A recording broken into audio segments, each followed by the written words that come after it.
What's up, sports fans? It's your man D back speaking my sports talk. All right, man. We're just gonna talk some boxing, but Mark Heffron and Denzel Bentley fighting. So not really gonna do the full blow by blow commentary like usually. Save that tomorrow for the Terrence Crawford and Kell Brook fight. But I want to talk about boxing today. You know, we got Joe Joyce and Daniel Dubois coming up in a couple of weeks. Yeah, thanks for that. What's up with your fans? Said been a while since Mark's talk history. It's a learning experience when he goes off like, oh yeah, I love it, man. I learned a lot from those guys, Mark and Boxing Librarian, Beats and Rhymes, uh, Scrapbook. Those guys, they know their shit, man. And tangible boxing. He's a young guy, but he studies the history of boxing very much. And he's really sharp, man. He knows a lot about the history as well. Joshua Littlejohn, what's good with you? Martin Machine, what's good? Miguel Robles, what's up, brother? Iron Cone, what's good? What's good? I don't know, man. I might say something and somebody might come up here and want to debate. What's the debate about? I'm not sure, Iron Cone. I don't know. It's always somebody coming. They go intangible. I was just talking about you, brother. What's good, intangible? Uh, Die hard casuals in the building. What's up? What's up? Chain with ice. What's good? What's good? Let me see. Big Dan in the building. What's up? What's up? The undercard. Yeah, I mean, this wasn't the biggest card, man. I mean, you know, uh, this is not. Yeah. I'll agree with that, Big Dan. It's not a great undercard.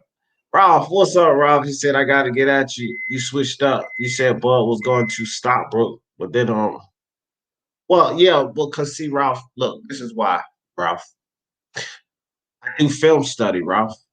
So a lot of times I speak on fights and then I'll just come off the head about what I think. When I do film study, I'm in a prediction league. So when I start looking at fights and I look at guys' flaws and I look at other guys and where they may capitalize off flaws, you might get that. One thing for sure. That's why since you was listening so sharp, you should have been listening when I said, well, I'm only going to give uh, my fight prediction before the fight on certain fights and my official prediction, and this would be one. But if you just go off of highlights or what you hear about a guy or something like that, you might have a pick, but sometimes that might change up when you do film work, Ralph. So as I seen some things, I looked at two fights specifically for Crawford at one. 47, and I was looking at the Horn fight and the physicality that he brought forth in that fight, but the fact that Horn is not the boxer that Kell Brook is, and then I look at the Kavyalaskas fight because he's a bit of a better boxer than Horn, but he brings that pop like Kell Brook is going to bring. Now, neither of these two guys are Kell Brook style fighter, but it could give you an idea of problems that they could present for Terrence Crawford. And then so you just get a change in there, Ralph. But the prediction that I put in the prediction league is going to generally be my final prediction. Iceman, what's good? That game. Remy 22, you done changed up the icon. I like that. What is that? The ocean? Water spilling or something? Blue. I like that. Tangible said, I got Bentley edging this out. Rare UD. Yeah, I got a good pick, fam. I picked Bentley too. That was a tough fight, right, Intangible? That wasn't an easy fight to pick. Let me drop this link in the chat. Uh, I don't know, Intangible. It wasn't easy for me to pick. I think wasn't really hard to find film for that though because they fought each other. I like the fights when it's a rematch and the guys fought each other before. Then I generally go to that fight. Right, you don't have to go around to a lot of different goddamn fights. Styles out. These two guys fought each other before, so to me that makes the job a little bit easier. Oh wow, this dude came out to Motown. Okay. They down with the Motown and champ, you late. You late. See, I just noticed that. You late, champ. This is your boy D Jeff. Picks are already in. Champ Ross. Bentley won that first fight. Yeah, yeah, yeah.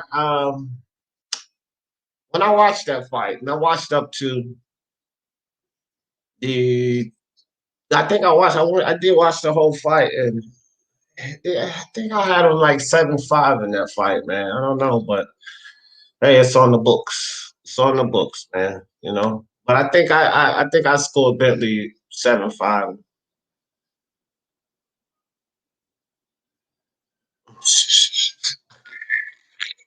Denzel Bentley. Uh Ralph. I'll say, isn't that a car? Think Cap. What's good, Think Cap? What's good with you, fam? You took Heffron split decision? Yeah, I think. Oh, you took Heffron split. Oh, wow. Well, I mean, this was a close fight. Heffron got a little more pop. It seemed like Bentley seemed to be a better boxer. I took Bentley by split, champ. But hey, split decision, right, champ? So it could go either way. There's no problem with that. Big shit, biz. What's good? What's good?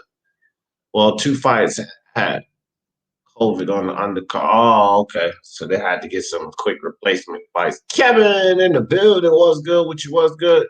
Crawford UD. Yeah, I haven't decided on if I'm gonna go UD or stop it between like 9, 10 to 12, maybe something like that.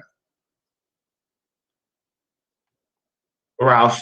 Ralph is along the line of one of these guys that want to catch D Jefferson out there, which that's cool. Keep me sharp, but good luck with that, Ralph. Good luck with that, buddy. Two fighters as COVID were terrible though. Yeah. Oh, sure. Yeah, they were. Yo, D, your pound for pound number one. Debating for real. Canelo? Somebody want to bait me? Canelo being powerful? Can't really debate pound for pound, but I mean, I'll debate somebody on that. Who you gonna fucking debate it? Or look, Crawford ain't did shit at 147 to keep him in the rankings, right? But Lucia Lomachenko just lost to Teofimo Lopez. So what the fuck? What's the argument? I mean, who do we put at number one? I can debate it with anyone, but I don't think my pound for pound number one is Canelo. So somebody want to debate that? I mean, whatever. They got the first fight started on the card. Mickey Burke and Thomas Bruden. I don't know either of these guys. Must be two young fighters. Oh wow,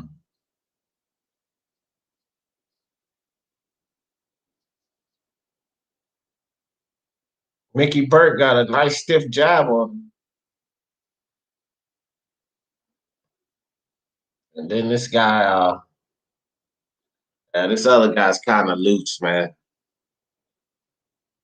Remy, I want to put something. I don't know how to.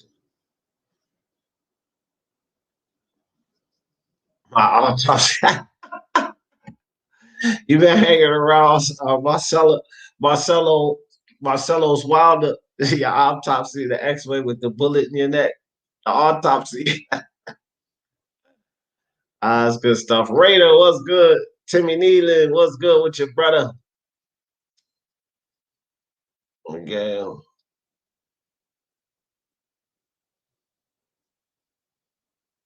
What's in my name? That guy, what's good, that guy? What are you guys talking about?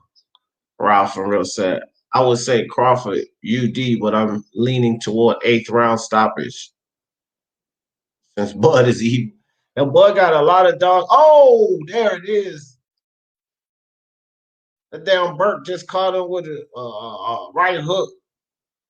Look hard. It's only 4 rounds though. But this kid Burke look like he could pack a little punch though. Look like he packed a little punch with him. Miguel, I'll make a video on how for you. Okay. Remember, I need to get your phone number so you can teach me how to grow some marijuana. Yeah, Canelo. Yeah, I mean, hey man, people could argue. Only argument I would accept is Pacquiao, and that's just depending on if you're taking the whole body of work. I don't. You go back 3 years. I might extend it to 4 because guys only really fighting twice a year, but usually like 2, 3. It used to be like 2, 3 years, which I'm considering it extending it to 4 years. What they've done in the last 4 years since guys not so highly active. But even if you look at it that way, I still say we'll have to have Canelo. If you go overall body of work, then at this point, the only guy that I would accept in the argument is Pacquiao. Che with us, what's up? Jeff in the building. What's good with you, Jeff? Let's see. Miguel said, it's cool, Remy. Don't worry, my boy. Work showing me. Oh, okay. I don't know what the hell y'all talking about, but salute. If Brooke beats Crawford, does that make Crawford a hype job? No, no. See, because Crawford is already proven to be a great fighter, and he stepped up in weight. Hey, man, you get to your third or fourth division, but you've already done great things below. I don't think anybody can call you a fucking hype job. I mean, you already have done the things that you needed to do. And now you're just challenging yourself going into a higher weight, right? So, because some people have had him overhyped considering what he would do at 147. I mean, yeah, it might have been some people putting hype into that. But the reality of it is, I can't call him a hype job. Motherfucker won 4 belt undisputed. You know what I mean? So I think that would be pretty dishonest to call Terrence Crawford a hype job. If Kell Brooks should beat him. But what we could say is that we just didn't think. Well, I thought it even more. He was more than what he actually is at welterweight. I mean, I could say that. I thought he was more than what he actually is at welterweight. But I wouldn't call him a hype job. Not even. Look, he knocked everybody out. His first. It's almost like calling Lomachenko a hype job. You get what I'm saying? Because he comes up to 135, beat Pedraza, Prola, Linares, and Luke Campbell. Then he loses to Teofimo.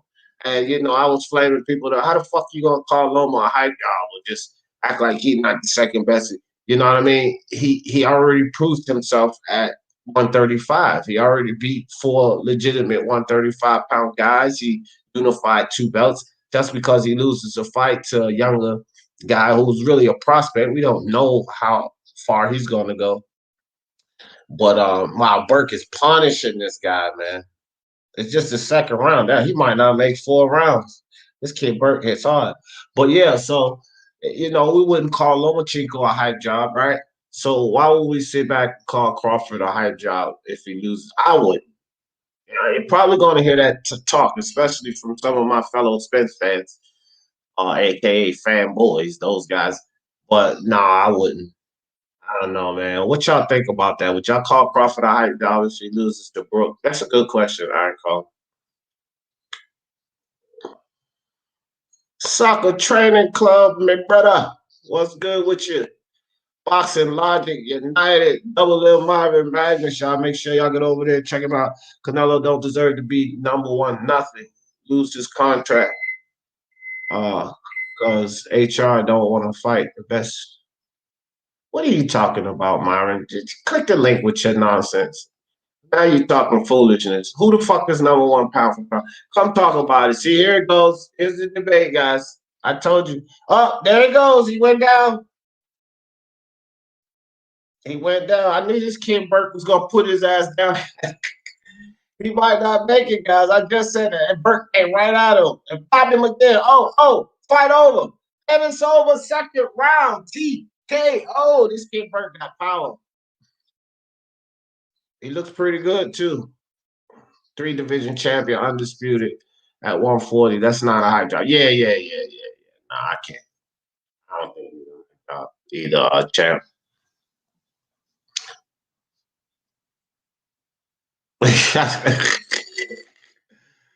All right. They're all right, Remy. They're all right, brother. Does Cal have a good one fight? Yeah, he does have a good one fight, two, three, four fights. Just not this fight to me. It's not the good fight. Soccer training club. Look, he got good fights in him, but it should be at 154. That's why he had to move up 3 years, 4 years ago. Really, he had to move up. It was a challenge to fight DDG, but making weight and getting in that fight was probably easier for Brook. He's huge. You know what I mean? He's huge. So he didn't have to. Brook was probably stronger, quicker, and felt better fighting GGG at 160 than he did fighting Spence at 147 because he had to drain down. And now we're talking 34, about to be 35-year-old Brook. Hey man, those mid-30s is like 45 in athletics, right? So he got some good fights in him, but I don't know if it's at welterweight. That's one of my main things with this Terrence Crawford Brook fight. I think it's a mistake for him to be fighting Crawford at welterweight. Sorry, guys. Got some hot water in the microwave. I need some coffee. Was up all last night. Hey man, shout out to my man Punch Drunk Boxing. You know, Punch could actually be responsible for getting this Devin Haney and Teofimo fight made. He had Bill Haney and Teofimo Lopez, Junior Lopez on the live last night. And, guys was asking them questions and then they got to talking to each other, going back and forth. It was a great live. But they both agreed to, that they want to fight. But the thing is this, like, we can't put so much into it. But I will tell you this. If Devin Haney and Teofimo Lopez fight on March 21st to be exact. If that's the fight that gets made, we got to give Punch Drunk Boxing a lot of credit for getting those guys in there, getting them to talk, talk through all of the bullshit rumors that's been going around and all of that. Hey man, we got to give Punch his credit because it's hard enough. Trust and believe. I try to get these guys all the time to come on the channel. Of course, Punch got almost 20,000 subscribers, and we only got 1,600 over here. So I think a lot of these guys, they might come check my channel out. He's just a little YouTuber. Don't give me a whole lot of airtime. Junior Lopez came on here a couple of times, which I appreciate him for doing that. But I have no bones about these guys not wanting to come over to our channel right now. All of that will come in due time. But Punch and Ring IQ and some of these guys with a lot more subscribers, they do a good job at getting these guys on their channel, which is excellent because it's nothing better than when we can talk to these guys ourselves, without speculation. And I love it when Bill Haney's on because one thing about me, man, you guys know too, I'm going to keep receipts. I'm going to remember what you said and all of that. And see, Bill Haney, I called him up with one simple question on Ring IQ's live. When I was on Ring IQ's live, Bill Haney showed up over there, and I pretty much called him out with one simple question. And the question was, Mauricio Suleiman stated that you and Devin Haney knew that you guys would have no shot at Vasil Lomachenko if you take in that fight with Abdulayev. I said, so if you know you have no shot with Vasil Lomachenko, then why would you allow Suleiman to run you into that situation for Abdulayev in the interim title? And Bill Haney told me from his mouth, from the horse's mouth, I could give you 2.5 million reasons why. Okay, fine. So you knew what you weren't gonna be able to get Lomachenko, and you still did it because of the money. Well, last night on Punch Drunk Boxing, he said that he could offer uh Junior Lopez and Teofimo 4 million, right? But they have an offer on the table from Australia to fight Kambosos Jr. for $10 million. Now Lopez was telling them, "Look, man, we already beat the guy because before we beat Lomachenko, before Teofimo beat Lomachenko, it wasn't Teofimo and Devin Haney. It wasn't about that. It was everybody was about getting at Lomachenko. So they got at Lomachenko. They beat the big man on 135. The man, they've done it all, right? We can deal with this Mauricio. I mean, not Mauricio. Mauricio Suleiman situation where this y'all know the fuckery with the franchise belt and all of that, and how Devin Haney was supposed. You could deal with that situation all you want.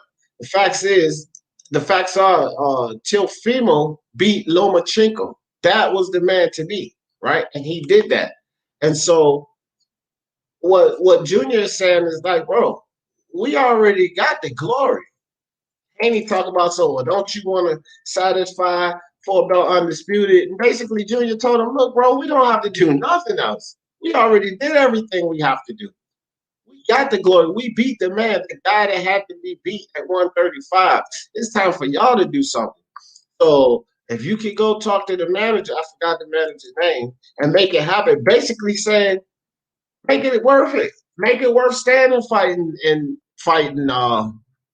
Devin Haney. But what they're not going to do is after they have all the belts, all the marbles, just drop $10 million for $4 million just to fight Haney. All of that shit just benefits Devin Haney, and he got a point.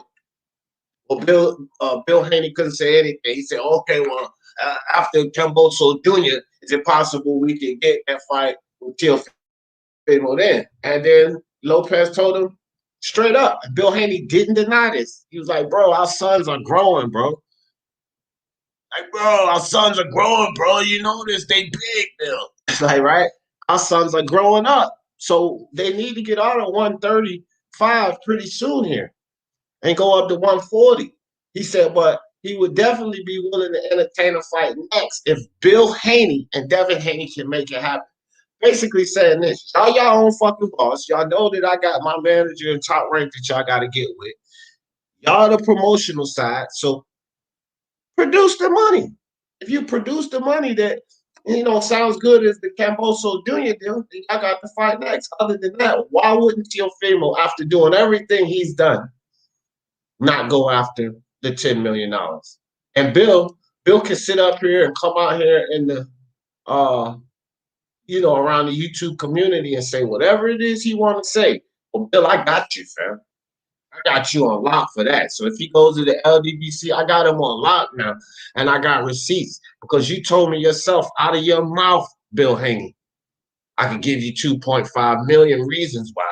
So you could give us 2.5 million reasons why you knew Suleiman was going to screw you over. You admitted it, but you still went ahead with the deal because of 2.5 million. But now you're asking Teofimo Lopez to lay down $6 million? Yeah, right. Come on, bro. I see that dude Bill Haney, man. And look, I'll tell y'all something else too, really funny. So Junior Lopez had to go. He had to go do something because it was his birthday yesterday. Happy belated birthday to him. And he took the time out to talk to us. What a great guy. But it was his birthday yesterday, so he had to go. He was eating with the family and everything. And after he left, he came back later, but after he left the first time, that's when Bill Haney jumped on. So Punch Drunk had us all on the panel, right? Bill Haney going around the panel. It was really funny, man. Me and Punch and a couple of other people was laughing at it. A couple of people in the chat. I goddamn Bill Haney. He said, "Okay, who we got in here? Who we got in here?" He started going off the names, going off all the names around. I know the motherfucker see me because I had the Teofimo picture with D. Jefferson on the bottom, right? He didn't even utter my name, dog. He started talking about something real quick. He said everybody's name. He said, "Oh, we got Mark there, Kelman." That motherfucker see my name. He wouldn't even say my name. I said, yeah. Yeah, I just started laughing. Me and Punch, we start giggling about that. Because Bill Haney don't like these Jefferson's questions, guys. I'm telling you. I had that man on the ropes on Ring IQ. He don't like my question. And Julius saved his ass one time. And I told you, I told Julius the next time, I said, all right, Haney. And Julius and Mark, don't y'all save his ass this time. I told them, because I would come with these questions, have his ass against the wall. Here come Julius. Well, to be fair. And I'm like, oh my God. Then here come Mark. Well, you could say that. I'm like, come on, man. I know y'all can say these things. Let's let Bill say these things. Don't give them no fucking ammunition to weasel out of these questions out of you. They saved his ass. And I told Bill, I said, all right, Bill, well, you had some backup over here this time because Julius and Mark dumped in there and saved your ass. But we're going to talk again. He said, oh, you know, I'm always ready for that smoke. Blah, blah, blah. We're going to talk again. I couldn't catch him since, man. I could not catch him since. And then he showed up on Punch Drunk Live last night and then act like I won't there. That motherfucker don't want no peace in detail no more. I can guarantee you, man. He'll say he want all smoke. He don't fuck with me, man. He don't even want to fuck with me. But I take that in compliment, though. I really do. I take that in compliment because that just tells me that I can apply that pressure, man. I would say, but let me slide down because I know I'm behind. Let me put this link back in the chat too. Myron, you out there talking crazy, Myron. Come on, click that link. I'm waiting for you to come up here and talk about Canelo, buddy. Buckaroo. True Seeker, what's up? Crawford and Loma are not comparable. How would you say that? They're comparable in a lot of ways. Their skill set is different, but they're actually very comparable. There's a lot of ways we can compare them, True Seeker. Who are you talking to, Myron? No, Crawford is still a damn good fighter and entertaining, though. Watching them. Oh, are you talking about they're not comparable in the sense that when I said we can't call them hype jobs because they're comparable, man. What are you talking about? The multiple division champions and they already achieved before they moved up to their weights, to the weight classes that they're in now. This is the comparison. Loma he won belts, he won titles at 26 and 30, and then he moves to 35. Crawford won titles at 35 and 40, and then he moves to 47. And the comparison here, True Seeker, is the fact that they already have accomplished before they move to weights above basically I wouldn't say Crawford's above his natural weight, but they ascended weight classes, right? And they're sitting in their third weight classes when they've already accomplished and achieved at lower weight classes. And that's the comparison. It's absolutely comparable, right? And not even that, it's even more comparison because it's the same exact number of fights, Truth Seeker. 4 fights they won. Crawford won 4. Benavidez, Jeff Horn, Khan, and Kavyalaskas. And Lomachenko won 4. Linares, Pedraza, Krola, and Luke Campbell. And Lomachenko lost in his 5th fight. This would be Terence Crawford's 5th fight, which means it's the exact amount of fights once they moved up into that weight class. I don't see how you don't see the comparison there, fam. This is definitely comparable. And they both were on the pound for pound list, arguably number 1, dude. Well, how you don't get a comparison out of that? What are we talking about here? Well, is it true? He just got to step it up. Yeah, for sure. Not Plant, no. Myron, what are you talking about? Crawford needs to join the PBC. His biggest mistake was signing with Top Rank. This whole PBC, Crawford need to join the PBC, man. The PBC is fucking around, man. Y'all act like it just because he joined the PBC that you want to get a fight easy. And I always tell people before fucking Terence Crawford moved up to 147, how easy was it for Spence to get a fight with Danny, Porter, Thurman? They all want him now because he got all the belts. But was it easy for him to get a fight then? Then they tell him to go get a belt. He got the belt from Brook. Was it easy for him to get a fight then? No, it wasn't. It absolutely was not. And he was in the PBC on that side of the street. So that's just a stupid narrative that just because he joins the PBC that everything would have been better. That doesn't mean shit, man. It absolutely means nothing. Tank is with the PBC and he ain't accomplishing a goddamn thing. You know? Nah, that don't mean nothing, man. The PBC is not the answer. Um, you know, I don't know, man. Just shouldn't have. I don't know. There's no telling if he signed with the PBC if that would have been great or if it would have been bad. No telling at all. He and Spence are the same age. Spence been at welterweight with the PBC his whole time, and he just unified in his last fight. And you telling me this PBC nonsense? I can't go with that. Mando Solo, what's up? Brooke about to do what he does best, quit. What fight, Mando Solo? What fight did Brooke quit in? Keep it a buck. Tell me what fight did Brooke quit in? I don't like, see, guys, y'all know I don't like narratives. I don't like to hear no fighter being disrespected. Yeah, Senior was feeling it. I don't know if he was drunk, but he damn sure was feeling it. But shit, it was his birthday. Spill Bill. I do like that name. Spill Bill. Oh boy. True Seeker said I don't like Ring IQ dude channel. I don't listen to him. Oh, why you don't like Ring? Ring be pissing you off? Ring is one of the best. I think so. He's one of my top 5 channels. I gave a list of one of my top 5 channels. Speaking Mind Sports Talk was not in the list of my top 5 channels. I will say that. But my number one favorite community is the Speaking Mind Sports Talk family. We are number one there. Like this is my favorite community. I've been around to a lot of different communities, just different elements there. I like Punch Drunk community, IBFP community. I think MXBC community is hilarious. I have a lot of fun there, but um, Ring IQ community is good. Mark beats and rhymes, but by far this is the favorite community, man. We can laugh, we can joke, we can get angry and not be angry the next day. So, Speaking Mind Sports Talk community, our listeners and people who join the panel here, I think this is the best community, in my opinion. And I'm not really being biased. I just think that you guys are the best community here.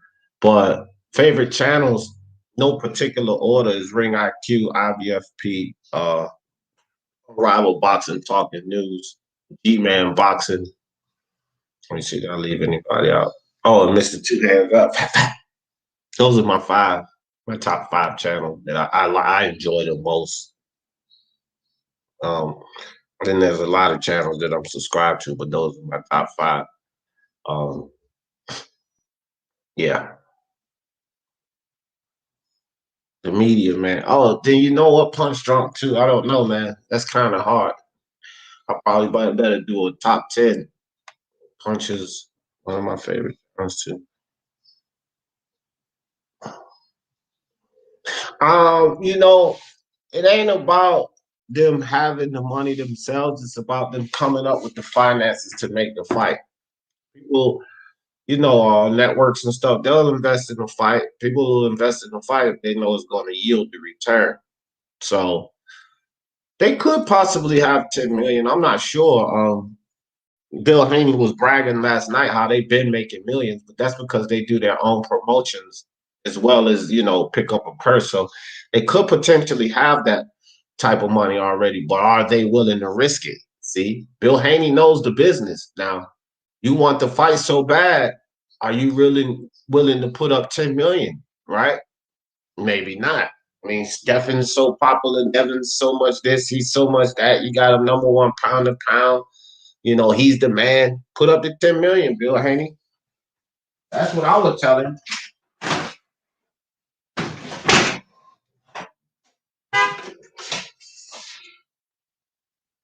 Hold on, guys.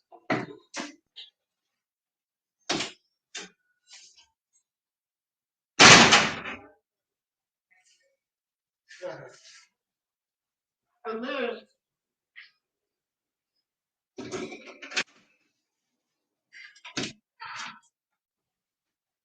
sorry about that. Had a package. I had a package. All right, let me drop this. Myron, get your ass up here, Myron. Don't be ducking this smoke. Come on, get this smoke. Especially before many people get on the chat. So you don't have nobody you can cut off. Come on up here and get this smoke and tell me why my boy Canelo ain't #1 pound for pound. Boxing Logic United. Don't be scared. Teal gonna hide behind Loma winning. True Seeker, you trolling, fam. You trolling. I just talked to Bill Haney and Junior Lopez last night. And neither one of them talking like that. But here you go talking like that. You don't even talk to none of these people. Don't email them. Don't tweet them. You know, don't converse with them on Instagram. I converse with a whole lot of these people on Instagram, Twitter, all of that, True Seeker. So stop that, man. You listening to LDBC channels or something like that, fam. Certain LDBC channels. You don't even talk to none of these people, dude. Not with that nonsense. How the fuck would Teofimo hide when he ain't been hiding his whole career, bro? Like, he only got 16 fights, dude. Not even making sense talking about he gonna hide. Why would he hide? Why? Why would he hide, True Seeker? It makes no sense. Now, Boxing Logic, what the hell you talk about Canelo ain't no damn #1 or nothing? Who #1 then? Who #1? What you say, clown? I said, what the hell are you talking about? Canelo ain't #1 at nothing. Who #1 pound for pound then? How the hell is he #1? I said, who is if he ain't? We can't have a debate if you don't have anybody to replace him. The man who's fighting Saturday night. Crawford? That's exactly what the fuck I said. Okay, what's your criteria for pound for pound? What do you mean? What my criteria for pound to pound does not need to be said. The fact is, you got it. Crawford. Let me explain my position. Crawford's last opponent was lively. It seemed like Canelo's last opponent was. Let me find the right word. Influenced. His performance seemed to be influenced by other things, third-party measures, whatever, political issues, law issues, criminal issues. But Kovalaskis came to win. Kovalev did not. That's what we all could see and tell. Why Kovalev didn't come to win that fight, I don't know. I mean, maybe it was the mystique of the Irish Mexican, Canelo Alvarez. But I really don't give a fuck. Canelo ain't no pound for pound #1, and you know that, D. He sucked titty. He ain't shit.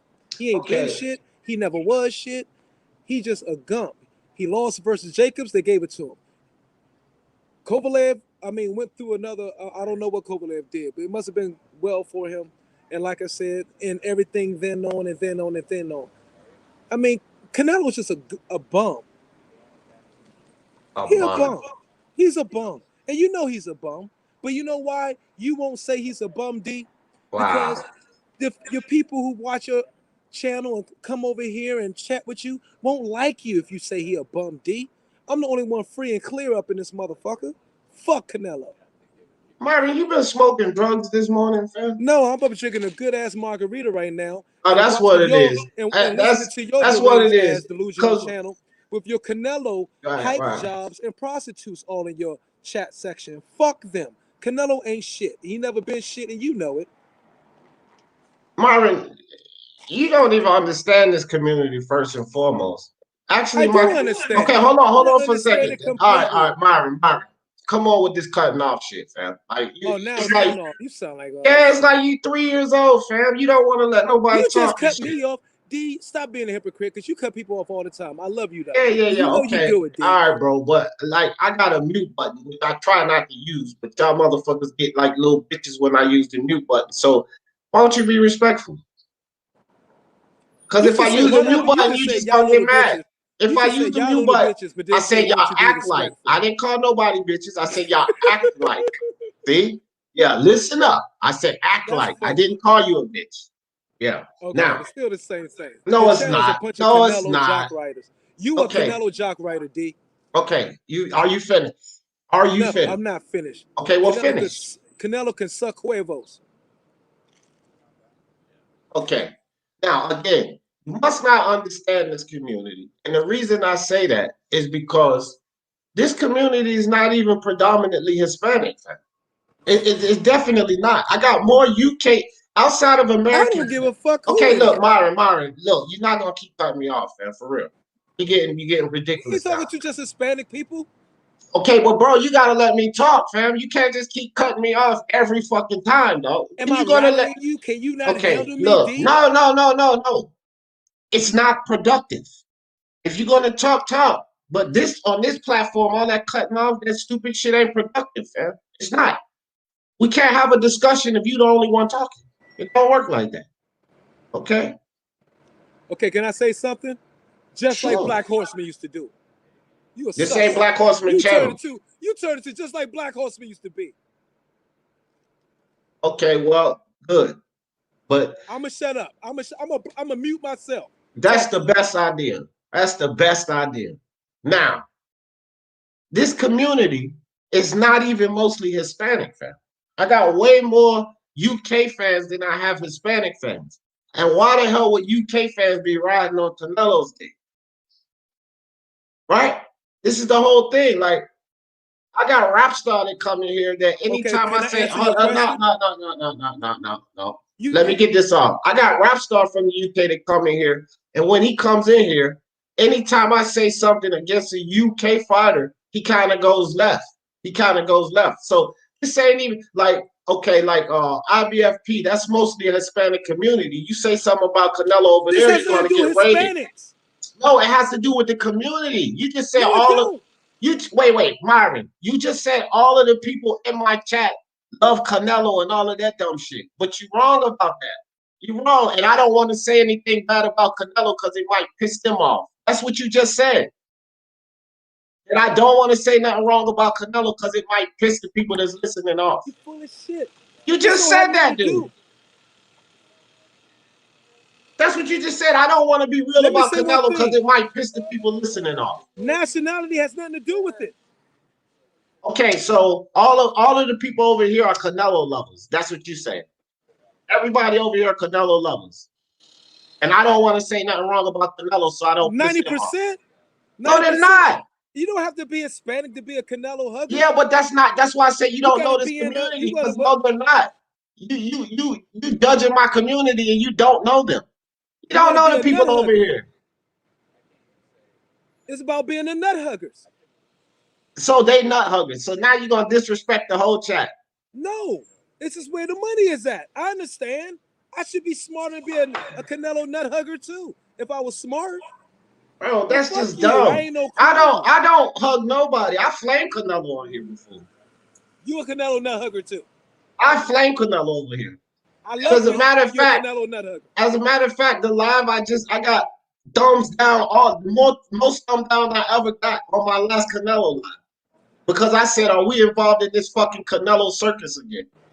It has nothing to do with money or race. Or no. If you're a nut hugger or has to do with money for the people. What money? I don't make money on this channel. What the fuck are you talking about? I don't even make money on this channel. Somebody in your crowd said, I am playing a race card, and that's he is. Lie. You are. No, this has nothing to do with a race card. It's about the money card, you stupid. No, everybody see you being a racist right now. It's about money card. No, he's not stupid because you playing the race card right now. It has nothing to do with the color. Whoever's going to draw the most money for the industry. That's what it's about right now. So that's stupid. And you shouldn't even be playing into that. So because we should be smarter than that. Okay, man.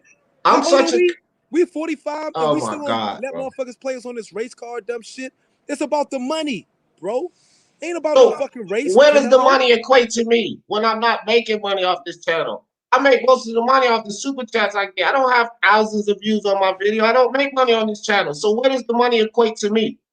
It don't equate to me. The more you get popular. Well, fuck the more I get popular. I'm talking about right now. You're accusing me right now. I don't make money on this channel. So what the fuck are you talking about? The popularity should equate to money somewhere down the road. Well, no, I don't get money. I don't get money now, so it don't correlate. Here's another thing that don't correlate. If I'm such a Canelo nut hugger, and I have receipts for this, I got over 1,000 videos, and Canelo's the least. I don't talk about him all the time. Well, I'm saying, see, number one on your pound for pound. Yo, whoa. I don't talk about him all the time. I talk about him the least. So how am I a nut hugger and I'm not even talking to look, Teofimo Lopez? How are you? I'm gonna answer your question. No. Calm down. If you want to call me a nut hugger, say Teofimo, because I talk about him more than anyone. Say Tyson Fury. But I don't even talk about Canelo that much. I don't talk about him that much. You put him number one, right? So what? That's an opinion. That don't mean I'm a nut hugger then. You're a Canelo nut hugger. Man, look. Marvin, you have Crawford at number one. You have Crawford at number one. Canelo has and what has he done in to be number one? So Jeff Horn, Benavidez, Kavialaskas, and a Khan that was terrified makes him number one pound for pound. That's your logic. Say that again. That's your logic. A Khan, an Amir Khan that was chinny and terrified. A Jeff Horn that can't box. A fucking Jose Benavidez that came in there with one leg. And a Kavialaskas. And a Kavialaskas makes Terrence Crawford number one. That's your logic. I'm not going to put Amir Khan in there. That's who Crawford fought, you idiot. Amir Khan. That's one of his opponents. You don't know this sport? What I'm saying is he had a lively opponent. His last opponent was lively. Earlier, I was listening to you. You said Crawford ain't fought nobody good to granted number one in a while. But neither has Canelo. Crawford, Canelo went up 2 weight classes. Your only excuse is that you think the fight was a dive or a robbery. So you're playing a fucking hypothetical and you're saying he's not pound for pound because you don't believe the fight. That's dumb. That's stupid. I didn't say that. Why you keep muting me? You say he won't dare to fight. It's like, well, you keep muting me right now. You keep muting me. I'm going to keep muting you if you keep cutting me off. You keep muting me. Don't you? I'm going to continue to if you don't stop cutting me off. That's going to look like bogus. That's what a lot. Whatever, man. Bogus. Well, if you keep muting guess what, Myron? Guess what? I'm doing pretty good bogusly. And I'm going to keep doing that. You're a master. And I'll keep doing it. Because your opinion means you're a master shit. At being bogus, right? But your opinion means shit to me. So I'm telling you that right now, though. I don't care what you think about this channel. That's why Canelo number one don't mean shit to nobody. Okay. To you. No, to me. To you. So to me, your shit means some of my shit. No. Mark, you sound fucking crazy. Mark Unrivaled, many channels. Ring IQ, Punch Drunk Boxing. Don't do it. No. See. That's why I keep muting you. Because I say something, you try to cut me off. Mark Unrivaled did a pound for pound list based on a bunch of different channels. 18 different channels all contributed to an overall pound for pound list. Okay, not just D deficit. It was 18 different channels involved. Only 2 out of the 18 fucking channels didn't have Canelo number one pound for pound. So now everybody around the hold on. So now everybody, reputable channel, Beats and Rhymes, Boxing Librarian, Ring IQ, Unrivaled, Punch Drunk. Now all of us are bogus, but Myron Magnus knows everything. Get the fuck out of here, dog. You're bogus. Because that's 18 fucking different channels, reputable channels, pound for pound list against Myron. Reputable. Now you keep blocking me. That's why you whack now. Yeah, reputable channels. Reputable to who? To the listeners. Reputable is to the listeners and relative. No, it's not. No. A lot of your subscribers are on those channels. A lot of your own subscribers are on those channels. Look, so now your subscribers, Mark, Ring IQ, fuck Mark and Ring IQ. This is between me and you. Stop sucking their dick. Look, Myron, you drinking too much right now. I'm not drinking. Yeah, you drinking. Those margaritas and the alcohol be getting to the way you think, fam. Punch Drunk Boxing was involved in that. You sounding weak right now. Beats and Ryan was involved in that. You sound just like those bounds. You sound like all of them are balanced. Scapegoat. So Myron knows everything, and none of the rest of us know anything. Myron knows everything, and none of us know anything. IQ, all these fuck those reputable channels, dude. Fuck them, why, bro? You right now. It's between me. Listen, this is context, bro. context of the conversation. We're talking about a pound for pound list, and all of those channels created a pound for pound list together. So it's not about fuck those channels. This is 18 different opinions based on Myron's. 18 different opinions based on Myron's. And you're saying, fuck all of us, we're Canelo huggers because we have him at number one. But your one channel, your one opinion is supposed to be greater than 18 different channels. Yeah, you've been drinking too much. Stop sucking back on grandpa's cough syrup.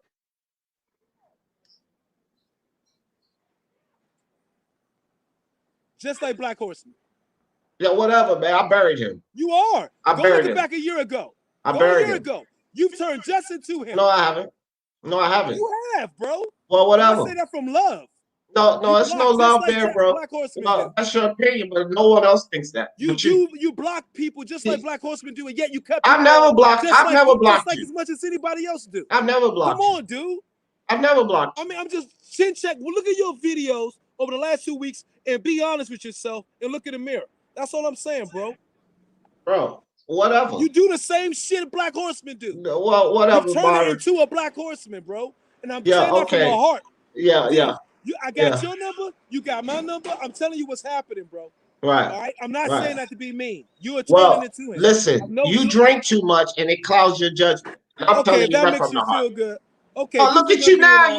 Listen, every time you on live, my live, your live, so you sucking back alcohol, dog. That's so tick for tat. Listen. You know that you're alcoholic when you have to drink every day, and it clouds your judgment. I'm sorry, bro. Look. The alcohol clouds your judgment, man. Clearly, it does. Now I'm telling you that from love.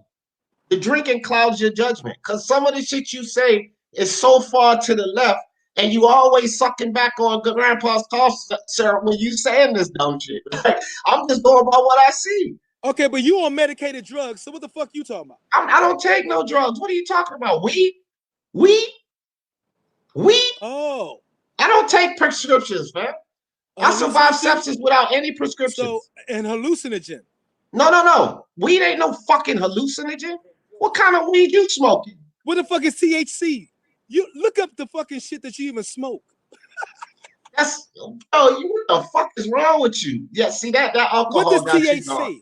That goddamn alcohol got you gone, man. I don't know what kind of weed you be smoking. THC. You must be smoking that spice. You smoking that damn spice, dog. If you think weed is a hallucinogen. What does THC do, D? What does THC do? That's depressant. It's a depressant, not a hallucinogen. You have stimulants, you have depressants, you have hallucinogens. And weed is not in the category of hallucinogens. Look it up. No. Mushrooms, LSD, PCP, ayahuasca, DMT, those are hallucinogens. Opium, those are hallucinogens. And you living in Ohio and you don't know what THC do. That's sad. Myron, you know what? Look up Meigs County. Look up Meigs County in Ohio. Listen, we don't smoke spice over here like they do down in DC, son. We don't smoke the spice. So stay off that spice and slide off the damn alcohol so your judgment is clear. So once you start drinking, you go left, dog. That's the problem. You go way left when you start drinking. Okay, H Money. H Money. No, H Money's a moron. He just that's you now. That's he just hollers people's name out. Antics. Fuck you a failing YouTuber and all of this. Look, Myron, same antics. Myron, listen, man. You can call me H Money. He knows his sport, Black Horseman, or anybody else, bro. But that's fine. Just like I told the MSBC that came over here trying to call me names. Just watch my channel keep going. Oh, okay, well, trying to judge. D, can I say something? You're trying to judge. I never called you a name. I said then trying to judge. You're taking on the valence. You're taking on the valence of those who had channels before us that you was on quite often. And maybe that bullshit's rubbed off on you, bro. Okay. Well, again. Because I was treated that way at those channels, remember? And now you're treating me the same way. That's why I say that. Well, maybe you was treated that way at those channels because you wouldn't stop talking over people. I was treated that way at those channels because they had something against me. I don't have shit against you, dog. I don't. and they was yelling No, and you just a screaming, and hypocrite. I'm You cut laughing. me off Listen, and get mad at me they when were I cut yelling you and off. screaming, and I'm laughing. That's the difference. So No, it's not you even the cut me same. off and get mad if I cut you off. That's Hey, hypocritical, D. well, You do it all the time yourself. Myron, come on, man. We in kindergarten Read here. your chat sometimes. They say you double talk, do all this, but you don't cut me Okay, off. yeah, I Come do. on, I do D. double talk, Cut and the I do cut, and bullshit. I do put you on mute. So I don't No, deny you it cut though. me off. You cut everybody off a lot. Yeah, I do. I just said I do, but guess Okay, what? then don't be a hypocrite and Guess check my what? mute. See, I'm Don't gonna check cut you my off mic when again. you. I'm gonna cut you off again because that's what you have to do when you're the host to get order on your panel. You have to. You got to No. stop people like see, you got to stop people like you so that everybody has a voice. That's what you got to do. It's a tough job, but it has to be done. Or you're just gonna have people hollering over top of each other and they can't hear shit in the live. So, as a host, I gotta cut people short sometimes, especially people like you, especially people like you. You know what I'm saying? And it'll be all love tomorrow. You know, and just like El Jefe comes on here every day and violate, and I kick him off the panel every day. But he can come back tomorrow and I'll kick him off again. That's how you keep order so that people can enjoy your live instead of not enjoying your live. So take notes. Take notes so you can have 50 or 60 people in your live and have some order on your live. So take notes. You on mute. Take yourself off of mute. You are on mute. You're on mute, ding-a-ling. I You can't said, put. what are you talking about? 50, 60 people in the live. I said this. This is what I said. People enjoy the live when they can hear everyone. But when they hear people talking all over, you can't hear that in the chat. I taught you that shit, D. No, you Shut didn't the teach me fuck up. anything, man. Come on, D. Stop it. Myron, I'm not even been to your channel as much as like IBFP or Ring IQ, dude. Stop that. How you look? Now you mad.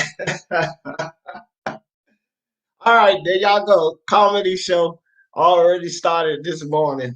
Malcolm, what's up? I know you want to fuss about Wilder. What's up, man? Malcolm, you there? On.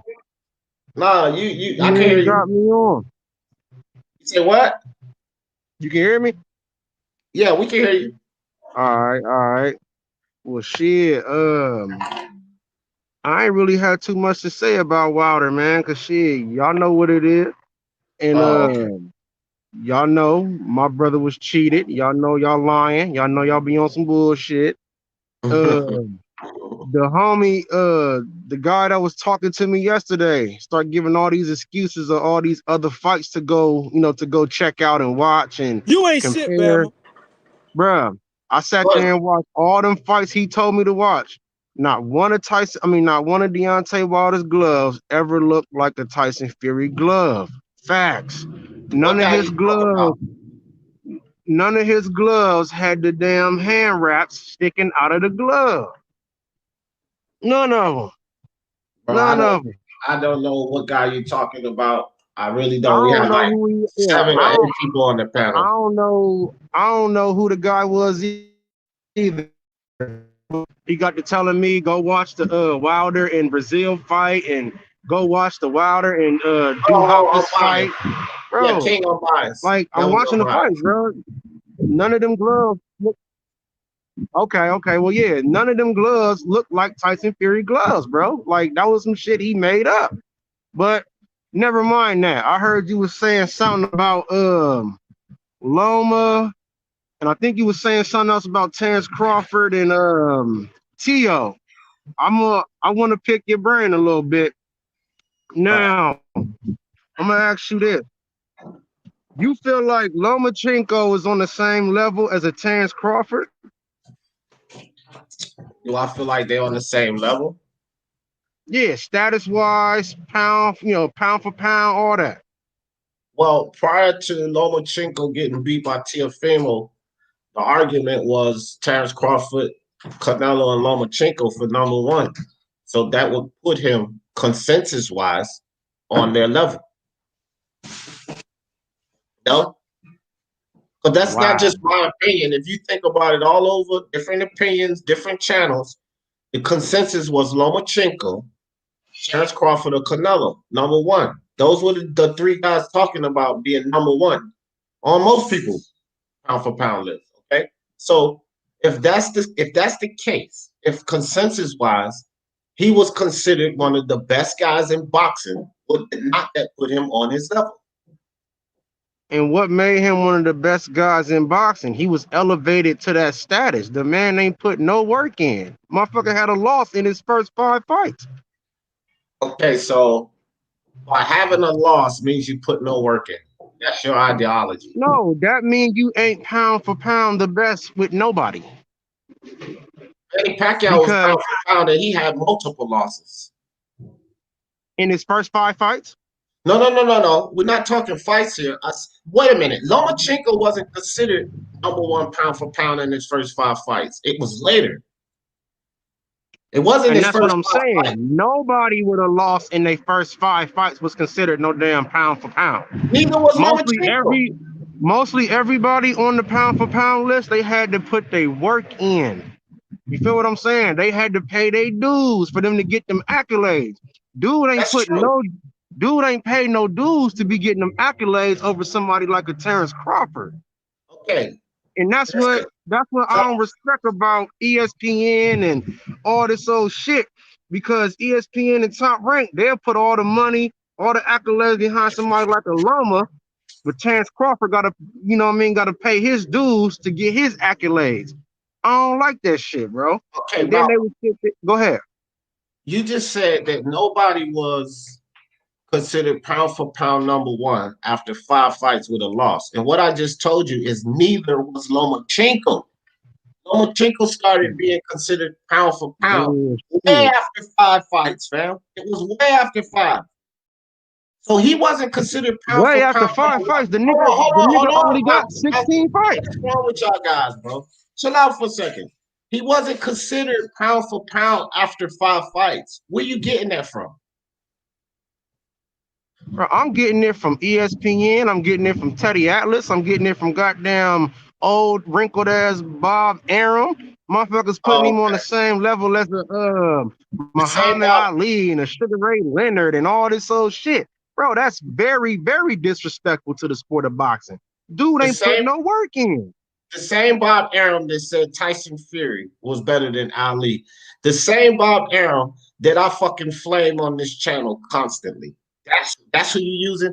This is the thing. If you ask me a question about pound for pound, I don't give 2 shits about ESPN, Bob Arum, or any of them. I have a criteria for pound, and it ain't based on nothing that they say or do. I don't even follow. Hold on, Malcolm. Hold on. I don't even follow mainstream media when I come up with my assessments. As a matter of fact, I always debunk the dumb shit that Max Kellerman and Andre Ward and Timothy Bradley and all of these clowns say. I don't go by none of that shit. So why are you telling me about what they say? I debunk them as well. Hey, telling me about that? That may be you. That may be, you may be one of the ones that stick out and see shit a little different. But for the most part, those is the ones that influence mainstream people. Those are the ones that influence, the fucking casuals. And, you go into a damn barbershop here, motherfuckers that don't really know too much about boxing, and they're talking about Lomachenko the best and all this old weak ass shit. Like, bro, no, bro, get dude the fuck out of here. Barbershop. I got barbershop on one of my You Idiot videos. So I don't agree with that shit either. The same barbershop you talking about, the damn channel. I got him on one of my Hey, bro, listen, bro. Listen. Hold on, bro. I was talking about a barbershop, period. You talking about barbershop conversation? Yeah, I thought you was talking about him. Man, listen, bro. You got to stop that shit with all the hate for all the other brothers' channels, bro. Listen, bro, ain't nothing wrong with barbershop conversations, bro. That's a stand-up nigga. I'm subscribed to him, man. What the fuck are you talking about? That's a stand-up. That's a stand-up nigga. That's my peoples. That's a stand-up nigga, bro. I fuck with the LDBC heavy. Those is my motherfucking partners, bro. And you know what I mean? Those is the real ones, bro. Bro, I think you're a bit gullible, though. But I don't agree with everything they say. I don't dick ride no channels. I'm subscribed to a lot of channels and support them, but I don't have to agree with everything they say. I'm subscribed to this fool's channel right here. with the policeman glasses on. I don't agree with half the shit he say, but I still support him. I don't agree with shit you say, D. But that's cool. That's how it's supposed to be. That's cool though. But hey, I still subscribe to him and support him, so you listen to things. AD, if he gonna say Barbershop is a stand-up dude, he on some other shit. I don't know. I mean, hey, he on whatever shit he on. But I don't know what the fuck he talking about because I don't play them hate games, man. Malcolm, you got it twisted, dog. I don't play no hate games. I don't hate Barbershop. It's something stupid. A lot of this I'm gonna shit, get man. on him about it. The Black Militant Barbershop. Yeah, he talking about Fred Barbershop Conversation. That's the stand-up guy, his boy. That's Whatever. my partner. Okay, that's cool, but I'm subscribed to him too. So what the fuck are you saying? You're not even He one making of the fakest no good motherfuckers points in the here. world. He fake as shit, Slim. You know it. Where you Oh, from, well. bro? Where you from? Who, me? Yes, Yeah, sir. he talking to you. I'm from the Midwest, bro. I'm from Columbus, Ohio. Well, goddamn. Well, it's glad that I spoke to you because I lived in Columbus for 8 years, and that's my second home. Whether you talk about Hudson and Indianola, whether you talk about Cleveland Avenue, Loretta, where you're talking about East Side, You talking about the North Side, Kings, yeah. Livingston. I'm an I East lived Side in nigga, all of yeah. them. I lived in all of them. Yeah. That's my second Okay. home. Yeah, Okay? I'm a Livingston You are baby, too East smart. Side. You are too smart, my Buckeye, and I don't even like the Buckeyes. But you look, I worked for Record Automotive for 6 years.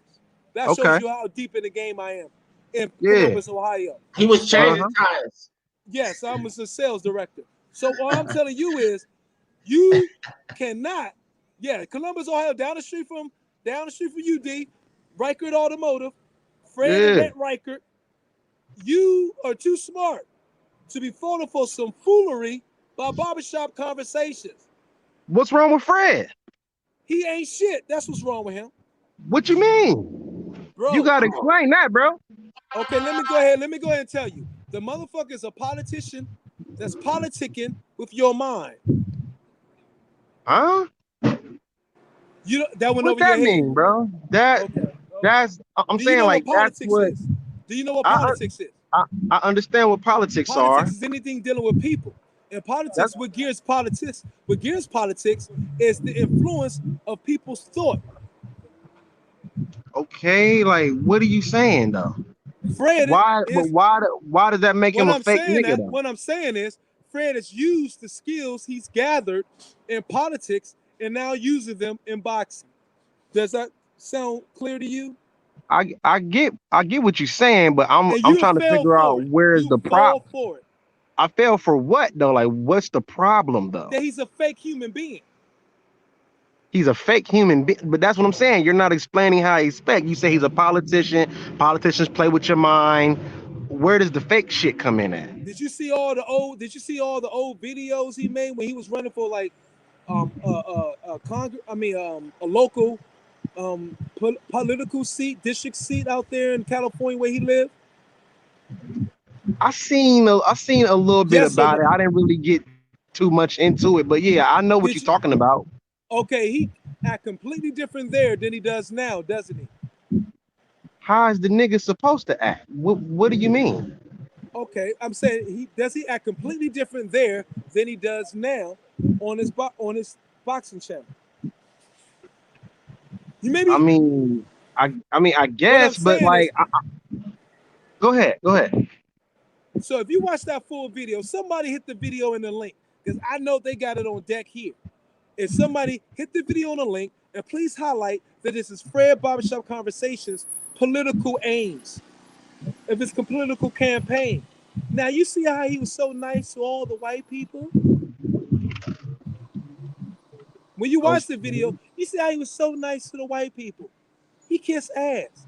Now, white people ain't like all of a sudden white people ain't nothing but like shit underneath his shoe. He's a fake individual, bro.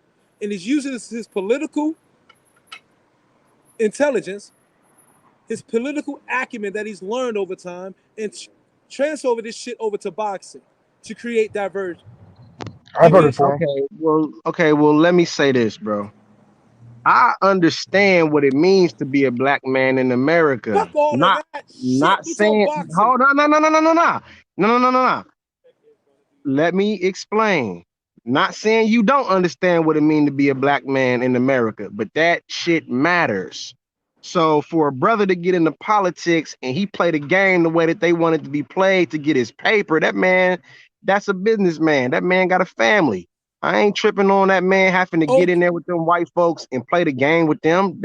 I mean, that's how you supposed to do it. Fuck, you supposed to go in there, you know what I mean, using, you know what I mean, hood vernacular and, you know, hood slang and all that. They're like, ain't like, what's the problem, bro? Like, okay. The problem is that person is not married to a black woman. So he brought that shit over here to boxing. He added a valence, base mhm. word veil, Yeah, which means a veil cover, means to hide, means a to cover. cover, Yeah. Yeah, and go ahead, bro. now he's here with boxing. How you don't Okay. see that if you're a real G But or my thing Ohio is, player? You are Ohio exactly. player. Trust me, bro. Come on, get the I fuck out of here, bro. Cut I that ain't gonna bullshit. sit here and say I'm a street nigga, but I'm in these streets and I'm from the hood. I You was said raised I'm by not a street hustlers. nigga, but I'm that's a Listen, contradictory. no, it ain't, bro, because there's a difference. I'm not gonna sit here and lie to you. Street niggas get out here, they get it how, by any means possible. I've never been that type of nigga. I've always tried to get it the right way.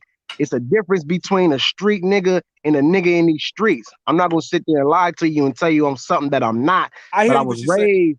I was raised by gangsters. My You mean grandfather was a street gangster. smart dude. You mean a street smart dude. Exactly. My listen, my grandfather was a gangster. My father's whole side of the family is Don't from. say all your background. Don't say your I'm background. not, but it's cool. I'm not tripping on that. Nah, it's TV. It's no, It's it's not cool. wise though. My Hey man, can father's that man whole talk? Can side of that the man get family. Shut up, two D. words Hold out? on, Shut the bro. fuck up, D. My father's whole side of the family is from the Windsor Terrace. It's in me, bro. It ain't, you know what I mean?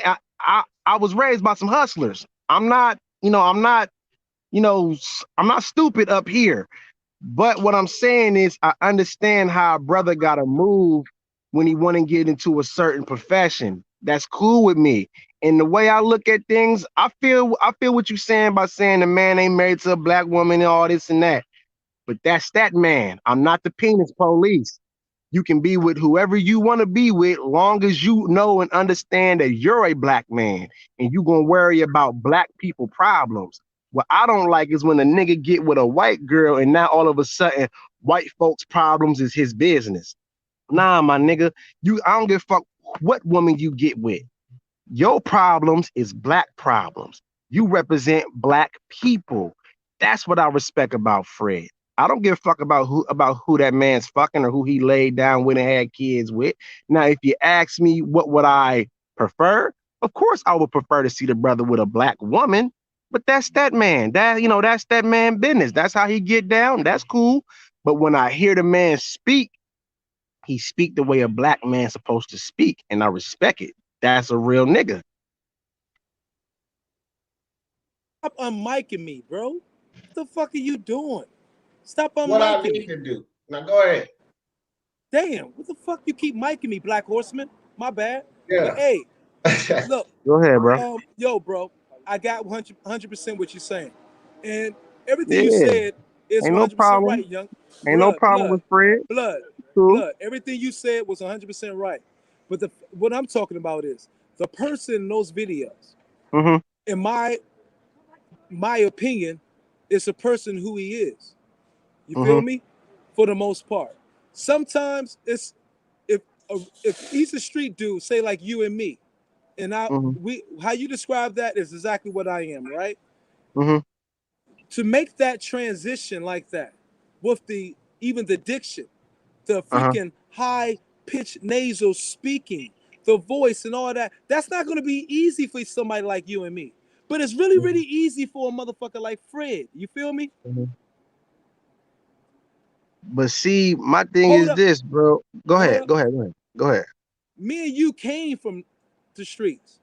Mm-hmm. Just like you, I'm from a family, both sides came up in the projects. Leroy Mm-hmm. Park, Montana Avenue projects in DC. Okay. Okay? All I'm saying is that Fred didn't come up in those projects. Fred is a Right. suburban dude. Right. And what he is truly that.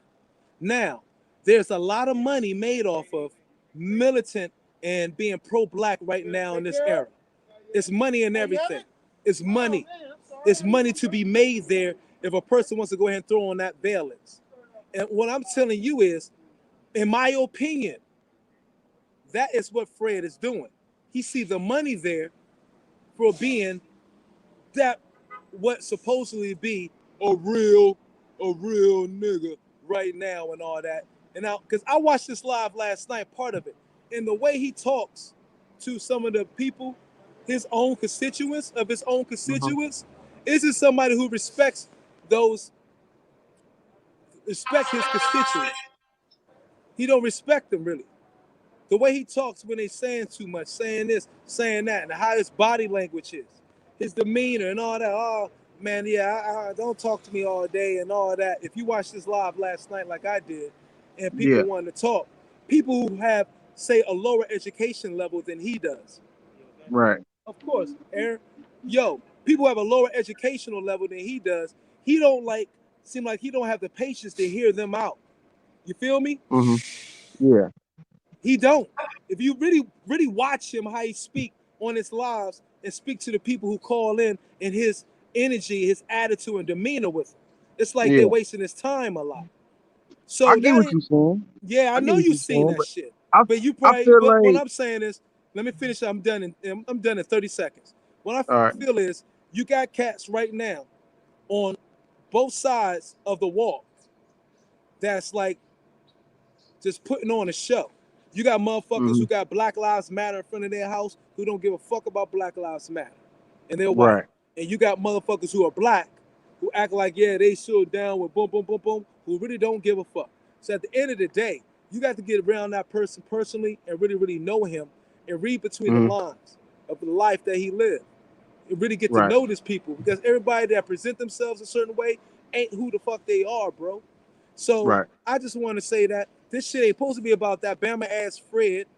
And let's get it back to boxing. But you finish your thought. I'm done. I'm gonna mute myself right now. Let me say this, and then I'm done. I'm done with this topic about Fred. I kind of disagree with you when you said it's money in what Fred's doing over here with black people, because I don't think it's any money in uplifting black people. That's where the most hate is. You feel what I'm saying? And if you get money in uplifting black people, you're getting only the black dollar. That's not a lot of money. When you over here and you defaming black people, you hating on black people, you somewhat of a jigaboo, you know what I mean? You tap dancing. It's money in that, because you're gonna get the black and the white dollar. You're gonna get white folks that don't give a fuck, and they just want to be, around a nigga that's, what I mean, buck dancing. You know what I'm saying? So can I say something, Malcolm? Go ahead, bro. Okay, what you're saying is true to a degree. Yeah, the thing is, but hold on. Black folk. That buck dancing and all that shit is only a time period for somebody who wants the quick flip. Mm-hmm. You feel me? If I want to get a quick money up right now, boom, let me go and get that. Opportunists do that. And Fred is an opportunist, is what I'm telling you, bro. Opportunists would do that, and then they'll flip back, wait till people's short-term memory fade, forget, and then they say no, and then they give you a spiel of why they went back to our side. Hey, well, let me ask you this, bro. You stay on that side full time, champ. You know what I mean? Don't play me. I play the middle. I ain't. Right. That's just how I do it. But let me ask you, around me know what I'm about. Hey, well, let me ask you this real quick, bro. So you think Fred doesn't have a genuine love and concern about black people and black issues? I'm not going to say he don't. I don't know. I'm not saying he do. But the way, but I'm saying is, over the last 2 years, in my opinion, 70% of that, let's say 30% is, 70% of that shit is a bunch of act. Okay. That's what I feel. Okay. Well, I'm going to say this, because you may or may not be wrong, but that's something that can't be proven, because we're not in that brother's head. And you know why? What's up? Because at that time, the LD, being a part of the LDBC or new media, was monetarily fruitful for him. Deontay Wilder's lost a belt. There's been a lot of pushback. I don't know how good the app is doing with the LDBC app and all that. I don't know how Fred he's doing now with losing all of his should I say media passes. So we're gonna see. You see, it's already his should I say, because we gotta call out the Sambos too and the fake motherfuckers. You know what I'm saying? Most definitely. So Most definitely. You see now how his attitude is when you do his lives and everything at night, because he don't get the media pass to interview the fights and all that with the people. And who was he willing? If you've been paying attention as long as I have, he was willing to take down Al Heyman, wasn't he? I remember hearing some shit about that. Yeah. Yes. So how loyal that motherfucker is to his own for real. That's all. But at the same time, I've heard him, big up Al Heyman and defend Al Heyman as well. You know what I mean? If the money gonna come this way. Until they snatch his credentials. When they snatched his credentials, it was they snatched them already, D. I know. I'm saying no. I'm saying until they snatched his credentials, and then it was like fuck Al Heyman, fuck the PBC, and fuck. So it was like fuck the black man when his money won't right, and that's a fact. Exactly. That's a fact. But see, the people that support the LGBT don't want to see that side. They don't want to see that side. I don't think he was saying fuck the black man in general. He was just probably saying shit. Fuck him. You know what I'm saying? Bro, I think Fred's love for the black community and for his people is genuine. And I don't think it's nothing wrong with a brother like Fred. I think brothers like that are useful. Brothers like that, you can learn from them. Brothers like that, you can get gain from them. I don't give a damn. Any black man that has grossed and made $1 million cash, I can get next to that brother and learn something from him. As long as he ain't no big buck dancing coons, I can get next to that brother and I can learn some gain from the brother. The brother was said to have made $1 million in his businesses. The brother owned property. You need brothers like that. That's okay. That's okay if some brothers can't speak with a certain vernacular and all that there. That's cool. You got brothers like him that's able to go up in them corporate offices and speak for you. Brothers like that's able to get, deals made and rub shoulders with, multi-millionaires. You know what I mean? You need brothers like that around. I guess you out here cussing and N-word and stuff, and the white people are complaining. Oh shit, my apologies. Yeah. Okay, thank you, Tony. Hey, Malcolm. What's up, bro? I'm outside the District Soul Food Cafe. Nice. I am part owner of this shit. My manager just came out and talked to me. Look, I move up in those areas too, but I don't play the middle of the street. Now, I play the road less traveled, and you can get what you want doing that. But in this world right now, right, what did Tony Montana say? All I got is my balls and my name, and I ain't breaking them for nobody. Somebody like who we were just talking about is somebody who will flip to either side of the street if it benefits them. That ain't nobody. Do you really want on your team? Do you really want somebody on your team that will flip against you in a heartbeat if he doesn't get what he want, he or she? Bro, you want somebody who's strong. You want somebody who's gonna ride with you all the way throughout. And guess what? I would take a tie with somebody like D. Jefferson. Real talk. Who gets on my goddamn nerves sometimes, but I still rock with because I know what to expect from D. Jefferson. Yeah. I might not know what to expect, which way to come from somebody like Barbershop. So with that being said, hold on, I'm done. With that being said, also I want to say one thing. Fuck you, Jerome Benjamin, in the chat talking about mute Myron. Fuck you, bastard. I'm done. All right, now hold on, Malcolm. Hold on, Malcolm. Go ahead. Now, Myron, I don't allow that shit up here. Not just for you, for anybody. No. Fuck all that middle finger shit. You do that shit again, I'm gonna kick you off, fam. Because I don't allow nobody to do that shit. That's the Jerome Benjamin. I don't care, bro. I don't allow people to be calling motherfuckers out on this panel if they ain't on this panel. That's one of my rules here. If you can't respect my rules, I'm gonna kick you off the fucking panel. That's something I don't allow here. Period. Not you or nobody else. I kick people off of that every fucking day. So don't do that dumb shit again. Go ahead, Malcolm. All right, but yeah, like, I get what you're saying. You want, complete loyalty, but like I said, that's a brother you can still learn some game from, and be able to get ties and insights to certain different type of demographics in certain areas and certain business ventures. You gotta use him for what you can use him for. Hey, I bro.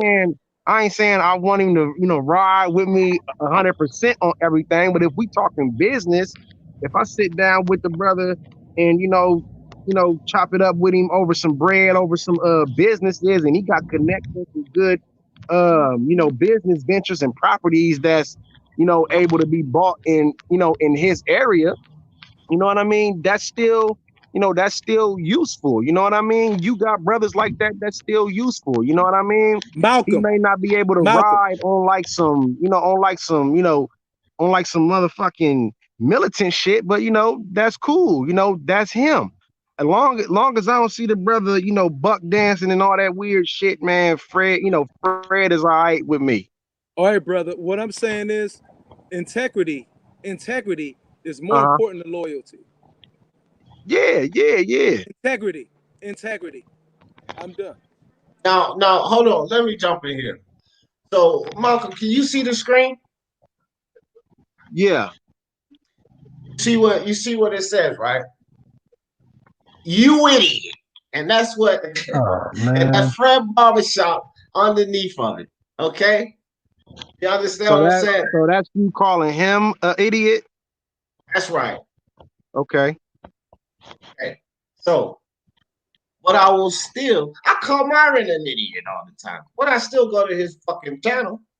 You know what I mean? Now I don't make videos. I don't make videos about Myron being a you idiot. Because if you're in my circle, I won't make a video about you. But I will still call you an idiot when you say something idiotic. But that don't mean nothing. But let me tell you my idea about everything you was just saying there. Because I kind of get what you're saying, but I ain't with all of that shit. Because I don't need any black, white, Mexican, or anybody around me because I have Hispanic, Native American running through my blood as well. I don't need anybody from my nationality around me that's successful, but they're not leading themselves in the right way. Just because this man is successful and he got businesses and shit, I don't need him around me if he on some old other shit. And there's too many times that he's on some other shit. What you need is people that are successful like that are also genuine, that also has integrity. Those are the type of people you need around you. Just because they're successful and they made something of themselves, if they still have a lot of bullshit with them, why the fuck do we need people like that around us? And one thing for sure, two things for certain, Frank got a lot of bullshit with it. A lot of bullshit with it. That's a fact, fam. Just because I don't say that he doesn't genuinely care about African American people. I believe he does. But when you do things in a certain way that lacks integrity, you're not helping your people, fam. Because you should bring your people up. You should lift your people up to succeed and show integrity and be genuine. Not just one of the three, right? So you saying because he's one of the three, that we supposed to hover around him and be all loyal to him because he's one of the three. No, I would rather be loyal and hover around people that's 3 out of 3, right? That's my thing. Like, and then with this whole narrative about race baiting and all of that, here's the thing. When you utilize race baiting for profit, bro, I'm not getting behind that. And if you're going to sit here and tell me that he doesn't utilize, and some other LGBT channels, definitely not all of them, because some of them I give much respect to, I have no problems with. But certain LGBT channels utilize this race baiting, this racial tension that we have in this country. Hold on. They utilize this for capital gain. That ain't cool, fam, at all. And if you want to ignore the fact that they do that shit and say, oh, fuck it, I'm cool with it anyway because they're a black man, then that's just your problem, fam. You can't force everybody else to have that fucking opinion. Okay, well, let me ask you this. What's your definition of race baiting? What is that? Do you know what it is? Because if you don't, I'll explain. No. want to know what you mean by race baiting. Some people see it as something totally different. You might ask a white dude, and he think race baiting is something totally different than what you think it is. What is race baiting? What do you mean by that? Okay, this is what I mean. When you utilize racial tension to incite people and get them to follow you, that's race baiting. And they utilize racial tension to get pro-black people to follow them. If you don't see that, now hold on, now don't ask me a question and then start that cutting me off shit. Like, let me get it out. Because you asked this question, so let me get it out. I feel If like you you gave me my see, answer though. okay, yeah, but I okay. Well, go ahead then. Go ahead. I gave you know answer. what I mean. I feel like I got the answer already. Now, can you give me a definition of race baiting? Like I hear you saying race baiting is X, Y, and Z. Now, give me a definition of that. Like, what do you mean? Like, because I talk about a racial incident or a racial topic on my show, and people, like how I broke it down or like how I, like my stance on it, and they start following me because of that, I'm wrong for that? No, you wouldn't be wrong for that, because that's something that I do over here. I talk about racial issues, right? Hold on. Is that Dude, race baiting? hold on for a second. How would you know if you don't listen to what I'm getting ready to tell you? I got about 6 words out and you already asking me more questions. You got to listen to learn, fam. Now, I talk about racial tensions on this show as well, but my ideology on it is not even the same as theirs. I also tell everybody here, I don't give 2 fucks if you unsubscribe because you don't like what I say. And if you do unsubscribe, stay gone. I say that shit all the time because I'm not chasing subscribers or super chats over here. I'm not. I don't give 2 fucks about that. And everybody in this community knows that. And I often say it. I don't give a shit about subscribers. What I give a shit about is supporters. That's why this is the Speak Your Mind Sports Talk family. If you get mad because I say something about a fighter you don't like and you feel it necessary to unsubscribe, I want you to unsubscribe because I'm not here to please you. I'm here to tell the truth. I'm here to keep it a buck, right? So I'm not trying to please anyone. When you utilize race and racial tensions to please a certain demographic, that's race baiting. And that's what a lot of them do. They utilize the racial tensions and they're pro-black, and they utilize that to please the black man so that the black man follows them and gives them super chats and supports them. But if you're utilizing these narratives through racial tension that are not really true, fam, do you understand that that's deceptive? You're deceiving your own people because you won't keep it a buck, fam. You won't call it straight down the line. You're just going to go pro-black everything so that people follow you and listen to you and give you super chats and subscribe to you. I don't give 2 shits about that over here. Anybody can unsubscribe and stay the fuck on if I say something that you don't like, because 9 times out of 10, if I say something that you don't like, it's true and it hurts your feelings. Whether it's about the black man, the Hispanic man, the UK man, the Japanese man, it doesn't matter because I flamed every damn nationality. Teofimo's my guy. I flamed him. Tyson Fury's my guy. I flamed him. Errol Spencer's my guy. I flamed him. Jamel Charlo, flamed him, right? Canelo Alvarez just flamed him. So it doesn't matter to me what the ethnic background is. I'm not going to make these fucking narratives up and make like everything is okay just because I'm speaking to black people, or just because I'm speaking to Hispanic people. I'm going to call it how I see it. And if someone is to get mad about that and feel necessary to unsubscribe, good. Get the fuck on and stay the fuck on. Because I'm only coming from truth, calling it straight down the middle. It ain't about white. It ain't about black or Hispanic. It's about fucking boxing, fam. I come from the line of boxing and boxing only. I don't care if you white, black, European, or any of that shit. It doesn't matter to me. So, okay. So, see, you went too far. Now I done lost my train of thought. But so if somebody calls out the racism in boxing and people agree with them, and they pay him for his thoughts. They pay him for the game that he kicking because they feel what he's saying. That's race baiting. No, that's not race bait. Now, if That's Fred what was, you said. no, that's not what I said. You just didn't understand what I just told you. So let me clear it up. If you call out race issues in boxing, right? And people feel what you say. Like I call out race issues in boxing. I do. And people like what I say about it, right? That's not the same. If you take the racial tension and you create a narrative to appease a certain demographic, that's race baiting, fam. And he does that. It will be a narrative that's totally untrue, but it sounds good to black people. It's what black people want to hear.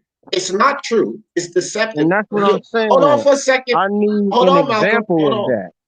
Well, Well, go I don't listen want and you wake to. up, I, fam. I'm not well, listening. I don't want you to get to going too far and I'll lose the point.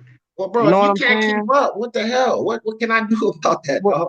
if you talk for 3 minutes straight, I don't remember the point anymore because Oh your my ass gonna go God, to dude. 2, 3 different topics. Hey, Do you, D, listen to that what he's saying, D, and maybe adjust. You know what I mean? Myron, the last help I need I is like to yours. answer your question, and you know what I mean, let you hear what I'm saying, and then rebuttal, and that's how you build.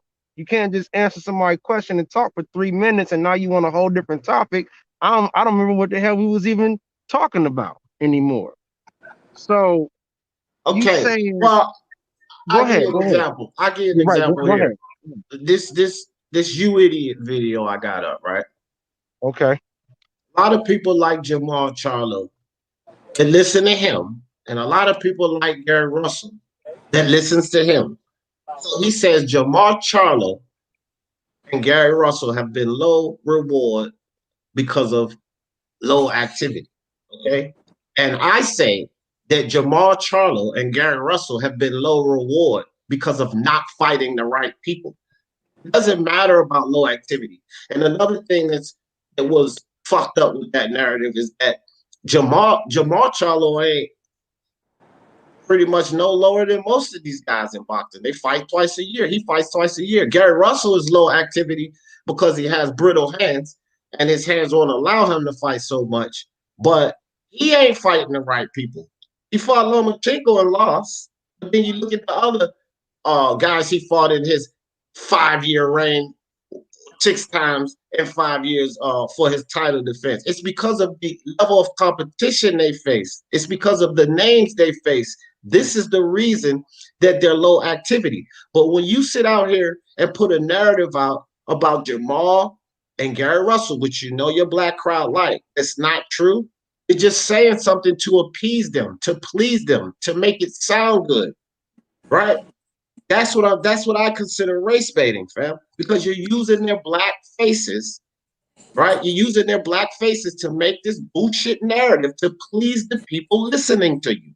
That's race baiting, fam. That's not being truthful. That's not being honest. That's race baiting. That's race baiting. Okay, that's my definition of race baiting. Now, I don't think that's race baiting, since bro. you didn't give yours, give your definition of race baiting. Yeah, What's yours? I don't think that's race baiting, bro. Okay, what is your definition then? Tell us what race baiting is if you don't think that that's race baiting. What is it? My thing is this, bro. Race baiting. I listen. I really don't give a damn, or really Okay.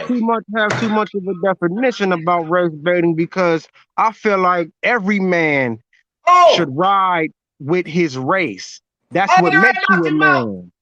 We already knocked That's him out. He beating the shit out of him. It's over. Sorry about now. that, Malcolm. It's Now you good? over. Hey, Another Malcolm. knockout. Hey, What's up? Malcolm Yo, McCrory, what's subscribe to up? my channel, man. I'd like to talk to you more. For sure. Now Yeah, I you feel need to go like to. Because let me say one thing and I'm done. I've been quiet. I think He ain't never cried, is nigga. Malcolm McCrory is proven that everybody who ever down with uh, the LDBC or the other side, some of us like to call them, willing to listen and willing not boisterous just for their side or not just trying to come in and push the narrative of whatever that group is pushing. He's Yeah, actually for been sure. listening to you, D. He's been listening to me. He hasn't like retorted with no retarded, no ridiculous shit. I ain't So been listening to you. Malcolm McCrory is somebody who really thinks for themselves and is really willing to listen. So he debunks the ideal that everybody who followed the LDBC is mindless or this and that. He debunks that right here and there. Nah, He just debunked that. So the Malcolm LDBC. McCrory, hey, subscribe to my shit, man. I Like to got you, talk with bro. you. The LDBC is full of a lot of smart, intelligent brothers. We got lawyers over there. We got doctors over there. We got I know. attorneys over there. The Fanon L, is one you of those know, lawyers. Okay, exactly. That's my OG. listen, Malcolm. What's up? I say this about the LDBC all the time. I get on people all the time on this live, like, nah. Y'all don't do that to the LDBC because you can't group a whole community in one bunch. I always say this about the LDBC, especially I always use Fight Fan as an example because a lot of people don't like that dude, and I do. That's my partner. I'm subscribed to him. I listen to his lives. I I love that. communicate. They don't kick me off, which is another narrative. If you come with a different opinion, that they all just kick you off, that's a bullshit narrative. So I always tell people that, you know, I got respect for the LDBC. There are certain LDCB channels that I don't have respect for, like BFTB silly ass and Fanon, but I don't stereotype the whole group, the whole community because of those idiots. So I always tell people like not only Fight Fan, but Blood Boxing, Scrapbook. You know what I mean? It's all the LDBC channels that I have full respect for. So I don't group them up. I don't stereotype the whole group. This is what I'm telling you. This is a different type of channel here, fam. You might hear guys in the especially this idiot Mr. Shelton that's always running around. You might hear guys in the LDBC say certain shit about me, but you ain't even gonna know until you come over here. I got a lot of guys that's part of the LDBC that subscribe to me and they're loyal because they know I'm not like that about the LDBC. If you listen to Mr. Shelton, I'm that guy that's just fuck the LDBC. No, I ain't never like that with them. Now let me get back to what I was saying about the race baiting real quick before I lose my train of thought. I really don't put too much stock into race baiting. You know what I'm saying? Because I feel like every man, if you a man, you represent your people. You speak for your nationality, your bloodline, your people. That's what makes you a man. You ask the Chinese man to speak about some shit, he gonna speak for the Chinese man. You ask the German man to speak about something, he gonna speak about the life and the problems of German people, because that's him, that's his people, that's what makes him him. And that's why he would get my respect, because that's what make you a man. You ask any Mexican fighters, who are they rooting for when Canelo fights or Mikey Garcia fights? They gonna let that shit be known, and they gonna tell you, I'm rocking with Mikey Garcia because he Mexican. I'm rolling with Canelo because he Mexican, and nobody has a problem with it. It's only a problem when the black man say, "Man, I'm fucking with Wilder because that's the brother. I'm fucking with Wilder because he take a stance and he love his black people." Ain't nothing wrong with that. That's what make you a man. That's how you supposed to rock. You know what I mean? It's only black people that do shit like that. And it's cool because I understand black people. That's why I love my people, because we the most loving people. We try our hardest not to have a bias and show a love to everybody, because we know if some shit really get cracking, or some, like with some sports or just anything, man, we the shit, bro. Look at most of the NBA. It's mostly us. Look at most of the NFL. It's mostly us. We the shit for real. It's really unfair in sports the way we dog people. But we try to give motherfuckers a chance, and that's cool.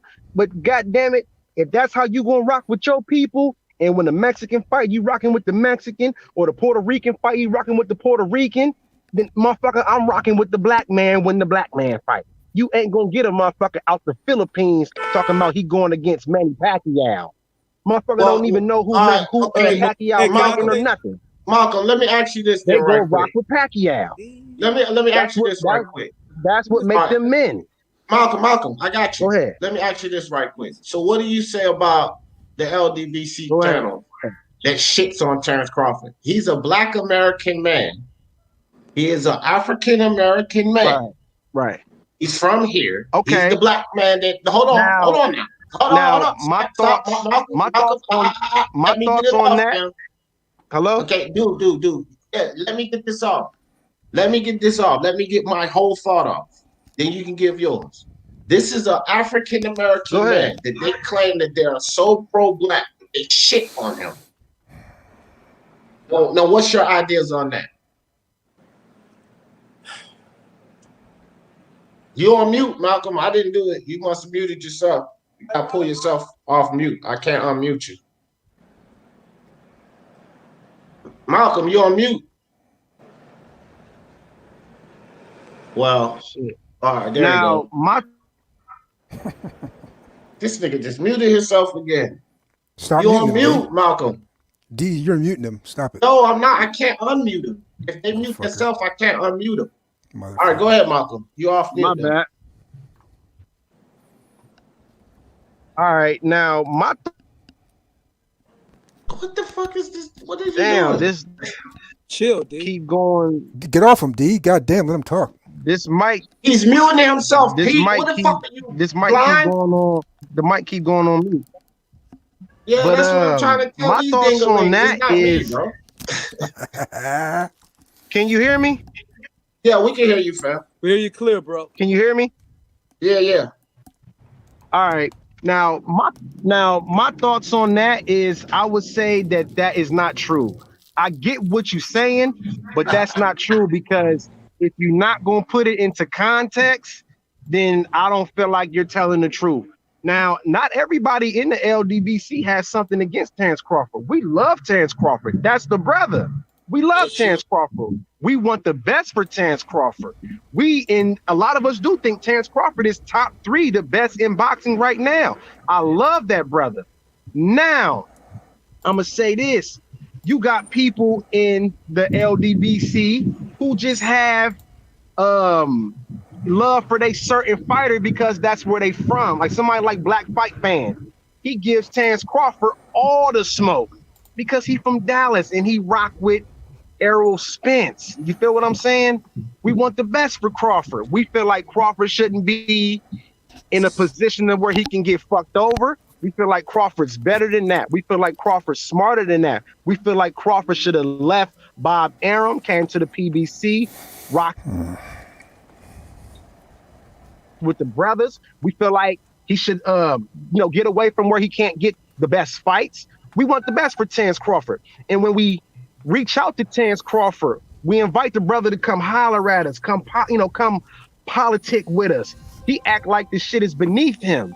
So he's gonna get smoked for that. But that don't mean we hate that brother.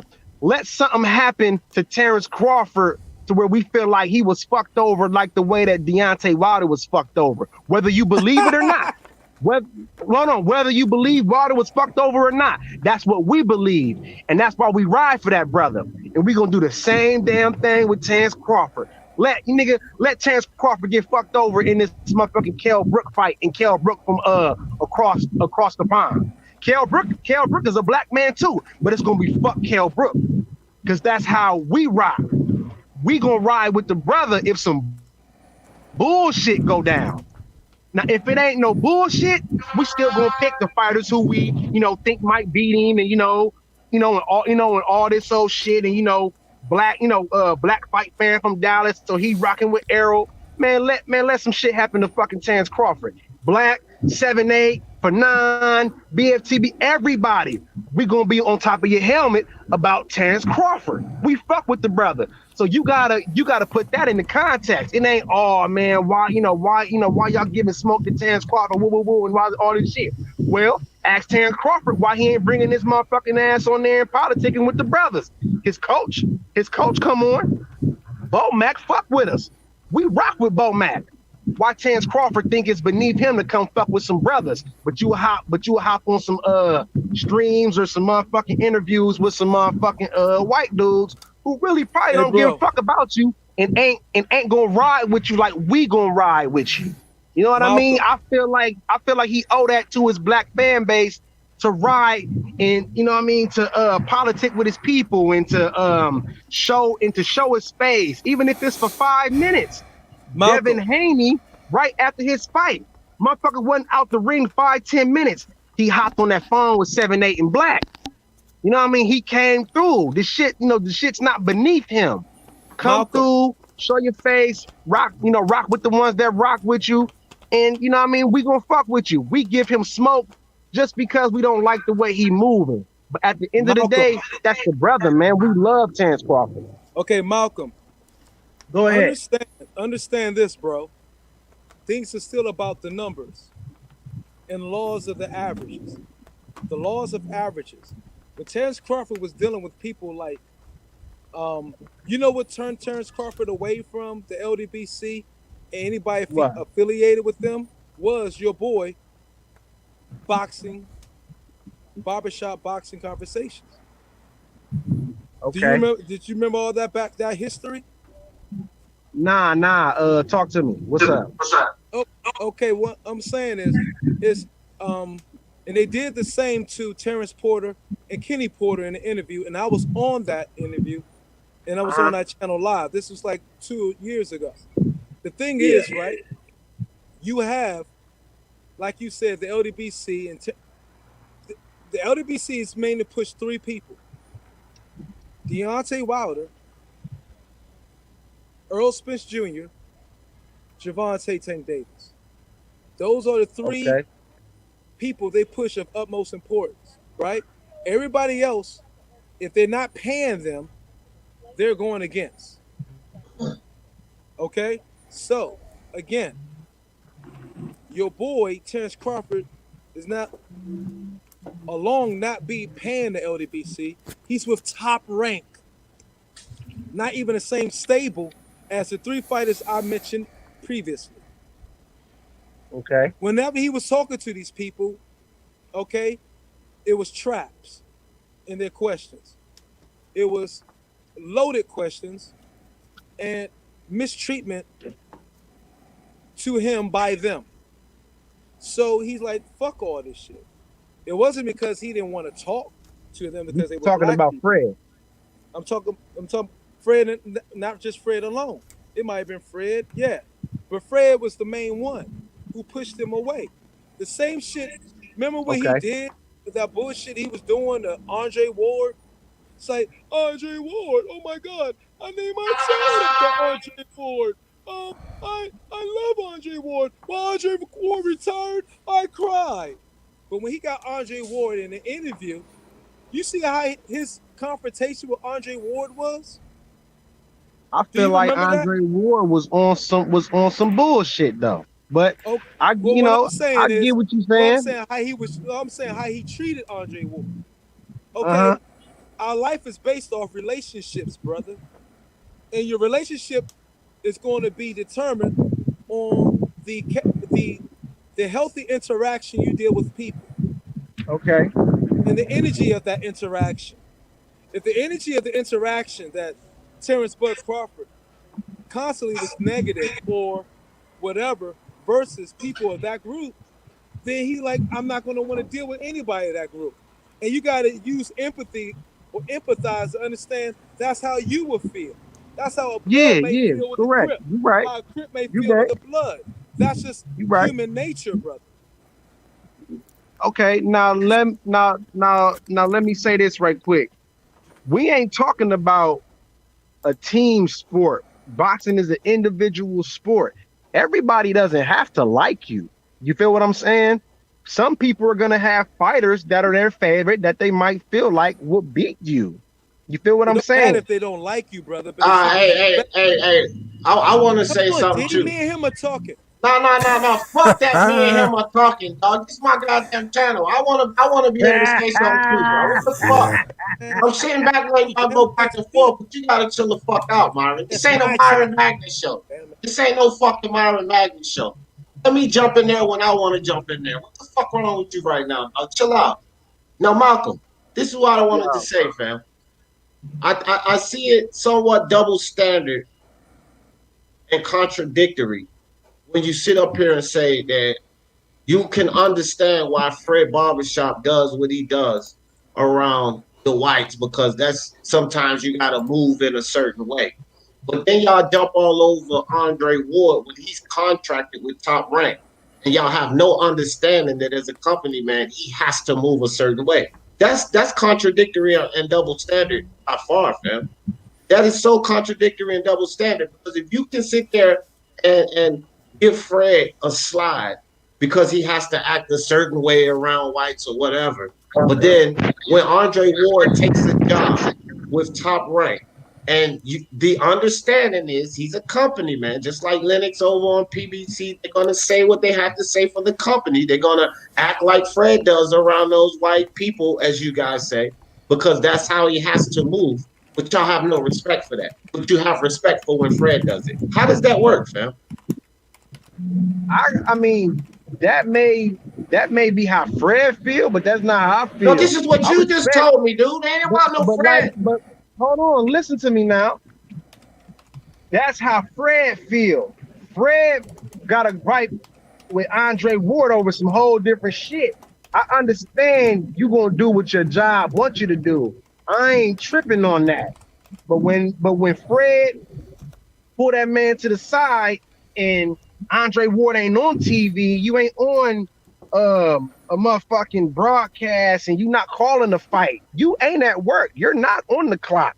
Now I understand what you do off work will affect your job, and I know how they do black men. You say the wrong thing out in public, even if you ain't at work, they'll still find a way to fire your ass. I understand that. But when two brothers is sitting there talking, and Fred say something about that man, and they talking about some black issues, and Andre Ward pretty much say, well, that shit don't pertain to me because my daddy is white. I don't feel that shit, my nigga, because when your ass was fighting Kovalev calling you monkeys and niggas and all this so weird ass shit, nigga, we had your back. We was rocking with you. And we still do rock with you on that note.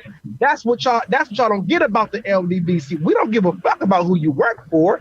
Nigga, we rocking with you because we rocking with you because you a brother. That's why the LDBC was created. That's why the LDBC was founded, because brothers wasn't getting no love in the sport, and we got tired of that shit. So we start doing shows, start doing videos, start making up clips so we can represent the brothers in boxing, like a Mexican gonna represent his people in the sport. And ain't nothing wrong with that. Y'all, you gotta see the difference. Nobody got no problem with, Andre Ward and who he worked for and how he got to move around his bosses and shit like that. Do your thing, my nigga. You got a family to feed. Of course, I don't want Ward to, jeopardize millions of dollars that he can feed his family with. But when I'm hollering at you off work, off camera as a brother, you want to sit here in my face and talk about this white boy shit? Man, you look just like a black man. Not saying you can't represent and love your white father. That's cool. But my nigga, you a black man. I'm pretty sure on Andre Ward's ID, the shit say black. That's a black man. That's a brother.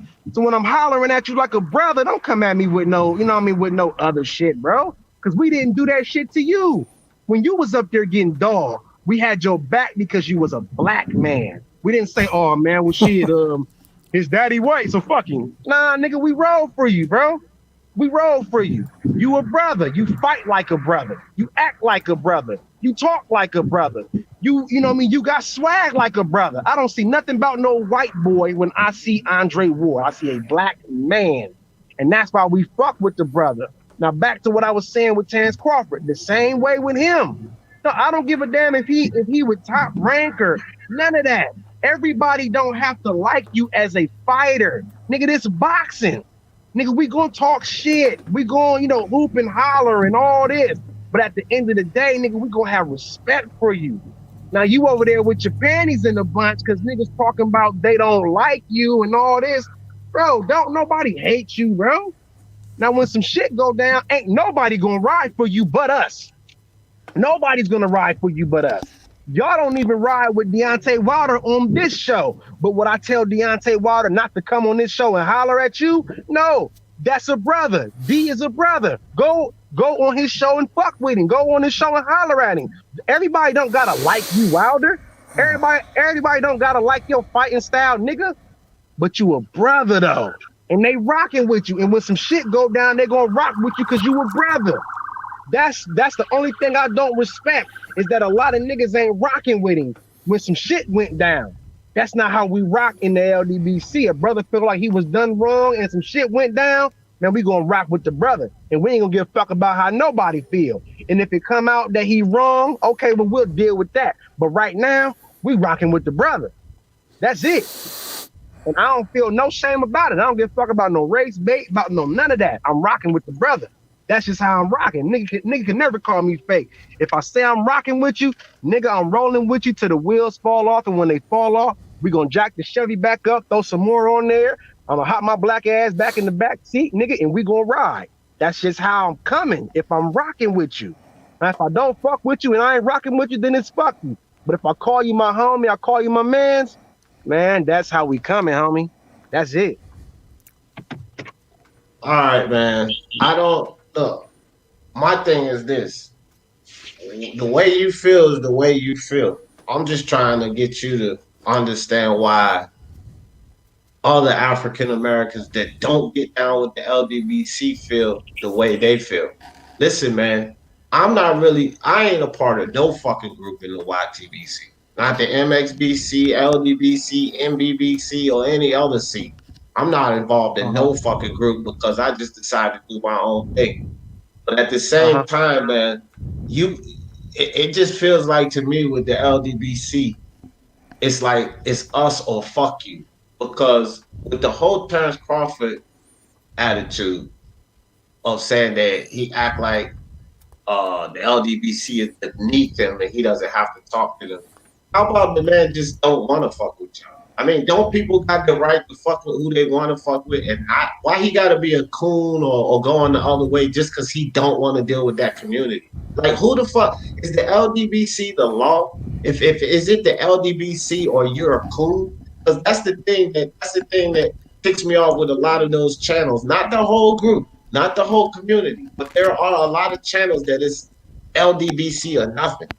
Like, you gotta be feeling like we're above them or they're beneath us if we just decide not to deal with them. If somebody doesn't come to this channel, I'm not mad at them. That's fine. Right. They don't have to be a part of this channel. So why I gotta be fuck you if you don't decide to deal with the LDBC? Because the only thing I heard is Terrence Crawford, and I agree with Myron. I've seen him like set up on certain questions and shit. So he's just like, I'm not gonna fuck with that community. Why I gotta be fuck Terrence Crawford? Because he don't want to fuck with the LDBC. Like let me come back at that. It ain't fucking like that. You know what I mean? If it's fucking, then it's fucking. Because the way I see fuck you is the way you treat Deontay Wilder. That's fuck you. No matter whether you wrong or right, nigga, it's fuck you. You call him a bitch and all type of shit. When a brother get kicked down, that's not how we gonna rock, bro. It may just be fuck you because niggas are salty because they want the brother to come on and holler at him. I look at science, bro. It's not normal for a motherfucker to not fuck with his people. So for you to say, why does he have to fuck with them? You right, he doesn't. You can do what you want. This is a free country. But that's what I thought. But don't get mad when niggas look at you like a weirdo. Because nobody does that. That shit's not normal. You don't see motherfucking apples growing on an orange tree. Because fucking oranges grow on that tree. You don't see, dogs running with cats. Cats is gonna run with cats. You know what I mean? That's just the way shit rock, bro. That's just science. That's the way shit is, bro. I'm sorry. So that's Malcolm, the way shit is, and that's the way most people are. You Do rock you have with a your problem? own. All right, Malcolm.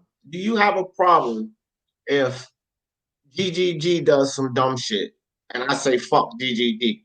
Do you have a problem with that?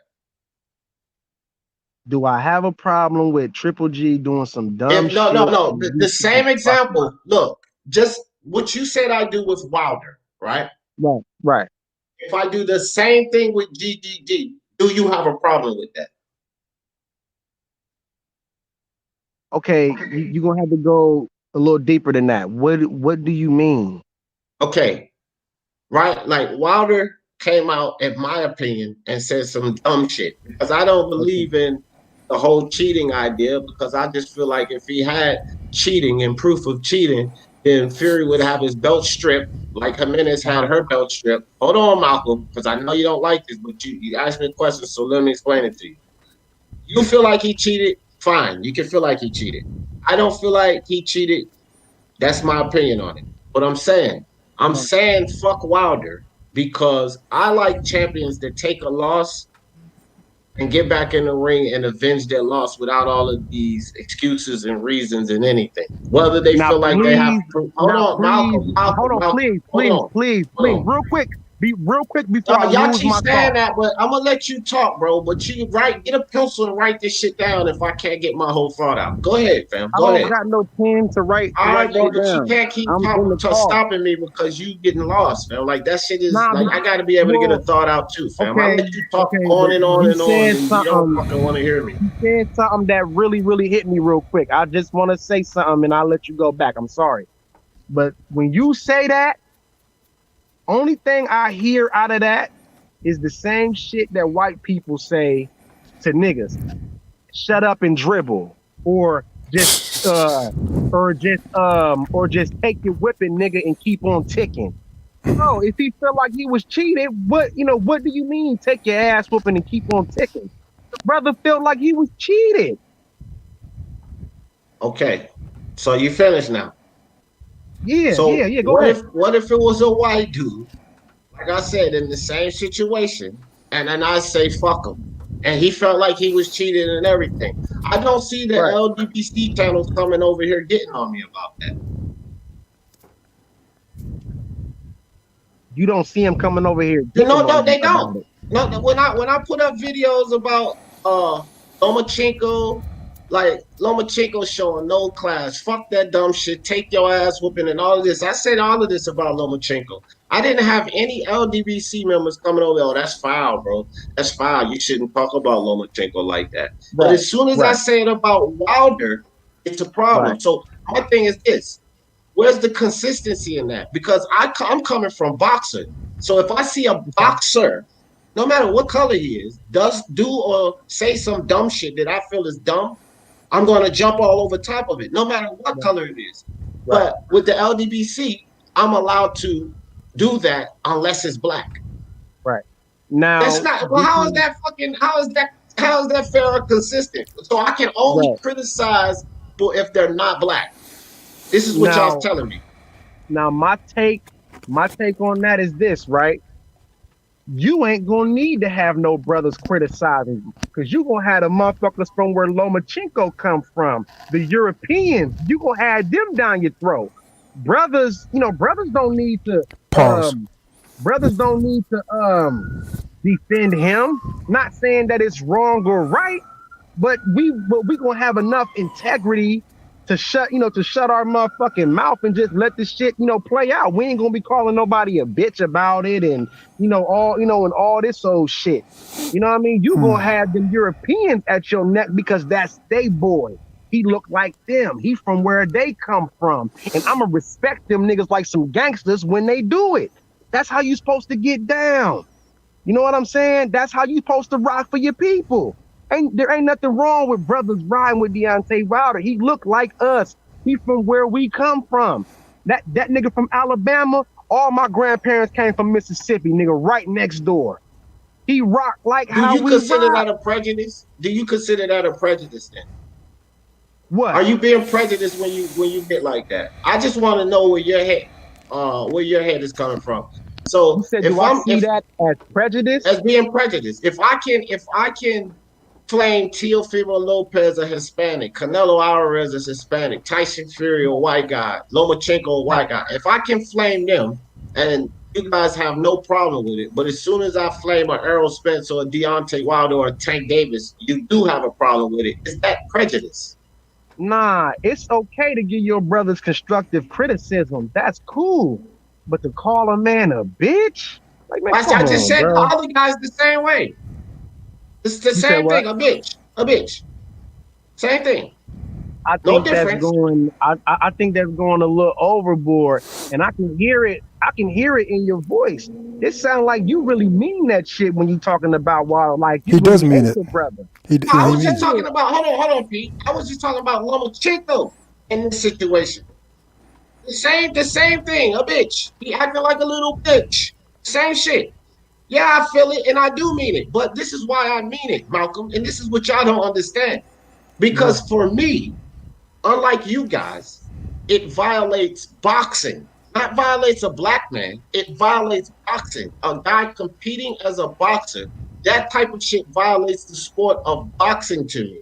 So if it's white, black, Hispanic, or whatever, if I see the bitch in him, I'm going to call out the bitch in him. I'm not going to hold my tongue because he's one of my so-called people. He's my people, so I don't want to say that about him. But I'll say it about everybody else. But I don't want to say that about him because he's my people. Like, that's prejudice and double standard to me. That's all. I can see your point of view if it wasn't no shit in the game. The brother feel like he was cheated. Thousands of other brothers feel the same way. Several other professional fighters feel the same way. Bro, it's, it gotta be some type of code of conduct with this shit, bro. Wilder is one of our Olympians, and this is how niggas out here doing him. I just don't respect it because I don't see nobody else doing that with their people. It's not prejudice. Prejudice means to prejudge before you know a motherfucker.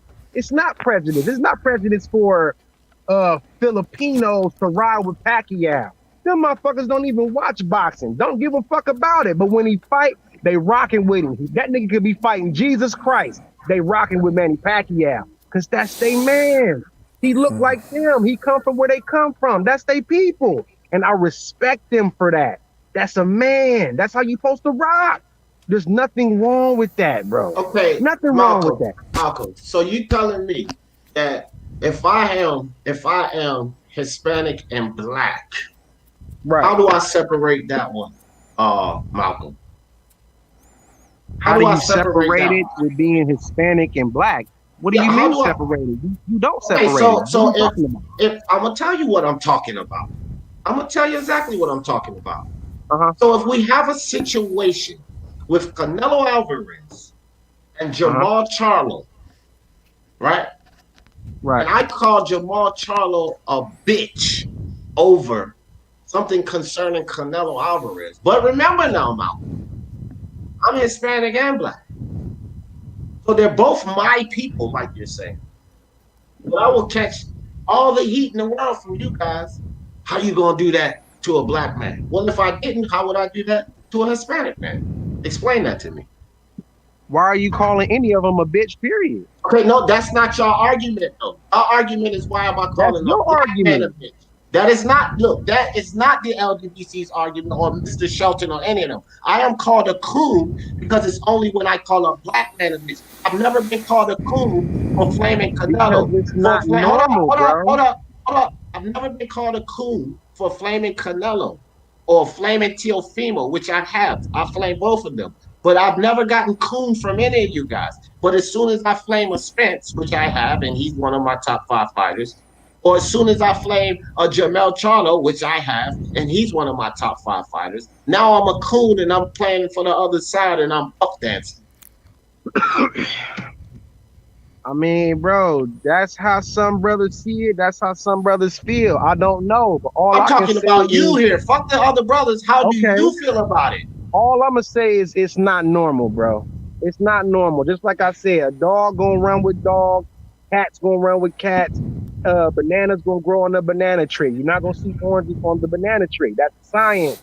Mexicans going to ride with Mexicans. Whites going to ride with white. Filipinos going to ride with Pacquiao or fucking Donaire or whoever the fuck. You know what I A mean? lot of Mexicans hate Canelo, fam. A lot of them hate Canelo. And that's their business. But you just said Mexicans saying? don't ride That's with their Mexicans. business. That's not the truth. And them niggas look weird to me. But that ain't my bit. Okay. I don't give a damn.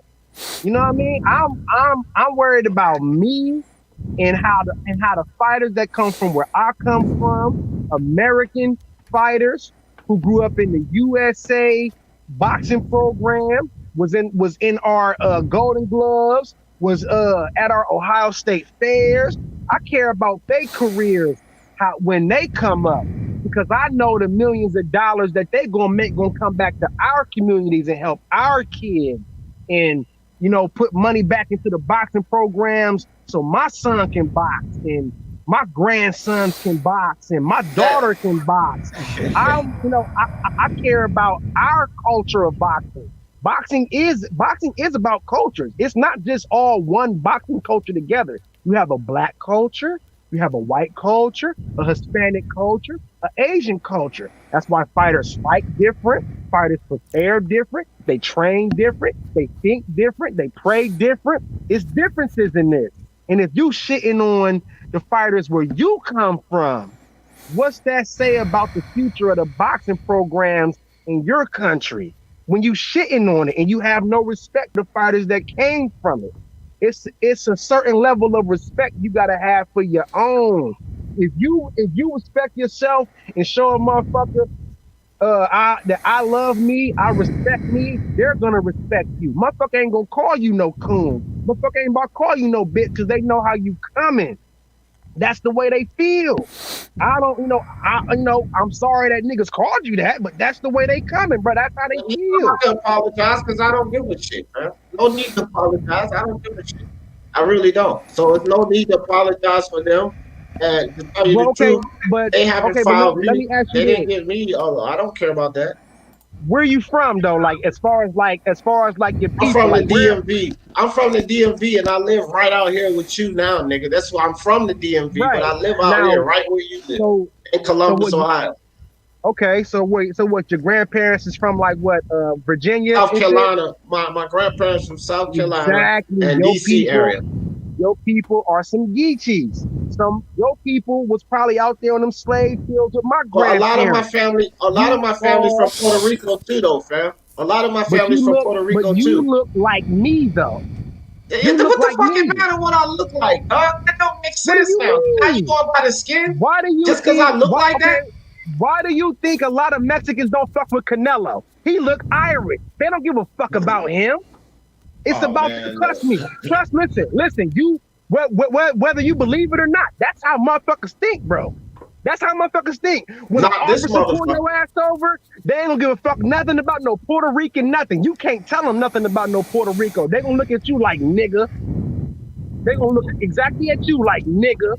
I bet your ID don't say shit about no Puerto Rico. It say you a black man. You look like me. That's why I gave Andre Ward shit. You give a fuck about your dad being a white man and niggas talking to you about being black. Why, you know what I mean? Why are you bringing that up? Let me take this a step further. Do you believe in God, fam? Hold on, bro. I got a phone call in and my phone is messing up. Hold on. I'm about to leave and come back in. Yeah. All right. Give me 2 seconds. I'm about to leave and come right back in. All right, man. Well, while he's doing that, going out and coming back in, let me tell y'all something, man. That type of ideology is a problem in this world, right?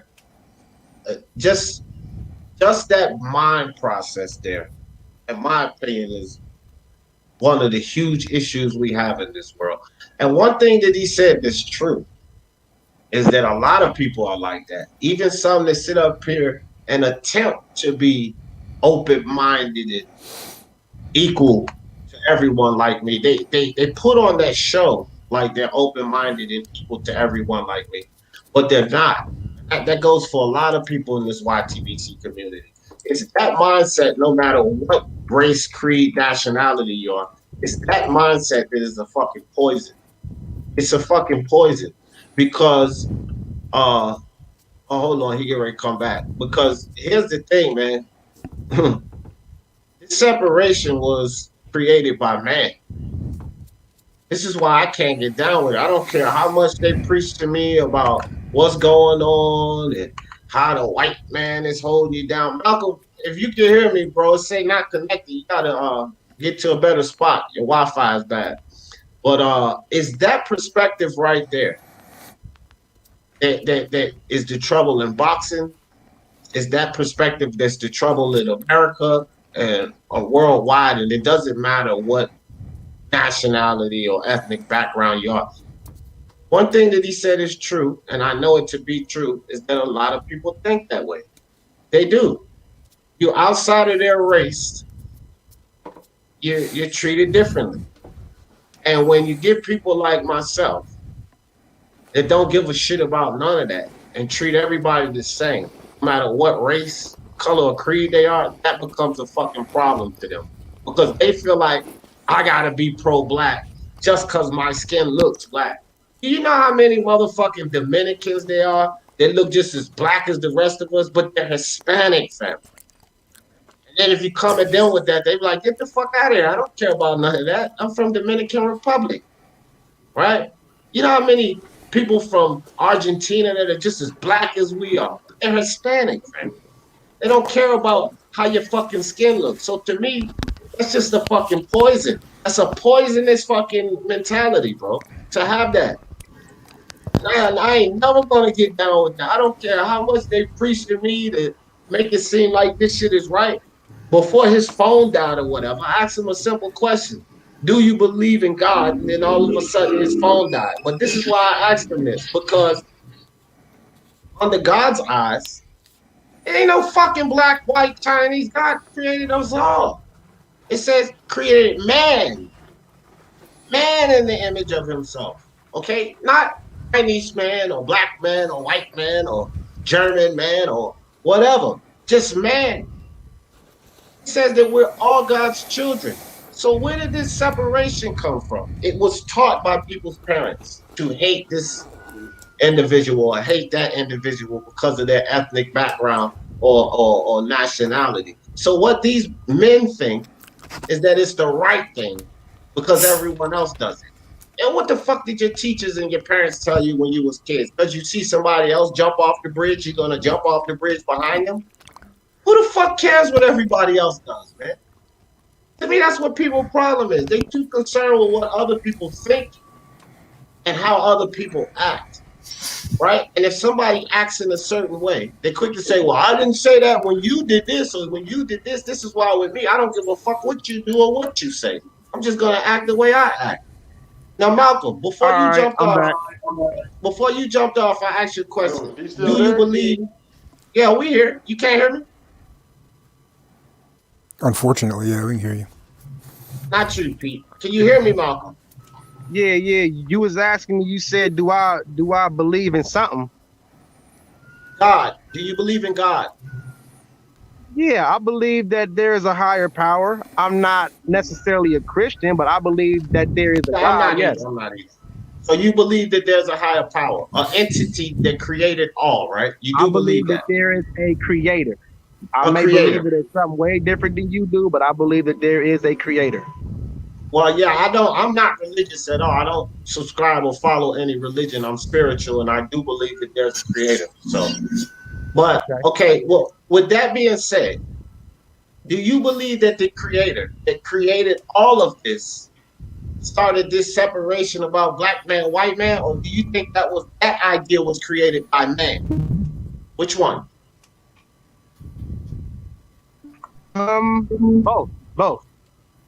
Okay, well, this is where the disconnect is, because I believe that the creator that created everything, the universe, all the earths and all the worlds, the planets, the stars, the creator that created all, think that there would be any fucking reason at all that he cares about skin color on one planet in this entire universe. And to think that way, this is why we call God's children. Not just the black man, not just the white man or the Hispanic man. We're all called God's children. All of us, God's Uh-huh. children. And hold on. Right. And I don't believe, me personally, in my spirituality, I don't believe that a creator on high gives a rat's ass about melanated skin. I don't even see how that would make any difference, fam. When you creating the whole universe, how the fuck does melanated Wow. skin make a whole difference? So why would the creator Okay. separate black man and white man? Explain this to me with your studies, because I've Let studied me. this a whole lot. Right. Hey, yo, Let me it's a go whole ahead and bunch of school you different right religions quick, that'll then, my disagree with nigga. that one, bro. I know, and that's why I don't Let follow me religions, because it's let me man-made. go ahead Go and ahead, man. let me go ahead and learn you something real quick, my nigga. No, you ain't gonna ask teach you me this real anything, quick. but you can share your Hold on. information. Let me go ahead and holler at you then, bro. Yeah. Now, you said you don't think that whoever created everything seen that there was a difference between white men and black men. And he didn't whoever the creator is didn't see. What's going on? Hello? Go ahead. Oh, okay, Tell me, yeah. You said that whoever created all of this didn't see a difference between a black or a white man. He just created us all equal. Right? That's my understanding. So you standing on that, right? That is my understanding. Yes. Okay. I just want to hear you tell me that that's what you standing on. Okay.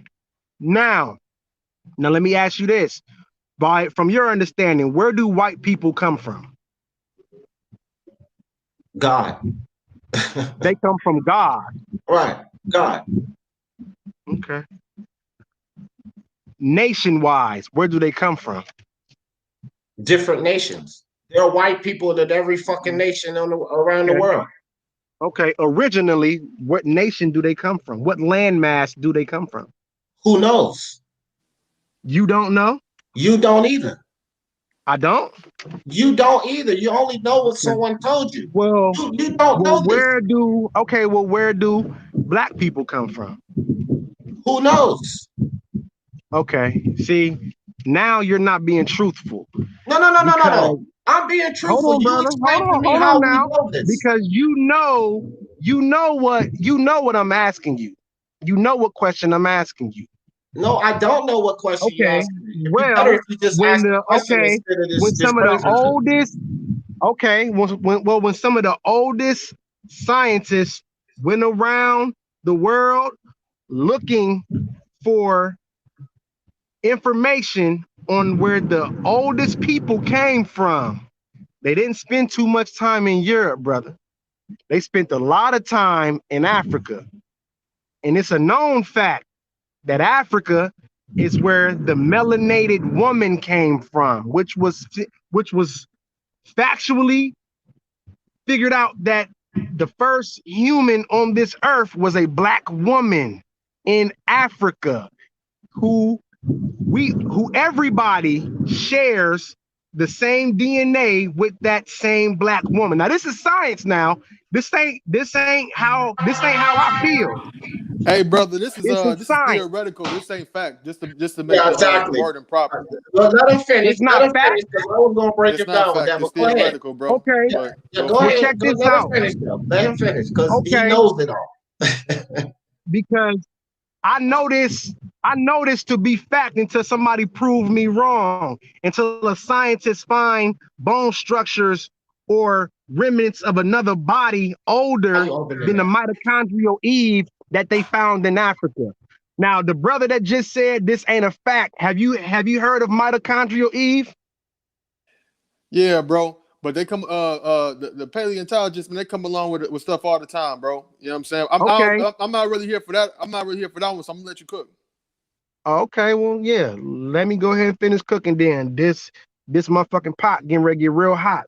Now, mitochondrial Eve was known to be the oldest person on the world, the first black woman on this world. And in her DNA is the DNA of the white man, the black man, the Asian, the Puerto Rican, the Hispanic. And this DNA is found in black women today. You test the DNA of a black woman walking down the street, she's gonna have the DNA of a white woman, white man, Asian man in her. And it's not the other way around. You will not find that in a white woman. You will not find that in a Mexican woman. Now, these is facts. You can go look these up. You can go read books. You can go to the library. You can look, you can go on Google. You can go wherever you want to go. These is facts. This right here lets you know where the first people came from was Africa. And you know, D, black people come from Africa originally. White people do not originally come from Africa. They do not. Originally, they come from nations in Europe. That's where they come from. That's where their bloodline stem from. So now this right here is going to go back to the question you asked me. You said, what did the creator see the difference in this man and this man? They're all the same. I believe the creator, he grants people, what he wants them to have. And I would say the creator would love me more if he granted me with more. Would you say that that's a fact or no? Or would you, disagree or not, that if the creator granted you with more, they love you more, or they want more for you? Would you say that that's a fact or that's false? If I believed, because you just say you believe, if I believe that the creator of all granted one physical form more than the other, then yeah, I would believe that. Problem is, I don't believe what you're saying. You believe two different things. Okay. I don't believe that creator. Hold on. I don't believe that the creator has given any individual human more than the other. I don't know where you get that from. Okay. Now you say the creator is someone that creates not only humans, but created everything, right? The moon, the sun, the stars, the trees, correct? The flowers, the plants. Creator correct? Of all. Yeah. The creator of all. Right. So if a creator gave a certain people a certain land, put them there, and gave another certain people a group of land and put them there to where when you go to Africa, you see nothing but black people. You got whites there, but you see nothing but black people. When you go to Europe, you see nothing but white people. You're gonna see some blacks there too, Europe, but you can look around, and you can tell this is where these people originate from. You go to Asia, everybody with them slanted, chinky eyes. No disrespect to Asians, but you can tell that's where these people come from. This is their shit. This is their land. So if the creator would give black people a landmass like Africa, that's, full of resources, a fruitful land, and not do the same for white people. We're not saying that Europe don't got no resources and it's not fruitful, but Europe don't got shit on Africa as far as resources, as far as ways to live. That's just a fact. We wouldn't be able to live here in the United States with the technology and any of the things we have if it wasn't for Africa, not Europe.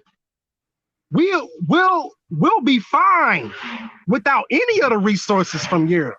It's not the other way around with Africa.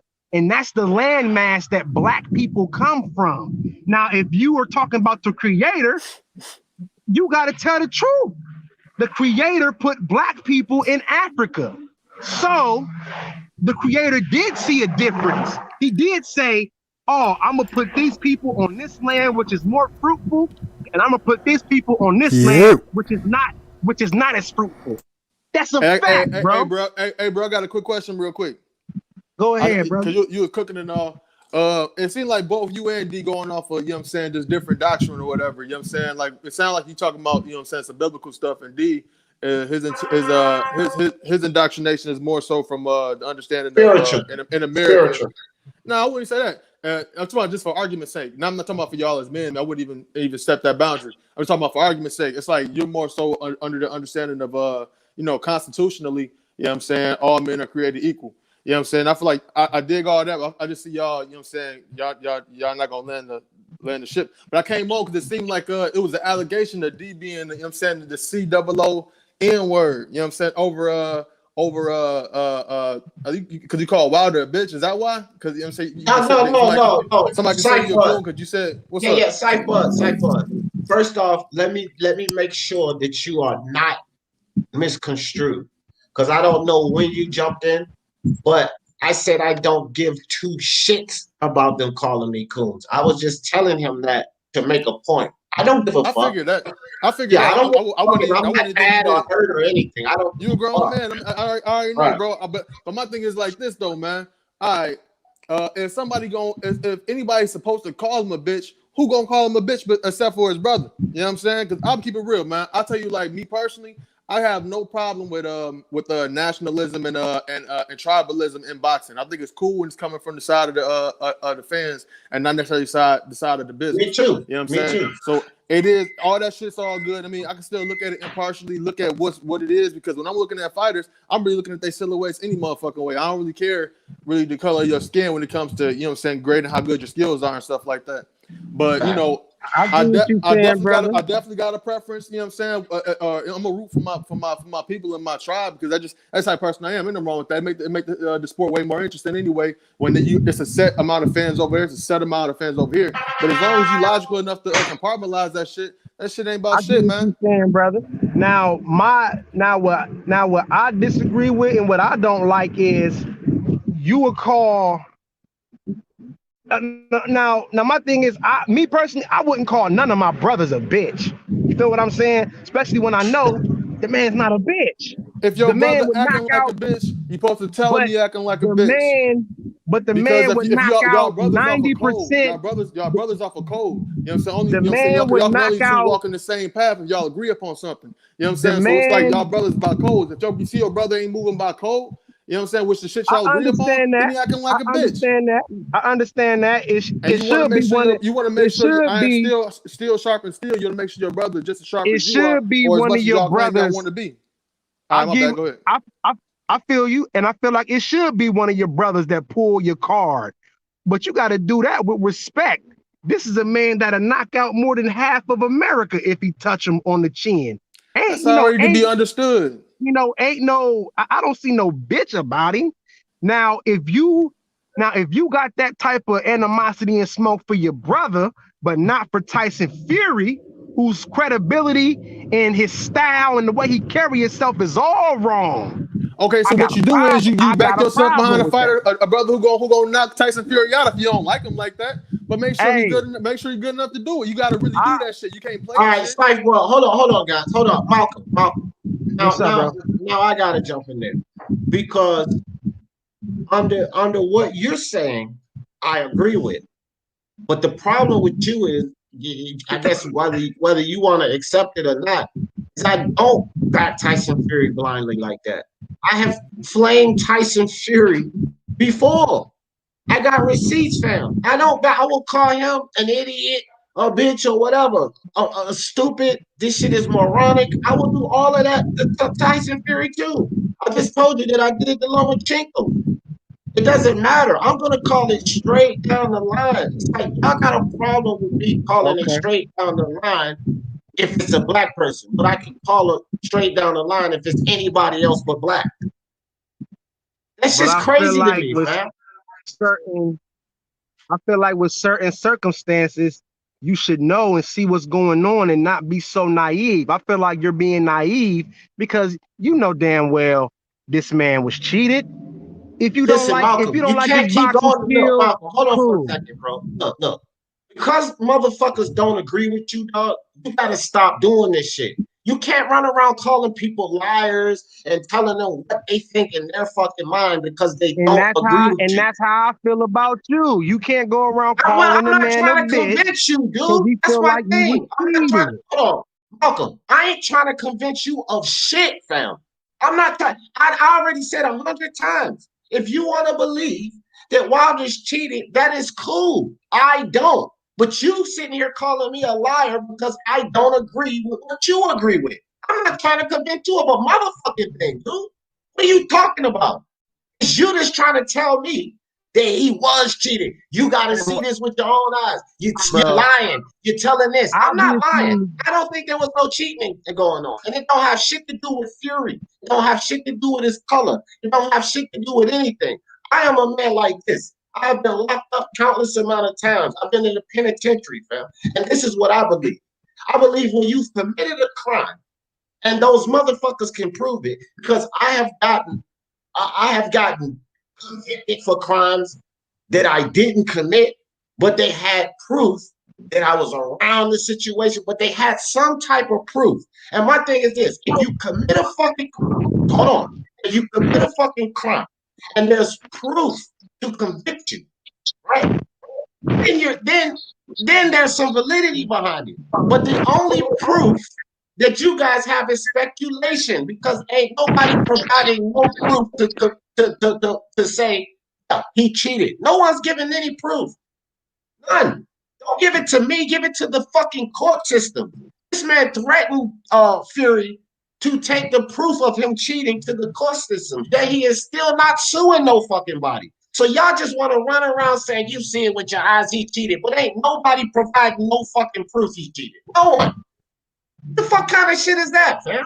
I don't have to believe no dumb shit like that. I don't see no proof in it. None.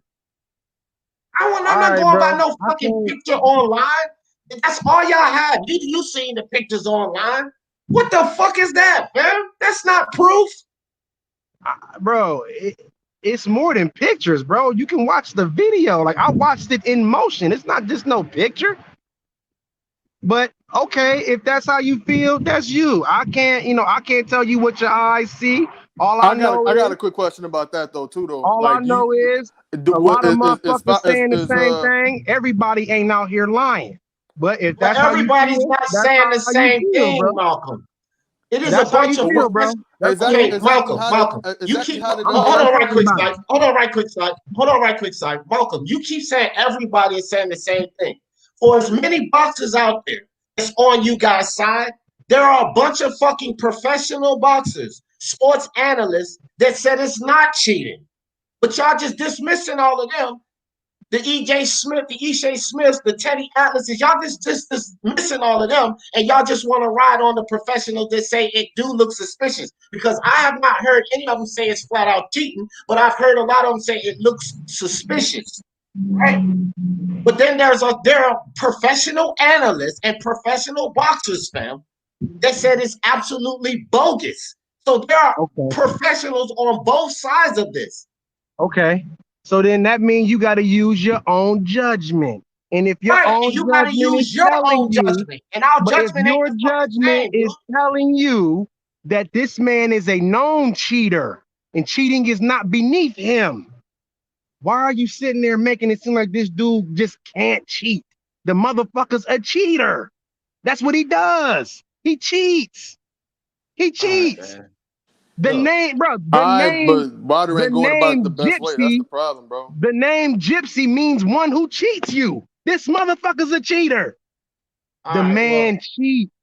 But okay, I'm done talking about it. Either Ryder gonna catch him outside or you gonna catch him in court, bro. Like I don't see him putting more money in his pocket. I was having a better discussion. I was having a better discussion with the brother when we was just talking about the creator and all this shit here. So if we can get back to that, that'll be cool. I really want to I'm about to go work out. Y'all have a good night, man. Yeah, thanks, bro. I want to get away from it for real, bro, because I'm gonna tell you like this. Like all my kids, bro. I got 4 kids. And your ideals and shit about this separatism and racism and shit and follow the black man. None of my kids think like that, fam. None of them. I didn't raise them that way because my family, I have Irish people in my bloodline, fam. Like my Aunt Veronica is fucking pure Irish. My cousin Nova is Irish and black. I'm not gonna raise my kids to discriminate on other races. And that's my personal preference. If you want to live your life to live around people and raise your kids to say that the black man is the best, that's on you, fam. But that's not the ideology that I put into my children. because to me that would be disrespectful to some of my own blood family members. That's exactly And what that's that would be. cool, bro. You can raise your kids the way you want to raise your kids. I don't Right. raise And you my can kids raise like yours that the way either. you want to, But but you can't push your ideals on everybody else. I don't raise my kids like that. But I raise my kids to have pride in themselves. You don't ever put nobody above you. You have pride in yourself, and you have pride in what you can do. You have pride in what your people have done. My people here in this country, man, listen, can't nobody tell me shit about my people. Just like you can't tell a Mexican about his people, a white dude about his people. He not, he not gonna bring up no other race. Oh, well, I'm mixed with this, mixed with that. Man, fuck all that. I'm a black man. I get treated like a black man. I'm a roll like a black man. I want to love being black. I want to have a black woman. I want to have some black ass kids. And there's nothing wrong with that, bro. It's nothing wrong for being who you are and loving that. That don't mean you a separatist or you over here discriminating against people. None of that, bro, because that's what everybody does. Everybody does that. You got motherfucking whole apartment complexes, nothing but Asian people, because they want to live around their own. They not no damn separatists, or they hate anything, or they hate nothing. Bro, that's how you supposed to rock, bro. Nothing wrong with that. No, Nothing well, wrong that's with how you're teaching supposed to kids. rock, bro. That's what you gotta No, that's how what people rock, No, period. no, Malcolm. This is what you gotta understand. You cannot fucking tell people how they're supposed to act. This is what you keep doing. I'm telling you how they do hold that. on, Malcolm. When you say that's how you're supposed to, you are. You can't tell people what they're supposed to do. Because that's how man. people naturally act. No, That's how all people naturally don't act. naturally act like that. This is what you ain't getting. Bro, yes, they do. The white man is going to naturally love white people and speak for white people. So I act like that. You argue with me now you because don't I act like that. No, you don't act like that, and that's why niggas think you're not natural. That's why niggas be clowning you. I don't give a fuck about that. My whole family That's not, don't bro. act like That's that. not. It's That's not not just the point. Look, That's not the point of whether you. Malcolm, That's not the point of whether. Malcolm, chill for a second. Truth, you gotta bro. understand something. I grew up with a whole bunch of family members. My family's deep as hell, fam. A lot of my family don't act like that. It's not just one me. A lot of the people that I grew up around don't act like that. Just because your community of people that you are around act like that, that does not mean that that's what everybody does or they should. You just say you should rock like that. Why? Because that's what Malcolm believes? No, it don't work like that. That's how you get ahead in life. Malcolm, that's okay. So why are black people so far behind? Listen, bro. Why do you think far behind? If that's how you get ahead in life, why are we so far behind? Why do you think Asians come over here? Why do you think Asians come over here and can make $1 million motherfucking dollars to send back home people? Because they stick together. They don't give a fuck about no voting. They don't give a fuck about none of that goofy ass shit that niggas give a fuck about. They're gonna get their ass out and go get spread together and stick with each other. That's how you do shit. Look, check this out. It's been proven. Yeah. Malcolm, check this out. This would be the last time. This would be the last time on this channel that we're gonna have this discussion. This is how I want to end this right here. Those ideals you have about how anybody with melanated skin, no matter what other race they have in their bloodline, that anybody with melanated skin that looks black is supposed to agree with you and the LGBT's mindset, it ain't happening over here. So from now on, you are always welcome to come on this panel and talk boxing anytime you want to. But you got to leave that shit out of it. And if you can't do that, then just enjoy it from the chat. But I can't allow you to come on my panel anymore with this separatist shit, bro. Because it goes too far. Bro. It goes too far. Let me tell you this, bro. I don't mind coming on your channel. I don't mind not coming on your channel. I appreciate it. But if I never come back on this channel again, I'm fine. And like I said, long as don't nobody disrespect me and the way I feel, we cool. Just like I had to check the African brother the other day, or I assume he was African. He's Jamaican. To that. Okay, well, cool. The Caribbean brother. Respect to him and respect to where he come from. But he gonna respect something over here because ain't no black man from America can go over to Jamaica and say nothing slick about Jamaicans. A nigga get his head cut off. That's not how people rock. You got to respect people. Nothing wrong with demanding respect for who you are. Motherfucker gonna respect me, bro. That's just how I'm coming. Yeah, no, that's fine. You That's gonna fine. respect Hold me, on, boy. hold on. That's fine, and I won't allow anybody to disrespect you or vice versa on this panel. So if you want to come on the panel, I don't hold disrespect on, people. Michael. Hold on. When you want to come on this panel, don't worry about the respect, because I'll mute them like Boxing Logic just kept getting mad. I won't really allow people to cut each other off. It's just like when Myron says some foul shit to somebody in the chat. I don't allow any of that. Don't be fucking going at people with that. I don't allow disrespect over here. So you come on this panel, you will get the respect. And if somebody step out of line, let me handle it and I'll get them back in line. So don't worry about the disrespect happening, because that's one thing we're about is respect over here. But what I'm telling you is, bro, you can't come over here accusing people of lying and all of this because they don't see what you see. And you've done that to me personally, bro. You telling me I'm a liar because I don't see things the way you see them. Because I look at a fight or a video or a fucking photo. Gloves, bro. And again, Malcolm, that's the problem. Like, if I don't see what you see or I don't agree with you, that don't mean I'm no fucking liar, fam. Because we idealistically are not the same. I don't believe that the black men are superior and white people are inferior. We don't have the same mindset when it comes to that. So we're not going to see eye to eye on those things. But because we don't have the same mindset, you have to appreciate the fact that I'm not lying. This is the way that I see life. It's not a lie, fam. That's just the way I see life. And I don't see it like you with this pro-black bullshit, fam. Because it's bullshit to me. Everybody's my brother and sister. That's how I feel. That's how I live. Don't mean I hate white people. I didn't say that, Michael. Don't mean I hate. Hey, you can't put that stigma on it like being pro-black is something wrong. I didn't say that either, Malcolm. What are you talking about? You're supposed to be pro-black. Malcolm. I didn't say pro-black is wrong. I didn't say any of that you're saying. I didn't even allude to that. Bro. I didn't hint toward it or nothing. You made it seem like I'm wrong for coming over here with that ideology or something's wrong with that. But let me clear this up then. You're not wrong with that.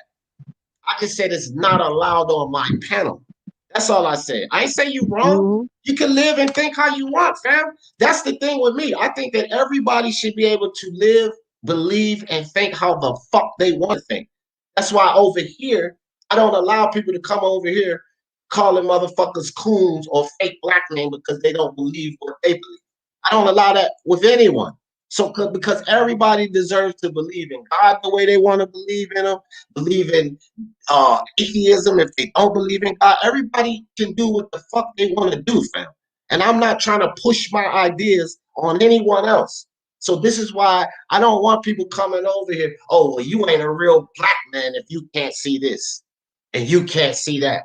But that shit, what the fuck kind of dumb shit is that? And what does it even have to do with boxing? That's what I'm saying. So we don't even have to have this conversation again, because you already know that I'm not on this pro-black ideology. I'm on a pro-people ideology. And you might not agree with it, and the fellas that you're around might not agree with it. But I don't think, and I don't feel any differently toward Intangible, who's been sitting here extremely quiet, and he's a white guy, as I feel about you. Both of y'all, my brothers, I love you guys.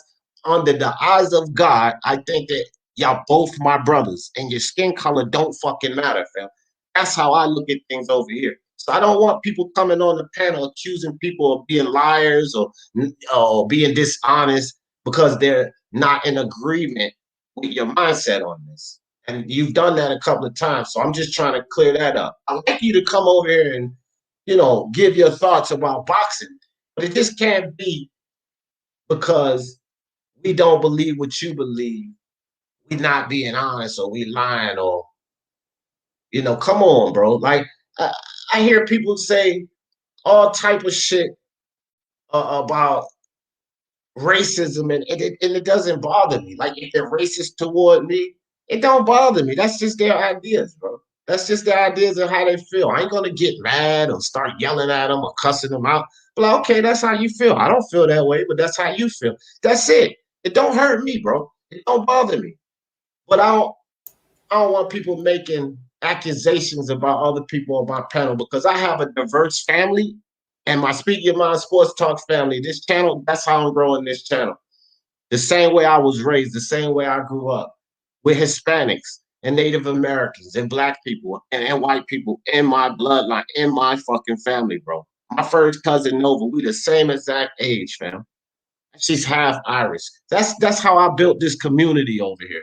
And that's how I want it to be conducted over here. This ain't no fucking BFTB channel where it's a certain mindset. And everybody over there has a certain mindset. And I'm cool with that. I don't have a problem with that. But that's the mindset and atmosphere on that channel. Over here, that's not the mindset and atmosphere of the people in here, fam. And that's what you just got to understand. So you can come over here every time, but bro, we don't want to hear, or I don't want to allow that Wilder is being treated wrongly by me because I say he's a bitch, and I shouldn't say that because I'm a black man. Because I will be quick to call any of these boxers a bitch if I see them acting like a bitch, right? I'm from the same streets that most people that grew up in the streets are from. And the fellas that I grew up around, we prefer each other to do that. If there's a problem, if you see one of your boys, look, bro, you on some hoe ass shit. You acting like a real bitch. That's respect in the streets, the streets that I grew up in. My boy posed to pull up on me and tell me I'm acting like a real bitch. Chill the fuck out. That's what my boy's supposed to do. That's my dog if he does that. He ain't my dog if he let me run around acting like a little bitch and don't let me know. That ain't my dog, bro. Constructive criticism comes from your real friends. Constructive criticism comes from the people that really care about you. They don't hold their tongue because they see you fucking up and they care about you. To me, that is respected. But to hold my tongue and not call this man out because he's black, nah, I don't believe in that. Because I would do the same thing to Loma, to Canelo, to Teofimo, to GGG, to Terrence Crawford, to Aerosmith, because they're Aerosmith, because they're all boxers. And under the eyes of boxing, if you lose a fight and you don't take it on the chin like a man, and you come up with every other fucking reason why you lost, instead of taking it on the chin like a man, that is some bitch shit to me. Because if it's that serious, if you think he cheated you, then go back in the ring and beat the fuck out of him again. Don't come out making all of these excuses and making all of these claims that you cannot prove. Because that's what Wilder has done also. He has come out making a whole bunch of claims that he cannot prove. If he could prove it, once again, the dude would have his belt back and Fury would probably be locked up for attempted manslaughter or attempted murder. But the only thing that's going on in courts right now is arbitration over a fucking contract, fam. Has nothing to do with denting the heads, tainted water, fucking egg weights in the gloves. Nothing about court. Their court date is going on with that. Nothing. It's all about an expiration date on a contract. So if you're not going to go to court with your egg weight proof, with your tainted water proof, with all of this tempered glove proof, if you're only going to go to court over an arbitration over a contract, then why are you in the fucking media saying that that's why you lost and I'll sue you if you fight someone else? That to me is some bitch shit. And it don't matter if it was Wilder that did it or anybody else. I'm going to call it how I see it. That's some bitch shit. Now, if people that are black want to get their panties in a bunch because I'm a black man and they felt like I shouldn't have told the truth, or at least the way I see it as the truth, then that's their problem. But I'm not doing it because I'm black or because he's black. I'm doing it because he's a boxer that I see is on some bitch shit. Period.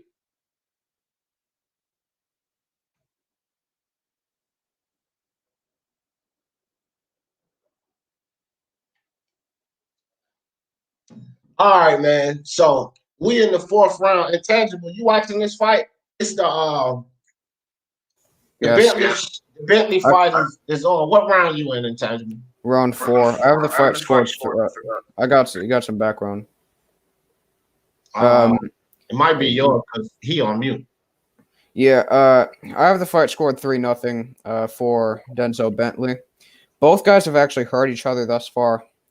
In round 2, he clipped Heffron with a very nice straight right hand, had him on wobbly legs. Heffron's left eye is visibly very swollen. I see it. It's swollen. In round 3, Heffron actually badly hurt Bentley with a straight right to the solar plexus and had Bentley a bit wobbly, but he was able to recover quickly. He hurt him again. He hurt him again. He's going to put him away, man. I ain't mean to cut you off, but he just hurt him again. Heffron got his feet back on them. Yep, there it is. He has him against the rope, starting to go to his body. What's your time? What time count are you on? I think you're a little bit behind me. 2 minutes. Okay, yeah, just a little bit. It's all cool. I'm a bit ahead of you. Now Bentley's going to his body. It seems like the activity in this fight, Bentley's starting to increase. He's really sticking that. You get ready to see it. You get ready to see it. Heffron. He's really sticking in quite a bit of 1-2s. He's keeping it active. Oh, hey, man, these guys are balling. Okay, let me call this. Let me call this fight now. All right, they're in the center of the ring, man. God damn. Now they're going to slow down. Jab by Bentley. Another jab through the guard by Bentley. Straight right by Bentley.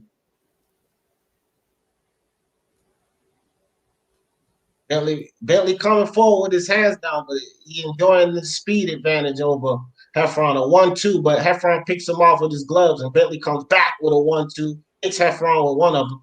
Heffron with a nice hook counter on Bentley. Bentley just missed with an uppercut and just missed with a left right. Good head movement by Heffron. A nice body shot by both guys. Oh, good 1-2-1 by Heffron. Land flush on Bentley. Bentley took it pretty well. Fired back with a jab. Both guys measuring each other. Bentley with his hands down. Good body shot by Heffron. Gets out of the way. Bentley with a jab, and Heffron responds with a hook. Bentley with a 1-2. Pushes Heffron back a little bit. Bentley with a straight, and Heffron, he makes Heffron miss with a hook. Looks like another round for Bentley since I start calling it. Oh, nice 1-2 by Heffron. Lands the second punch. Bentley picked the first one off with his glove. Tries to throw a jab back, and Heffron picks it off with his glove. Hey, this is a good fight, man. Yeah, it is. In the 4th round, Heffron actually seemed to be landing the harder shots, but Bentley was just a bit more active. I think this fight gets stopped.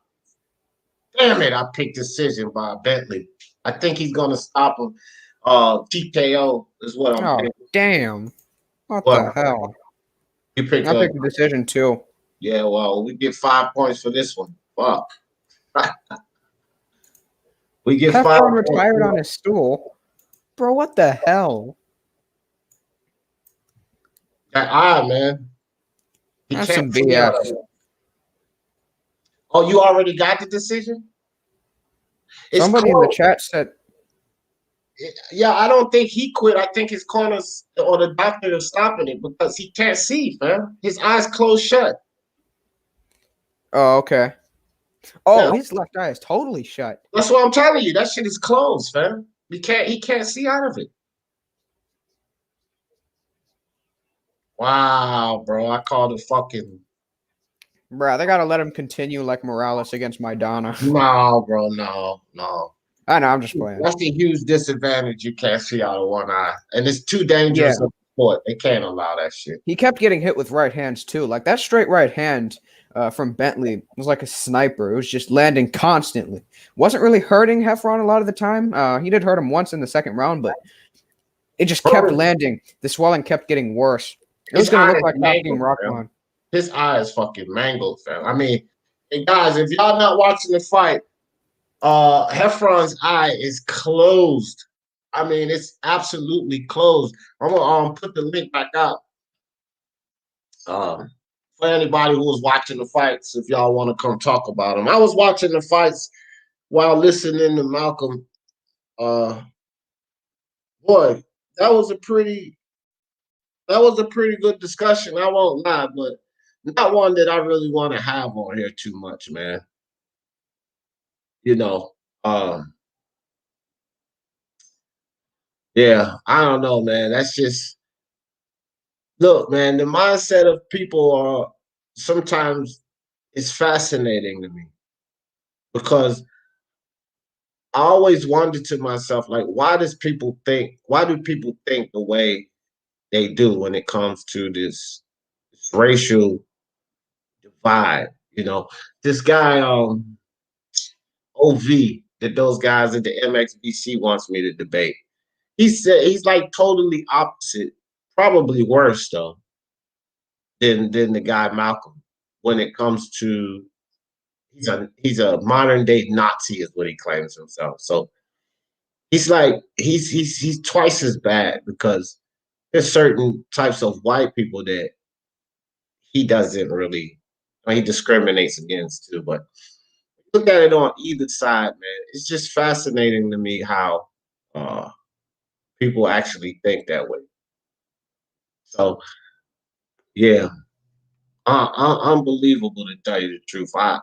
Hey man, did you see that fucking fight? That wasn't no fight, bro. The first round was kind of all right, but Bentley beat the shit out of Heffron. Yeah, he beat his ass, man. Wow. I picked it. What did you pick? What did you pick? Decision. Decision. I went for round 12.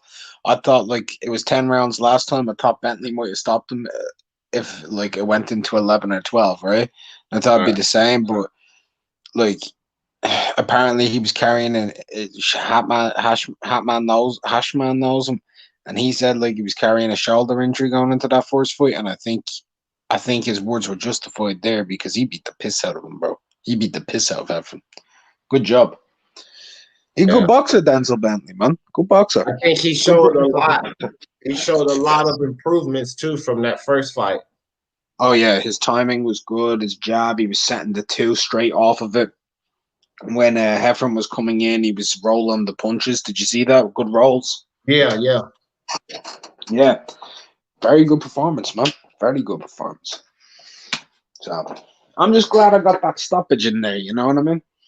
Yeah, that's good stuff, man.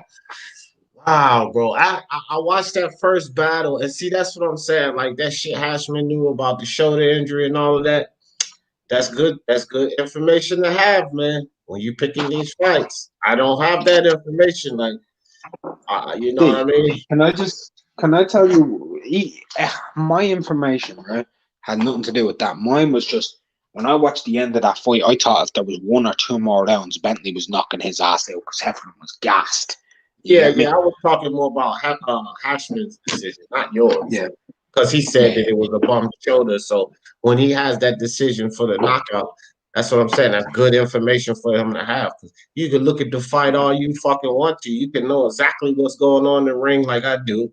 Like I really feel like I do. But if I know one dude's holding a bum shoulder, oh, that film study don't do a goddamn thing for me. That's some information that's good to have.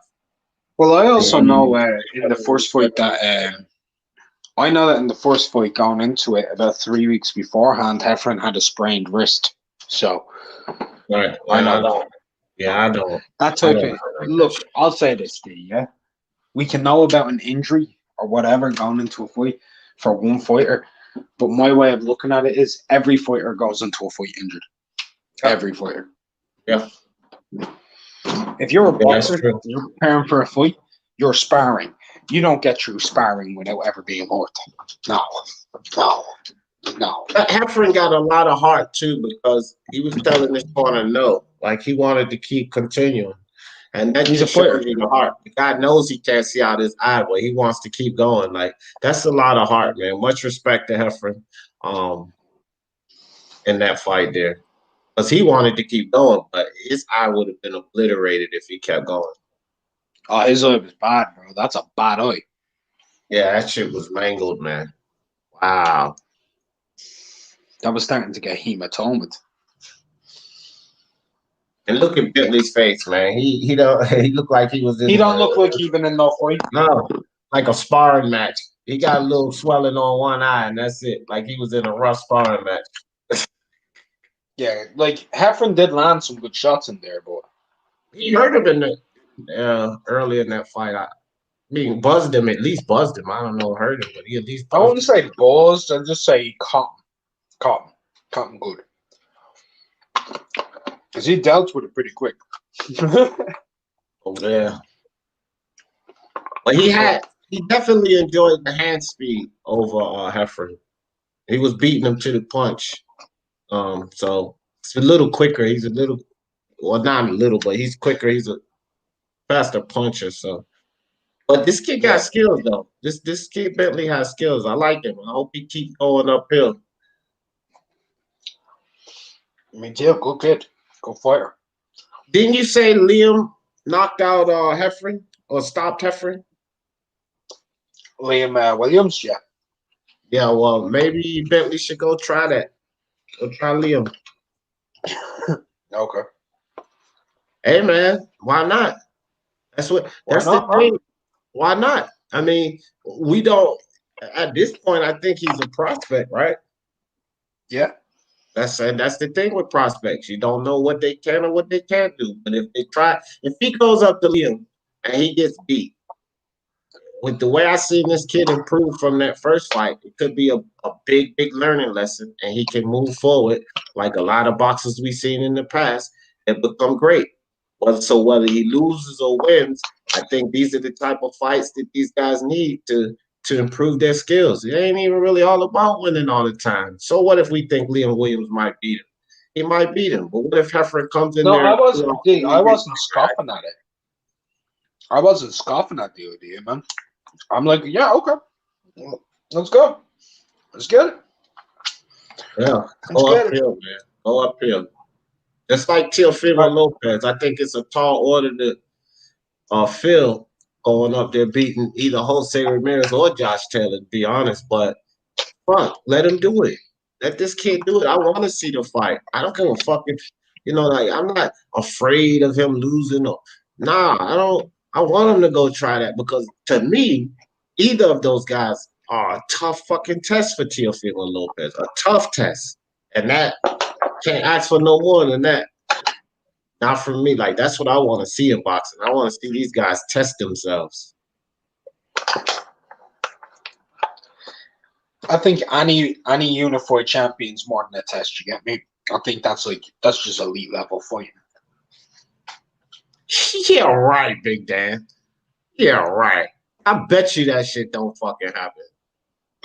What's he saying? Andre's fighting Liam Williams in February, apparently. Yeah, right. I'll believe it when I see it. Yeah, I don't believe that bullshit. Andre's another Tank Davis. He ain't gonna fight nobody that's interesting. In my opinion. If he look, Liam Williams' resume ain't all that. But he comes forward. He's powerful. He can box. He's got stamina. And he's fucking vicious, right? Yeah. Well, let's get it. No, I would love to see the fight. I would love to see Liam Williams get in there with Andre. What I'm saying, bullshit, I believe it when I see it because of Andre. Not because of Liam Williams or what he could do. Andre, he don't look, man. I ain't putting my hopes in the motherfuckers like Andre to get in a good fight when I consistently watch him get in bullshit fights. We're talking Demetrius Andre. Man, doo-doo Andre. What fight has he been in interesting, Ronald? What, Keeler? I like Sulecki? Monterosia? I like the way he switched his styles up. One day he a pirate boxer, the next day he kind of like an old school. It's interesting. Liam Williams versus Demetrius Andre. Okay, I like it. I like the fight too, but I don't believe Andre's going to take it. That's what I'm telling you. He was just talking about a dusty. He was talking about a dusty somebody in a Billard. Was his last two names? I don't even freaking know. And now he's talking about Damian Billard and Dusty Hernandez. Right. I didn't know either of them. Okay. Yup. What's going on, Rival Boxing Talk? What's up, Ronald? How you doing, bro? Oh, I can't call it. I'm sitting up here with my daughter, but I forgot that this iPad that I got won't allow me to watch it continuously, and they start acting up. I don't know what's going on. Oh man! So y'all watch the fights? Yeah, I watched this card. I was kind of watching it while I was on this live. I just had it in midday boxing talk, but then I changed the title because I was going to be watching the fights, talking about them. So it was a couple of good knockouts in the fight. Some good looking up and coming. What was that kid Burke? I like the way he looked. He's strong. He's strong. He throws some good 1-2s. Which Bork is this? Because there was meant to be another Bork that was in our prediction league, but I think his fight's void. I can't remember his first name. His last name was Burke. He's a white guy, but he showed some really good, really promising Was his name stuff. Henry? Was his name Henry? I don't know. They'll probably say it now. I got my headphones on. They'll probably give the rundown, and I'll let you know. Okay. Yeah, we did get a couple of voided fights. COVID, supposedly. Yeah. Dusty Hernandez Oh, is they a canceled a welterweight. couple. Yeah, a couple of our fights, but it ain't gonna be first, second, and third place are gonna have a decent split this week because when you get 2 voided fights like that and you got a slow week, it's only 11 fights this week. We got 2 of them voided already, which means it's only 9 fights to be counted, right? So, like, say another fight gets voided or some dumb shit like that, then it's not a lot of points to accumulate on a week like this. You'll see a lot of people with 65 and 70 points this week. I'm on 30 already. Yeah. Yeah, but Bentley shows some really fast hands, man. That was good stuff. Again, because I watched their whole fight, their first fight. That's what I use for film study. I just watched the whole fight. And I see some good improvements from Bentley since that first fight. This was his last opponent, so the kid is learning. I like to see kids improve like that from one fight to the next. Like, he's doing a good job. Do you know what I noticed him doing a lot better, though? You know when he was throwing the straight right hand when Heffron was on the line? He'd Right. immediately step off the line, make Get off Heffron center. reset, and then bam! Yep. Yeah. I noticed him, too, getting off of center because he was on center too much, which In is the why, first one. in the first one, which is why Heffron was teeing off on him. But he did a damn good job of getting off of center in this fight. Yeah, I see it. Yeah. Yeah. But, to be fair, although his eye wouldn't make it appear that way, Heffron did a little better with his head movement as well. It's just Bentley's so fast that because he had Bentley missing some shots. It's just he couldn't slip all of them. And he was throwing a lot of punches, Bentley, a lot of power shots, a lot of those straight rights, man. A lot of those straight rights and hooks. He was looking to knock him out, bro. His game plan was to stop him one way or another. He wasn't going for no points victory in that fight. You don't try that many power shots if you were looking for points. Those guys at 140 or 147? Middleweight. Those guys are middleweights? That's why they're talking about Liam Williams, bro. That's the British middleweight. Yeah, true that. Yeah, Jay. I don't know. Yeah, I know. I don't know then. Maybe not. He said, Jay said, don't see Bentley getting beyond European level. I don't know, man. I would like to see. Let's see him fight. If he fights Liam, let's see how he does in that fight. If he beats I'll Liam, say this about European level, right? Do you know who the European champion is at middleweight? Camille Cesare-Meta. He could be Camille Cesare-Meta. I'll see why not. It's a good fight. Cesare-Meta don't punch hard. He could be. Yeah. Cesare-Meta D is Golovkin's mandatory for the IBF. Oh, boy. Yeah. He's the Polish dude who has 5 knockouts with like 23 wins or some shit. Bentley could do European level, bro. That's European level at middleweight. Yeah, he what was the title though? They said it was a middleweight title, but it was the Lonsdale belt, the British middleweight title. Well, see, I'm not familiar with those, but sounds cool. The Lonsdale belt's a beautiful belt, man. Beautiful belt. They Right. Troy got a picture of the Lonsdale belt there. Lonsdale. How do you spell it, Mark? Lonsdale belt. Oh, Lonsdale belt. Nice. Hey, So that's like short DANNE. for London or something? Is that like Hold Also, on I'll right quick, send it to Mark. you. I'll send it to you, D. Yeah. Just do that. Send it to you on Messenger. Man, don't be telling me no fucking European names and think I know how to spell it. I ain't never heard of no damn Lonsdale belt. You heard of fucking Polo, you heard of Ralph Lauren and all that shit. Better know about Yeah, that's Lonsdale. clothes I wore. I ain't never fucking wore no damn Lonsdale belt or know nobody who own. No, There I'm you go, just D. kidding. I'm using the word. What you, The They what word. you sent send to you it on Messenger Messenger. or Twitter? Messenger, bro. All right. Yep. Oh, so that's it for the night for the fights. It was only 3 fights. No, just for now. There's some fights coming on at 8. Oh, okay. That must be the other fights I got on the schedule. Who's I fighting seen at 8? on Hold on, I'll tell you right quick. Is it the super featherweight and the lightweight fight or something? Luis Palomino and Jim Ehlers. Bro, that's bare knuckle, isn't it? I don't. Oh yeah, it is Oh bare yeah, knuckle that's the fight. bare No, knuckle that's fight. bare Yeah, that's knuckle the bare fight. No knuckle. more fights tonight. I just looked at Okay, it. so I It missed all of BK them. FC. Yeah, it's bare knuckle fight. Yep, so I missed all the fights tonight. It was only 3, I thought. So damn, that sucks. Tomorrow I'm gonna try not to miss any. Yeah, they came Especially on that last. early. There was Yeah. it won't it was like 7:30 or something over there when they came on. It was only 2 o'clock over here. You see, all right. Oh shit! I forgot I was supposed to be pulling up the belt. Whew.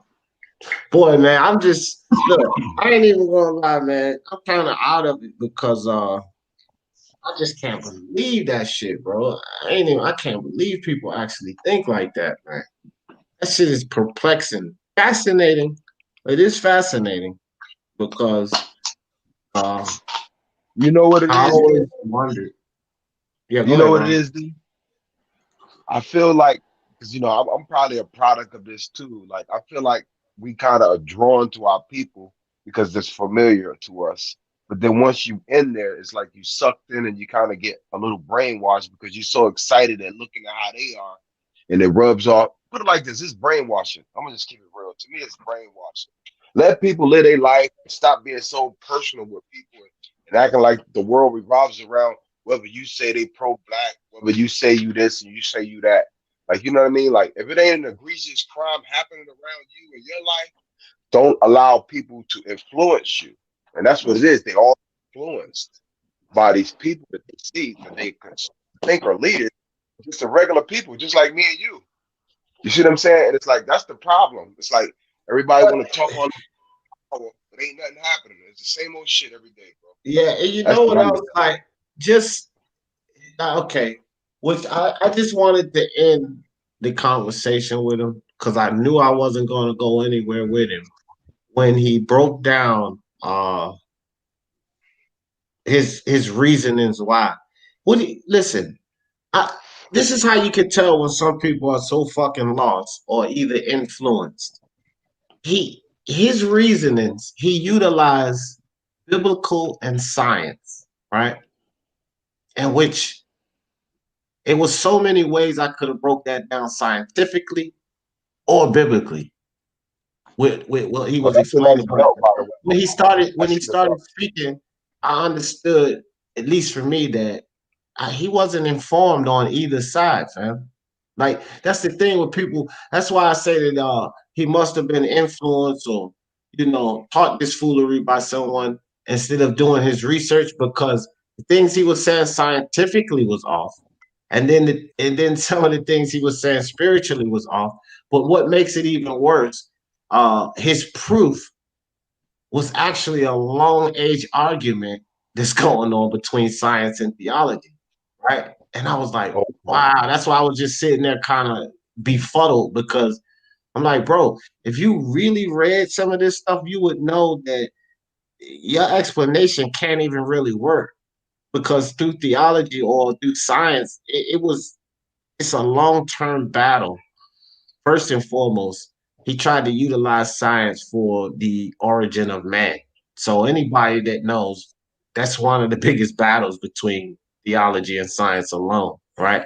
Then he said something about the landmass and all of this. But look, man, like let's think about the tectonic plate theory, right? Let's think about the the Neolithic or that. Just let's think about that age of man, right? A lot of the things he was He's saying speaking just on a don't. level that I don't really fuck with. I don't go that deep into science, Yeah, but I hear you. and I didn't want to go that deep with him either, just to debunk what he was saying, because sometimes you can teach people and they'll take it in, but sometimes people just stuck in with what they want to believe in. And I think that he's one of those kind of guys. And you know, I could have broke all that down so that he could understand where I was coming from. But that's really what I don't really, like I told him, I'm not trying to change your ideals, bro. You can think how you want to think, but you can't call me a liar because I don't think how you think.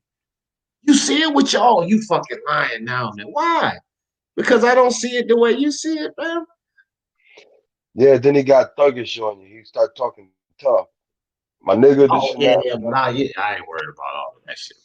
But no, I'm just saying, like he want to get his point across, but he resort back to the same way we all can be, like at some point. Well, unlike a lot of these people that's online that don't have the money to come reach out and touch you, they just fucking selling wolf tickets. He and I are right here in Columbus, so yeah, I never really give a fuck about none of that because dude, we in the same city, so you can just cancel that shit. Ain't gonna be no tough talk, nigga. We can meet up in like 6 minutes. You know what I mean? yeah. And you get no problem. So like I don't do that tough talk with nobody online. I'm like, yeah, whatever. But again, Yeah, like I try not to. you're I right try here not in Columbus, like on the same side of town too. Like me, him, and Mar Machine all live on the same side of town. So you can I miss tell me you, with all that border tough wars. talk. Let's just meet up on border wars. Goddamn it, I'm signed up now. I signed up yesterday. That's the way I Yeah, look at it. But that's just for that's just for grown man venting purposes. You know what I mean? It ain't for killing my brother, or sister. It ain't for none of that shit. No. I can never get down with that mindset, man. I'll tell you right now, I'll never be down with that mindset. And I don't give a fuck about people calling me Uncle Tom or Coon or any of that shit.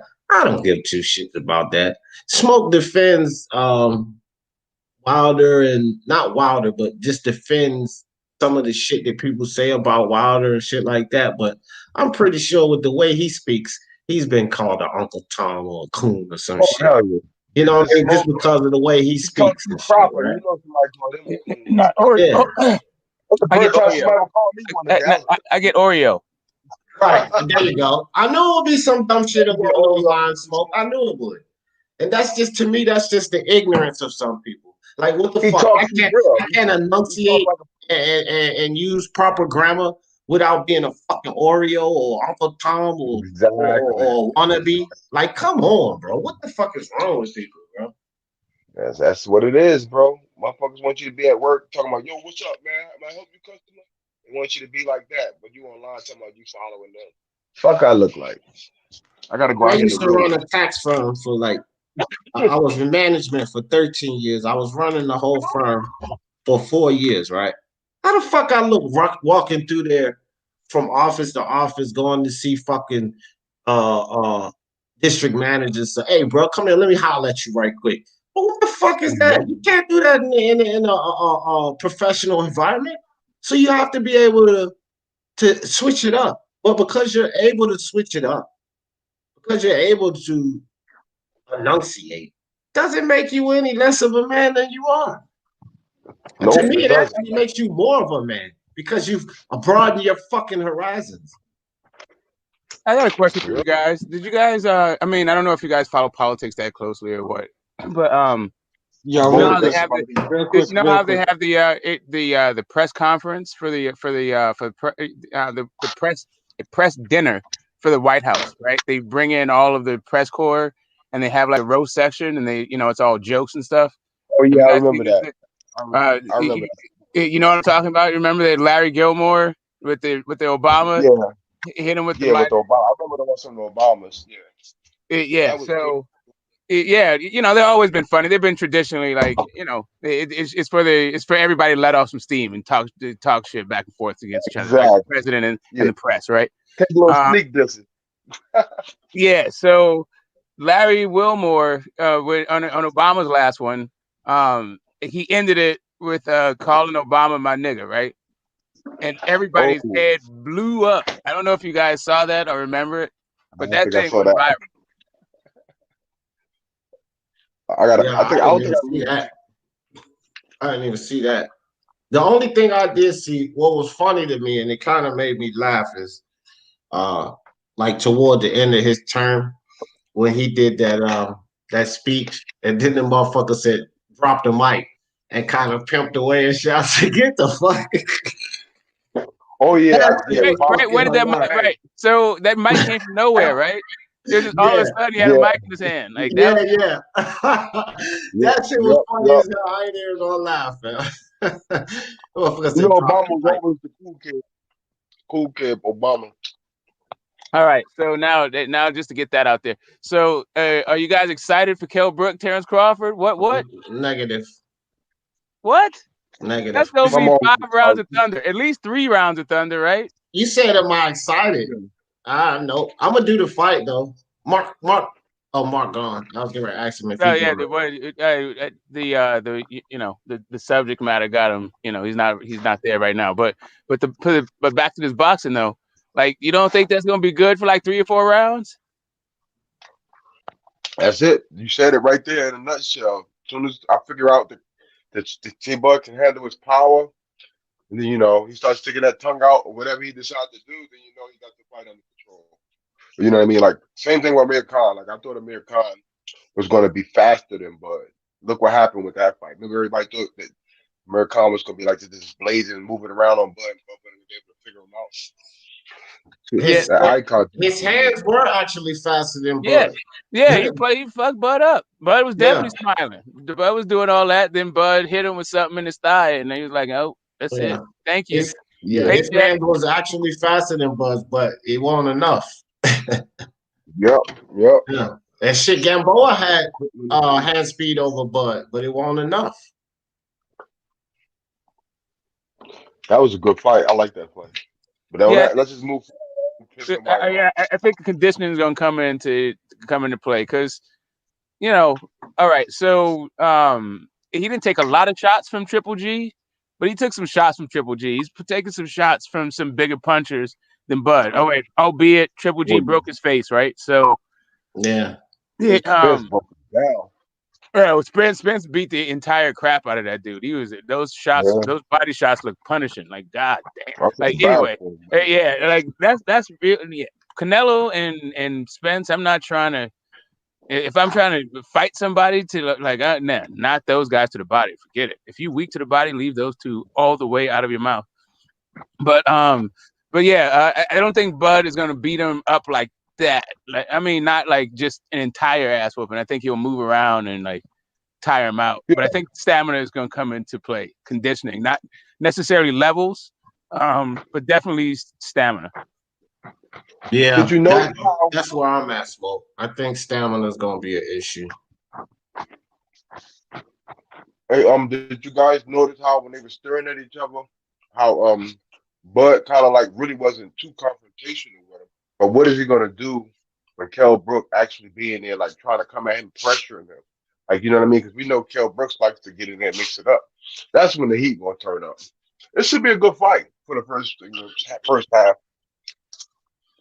Yeah, I see Bud trying. I think Bud has just his feet are too good, right? So I think he's gonna move around and let him go. Like, you too old, you too big. You're not really a welterweight anymore. Everybody knows it. Just take him in deep waters and drown him, right? Just treat him like Jose Benavidez. Although he did mix it up with Jose. He did mix it up with Jose a little bit. He got fucked up by Jose too, trying to mix it up. Yep. Oh, Bud got fucked up against Jose a little bit, you think? Yeah, Jose pieced him up. Jose Benavidez fought a decent fight, fam. He did. Man, I fell asleep when they fight into the 9th or 10th round or 11th round. I think that's when he knocked him out, right? 12th. Like He 11. knocked him out in the 12th. He ain't had too much more time than Tank Davis had in the damn Gamboa fight. They pushed it to the limit. Yeah, like when Bud stands in trades, Bud gets tagged. Yep, I can believe that. And I don't think he'll be. that's my concern with Bud Crawford in this fight. That I don't think that Kell Brook is going to be the right guy for him to stand and trade with. Maybe in the 9th or 10th round, because I think Brook will be depleted, somewhat depleted by then, right? Some of the steam will be off the punches and he'll be a little tired. But if he gets into that fucking tug of war, 6 rounds or before, he could lose. He could lose that war. I mean, now, when I say lose that war, I just really simply mean get dropped. I don't think that I honestly don't believe that Kell Brook to beat him. Because I don't even care about Bud being hurt or dropped. I mean, we've all seen him drop and wobble like stinky leg, but he still beat the hell out of the guy that did it to him, right? Yeah. So just because the man get dropped, I think Bud is the kind of guy, the kind of fighter that can get into trouble and still work through it. Kovalovsky, that punch wasn't as flush, but he definitely did make contact with Bud's chin. Who? Oh, I know what you're talking about. Kovalovsky. You said Kovalovsky. I was like, who the fuck? Yeah, I can't say all those names, man. Those don't be interesting No, I just figured out who you was talking about when you said it. Kovalovsky. Yeah. Green beans. They call them green beans. Mean machine or something. Yeah, man. I think Green Machine is right. Yeah. Okay. Yeah. Ronald got it all fucked up. Kovalovsky and green beans. His real nickname is Mean Machine, but he is inexperienced, so he gets called Green Machine. He looked pretty decent. Also, Green Machine was better than Big Wheels, if you guys remember. If you're a man of a certain age, you know what I'm talking about. Hell with the 2 arms on it. Hell yeah. Yep. That's the era back then. That was like 80s, I think, or 70s. Yeah, the 80s. And 70s. That's the 70s for me. That Big Wheel was some fugazi. Then in the 70s, in the 80s, they put the brake on the big wheel, but in the 70s, it was just your feet. Yeah. Yup. You're right. I had the brake one. I remember the brake ones. We used to go down the street in Atlantic City and then make the fucking brake come out, and then next thing you know, you're going sideways and shit. Yeah, I remember those. Yeah, I had a green machine. As a matter of fact, funny story, I had a green machine too long because I was the age where I should have known how to ride a bike already, but I was still riding that goddamn green machine. All my boys was riding the bike.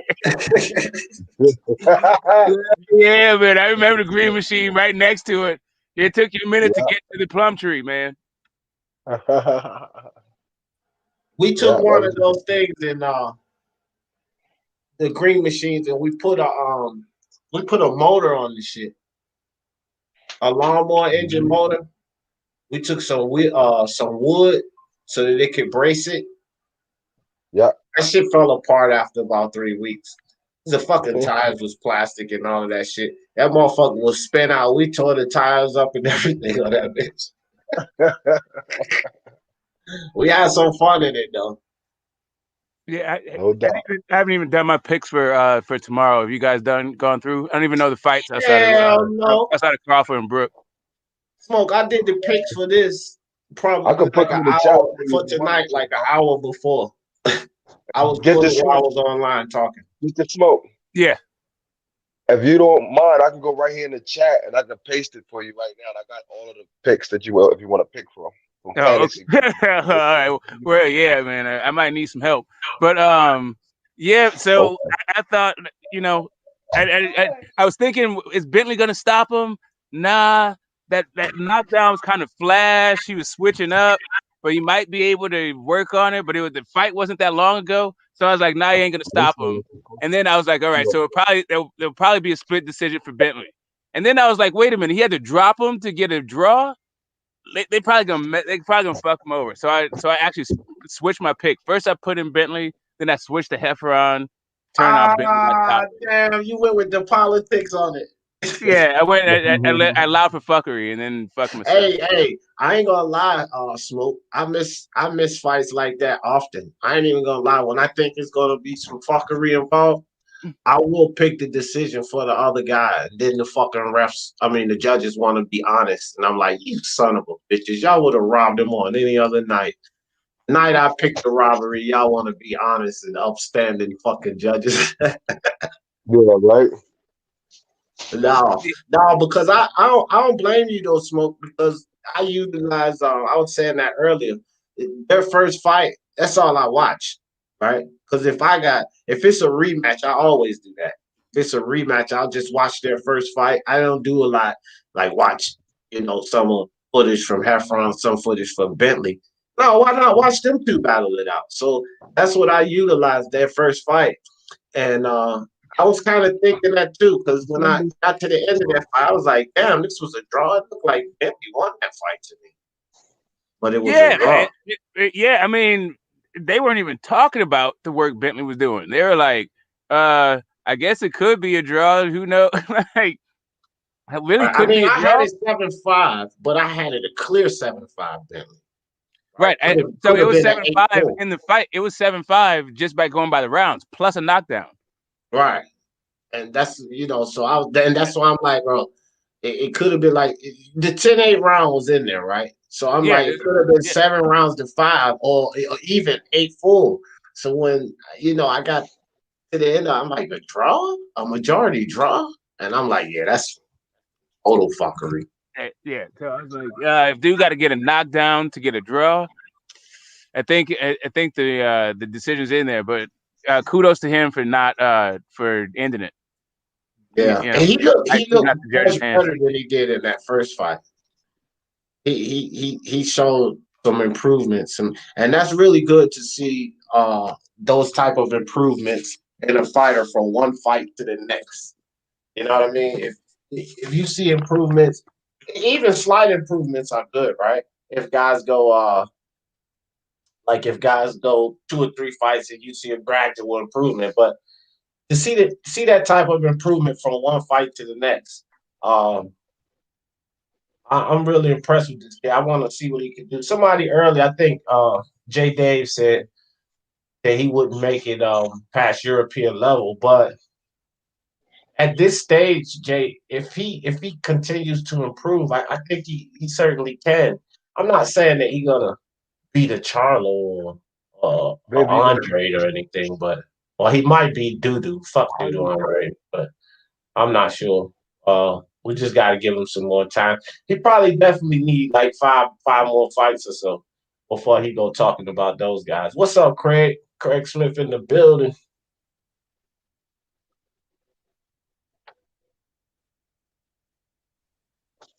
Yeah, no. Okay, Smoke put it in there. Yeah, Dave, that's what that's Ronald. I was joking, but he's dead ass. All right, cool. No, what he said a clear 7-5, a draw. That's not a stretch. No, it's not. I agree with that, but a clear 7-5 with the knockdown, Dave. Like that ain't no draw. Like if you got a 7-5, 7 rounds to 5 is what I'm saying, Dave. So that would be what 116 to 111. Right. It's more like 6-4. It's a 10-round fight. Was it? Yeah. Okay. Yeah. 6-4 with with the knockdown, right? So yeah, like now if it's just 7-5 or in the 10-round fight, if it's 6-4, yeah, I wouldn't cry about no robbery. It's like the Ugas and Sean Porter fight. I wouldn't have cried if they gave it to either guy or called it a draw. I would have had no problem with that. You know? Well, Porter, boy. If Porter, let me ask y'all something. That fight with Porter and Ugas, right? If the referee counts that as a knockdown in the corner, Ugas wins that fight, no?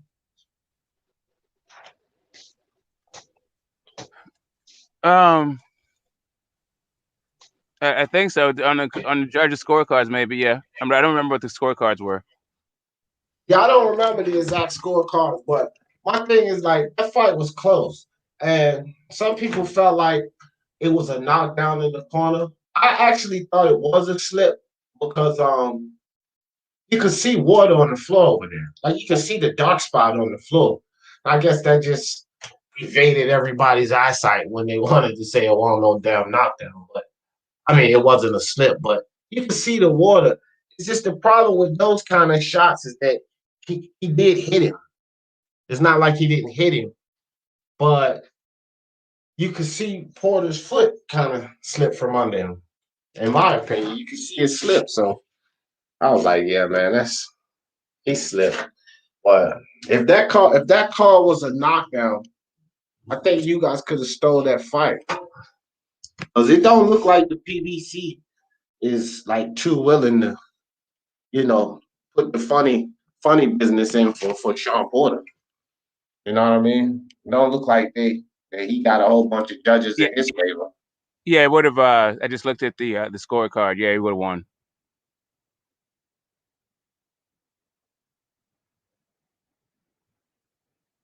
He got one. He got a decision on one of the judges' scorecards, and then it was a 115-13 on another one.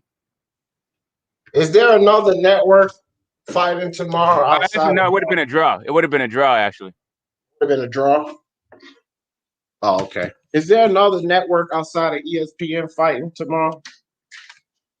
Let me check a look at what. I know we got a lot of fights on the card, so I wouldn't imagine that they're all ESPN,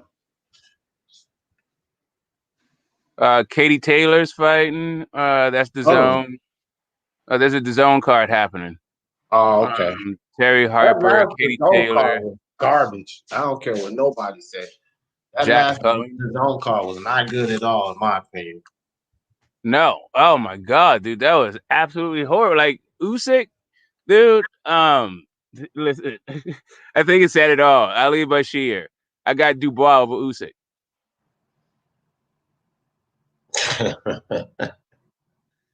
Yeah, Craig, I don't know, bro. I got Crawford by late stoppage to UD. I haven't even decided which way I'm gonna go with that. But I see how you got that fight, Smoke. I know we talked about it before. I think Crawford by UD or late stoppage. Yeah, it's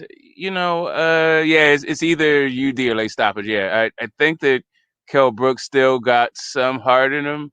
I just don't know about if he's been in there. Okay, I know for straight up he hasn't. Like Errol Spence is kind of mean, right? But he's not Bud Crawford mean. He's just punishing. He don't give a shit. And he's trying to fuck you up. But Bud is on some different kind of thing. Yeah, I think Bud is gonna try to actually bust him up real bad. After he gets tired. I can see a late stoppage, like 11th round. What the hell is wrong with StreamYard, bro? So look, I just put a comment in the chat, right, Smoke?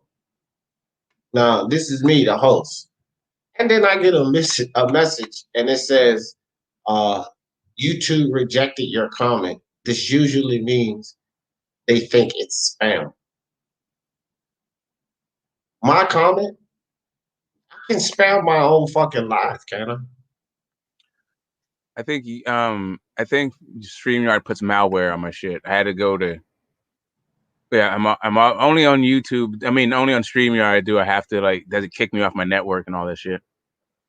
Yeah, it must be. And then I just put the exact same comment back in, and it went right through. It was to J Dave. I put it in the first time, and it just came through. Myron Magnus probably mad at me now. I timed his ass out. He getting like the MXBC, man. He all in the chat, acting like he got them 17 like them kids, man. Oh my God, damn, that dude's just he's sipping today. He told you I'm sipping. Yeah, I know. He told me right off the bat. Listen, that's when he gets out of hand. I don't give a fuck, and it ain't like I said it behind his back because I just said it to him today. Like, well, he good money, but when he started drinking shit, man, like he be out of hand and shit, bro. You know what I mean? I think he was joking, right? but he was serious. Like he was just being extreme. But I think he was joking for the He most. He was was being a bit absurd. extreme. That's all I'm saying. Like, I don't get mad at none of that shit, Smoke. I'm not mad at him. I'm just saying, like, he was a little extra and shit. Just a little bit extra and shit. Fuck every channel. There we go. Fuck every channel on YouTube. Right back in. Fuck you. See, you need to go join the MXBC, Myron. You'll fit right in. You'll fit right in with the MXBC. Go check them out. Shout out to the MXBC newest member, Boxing Logic United. You might as well start hashtagging yourself MXBC/NBBC. You know, my criticism of Canelo is one that ain't really that bad a criticism, that he cherry picks champions, right? that's my criticism. I didn't call him a bum. Like, what the hell? Canelo's a bum now? Okay. I don't fucking call Canelo a bum. A lot of people call Canelo a bum. A bum? All right. Really? I don't know what kind of definition of a bum. Like, bums live under bridges. That dude paid as hell. Bums can't fight. Canelo definitely can fight. Myron, what kind of bum is he? This should make you feel good, Myron, or maybe not. You and Johnny Boy agree that Canelo's a bum, so you agree with Johnny Boy. So imagine that. Just imagine that, bro. Canelo ain't. Listen, man. Listen, the dude's not a bum. You can say what you want about the foolery with the weight clauses and the nonsense with the fights, but that whole bum shit and the whole idea that Kovalev took a dive, like, you know, Jacobs really. What about the Jacobs fight? You think Jacobs won that fight, Smoke? Jacobs don't think Jacobs won that fight. Well, so Byron says that Jacob won that fight. Well, Jacob got to throw some punches to win fights. Jacobs throws punches against guys who don't throw. Jacobs wins fights against guys who don't throw a lot of punches back. Like that's what I mean. That listen, the Deverenchenko fight wasn't bad, but it's just a little bit dry. I don't know. Jacobs is all right. He said most Irish think he's a bum, and not one Irish person that comes on this channel think he's a bum. Yeah. I don't know that most Irish are following Canelo like that. Like, they're just all up in Canelo's business. But maybe they are. I don't know what goes on in Ireland. I thought it was pretty ironic. And during the McGregor Mayweather build-up, all the people who had no idea who Mayweather was. Got a lot of Irish people that listen to this channel. Shit, Mark, Brian, Wooly Boy. I got people from Ireland that listen to this channel, and I ain't heard none of them call Canelo a bum. I think Wooly is from Scotland, but yeah, but I haven't heard. Yeah. So far, I've only heard 2 people call him a bum. I have not heard anybody call him a bum until today. Canelo being a bum. My bad, folks. Myron, don't tell those lies. Then Mark will come over here and flame you for lying on him for that like that, bro. You ain't never heard Mark call Ryman no fucking bum. I'm telling you, man. You stop with the sauce, man. You on the real sauce right now. Grandpa coughed there, put that shit back in the cabinet. You ain't never heard Mark talking about no damn bum. Okay. Don't spit that name. Don't spit that dirt on that man name. Okay. He's over there drinking Ancient Age or something. Well, that must be some heavy margaritas. What they put a couple of extra shots in them margaritas? You working on a triple sack, nigga? Myron, man. Jeez, you need to switch. You need to get down with me. Get down with the Mary Jane. And if you don't like to smoke, then get you some edibles. Calm your ass down. Listen between the lines. Canelo ain't that good. Canelo's not that good. I mean, come on, bro. Like, just all right. Even if you think Canelo loses to some people, that don't mean Canelo's not good. Like, can Canelo beat every guy with every style? Like, I don't know, but not good. A bum? Oh, crazy. I don't know, man. I don't know. The guy goes up 2 weight classes and stops a guy, and it was fake. It was. Listen, I don't give a damn about that. If he never fought Kovalev, he wasn't a bum. Nope. That Kovalev thing wasn't some sort of litmus test on whether or not Canelo is a bum or is good as a good fighter. Like, that's cool. It was a resume builder. Kovalev ain't no slouch, right? So it's two guys who can fight. Like, Kovalev is definitely past it. All right. Is Triple G a bum, Byron? Do you consider Triple G a bum? Probably so.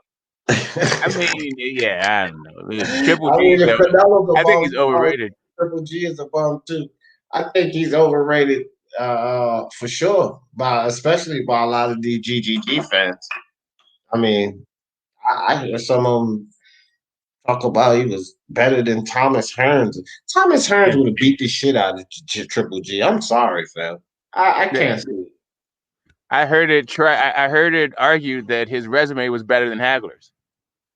Hagler would have beat the shit out of Triple G. And his resume beats the shit out of Triple G's resume. Definitely. I mean, I'm telling you, that's where he goes overrated. He said Triple G is overrated. Okay, well, so Triple G is overrated, but Canelo's a bum. But he beat Triple G. So if you're calling Canelo a bum, then nah, man. Listen, I'm not. Bums don't beat Shane Mosley. Yeah. Holy shit. Yeah. Bums don't beat Austin Trout. What is all of that? Oh, Ronald put that in there for you. You seen the private chat?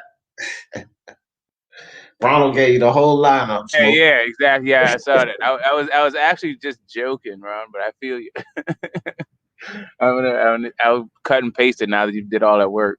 Yeah, the dude Precise over on BDA said that he was better than Hopkins. But no, who was better than Hopkins? GGG. Oh, man, get the fuck out of here. I mean, bro, that dude, yeah. I don't know if you ever listen to Precise, but he's got some. There's some channels that for some reason can't give certain fighters their due. It's always something with them.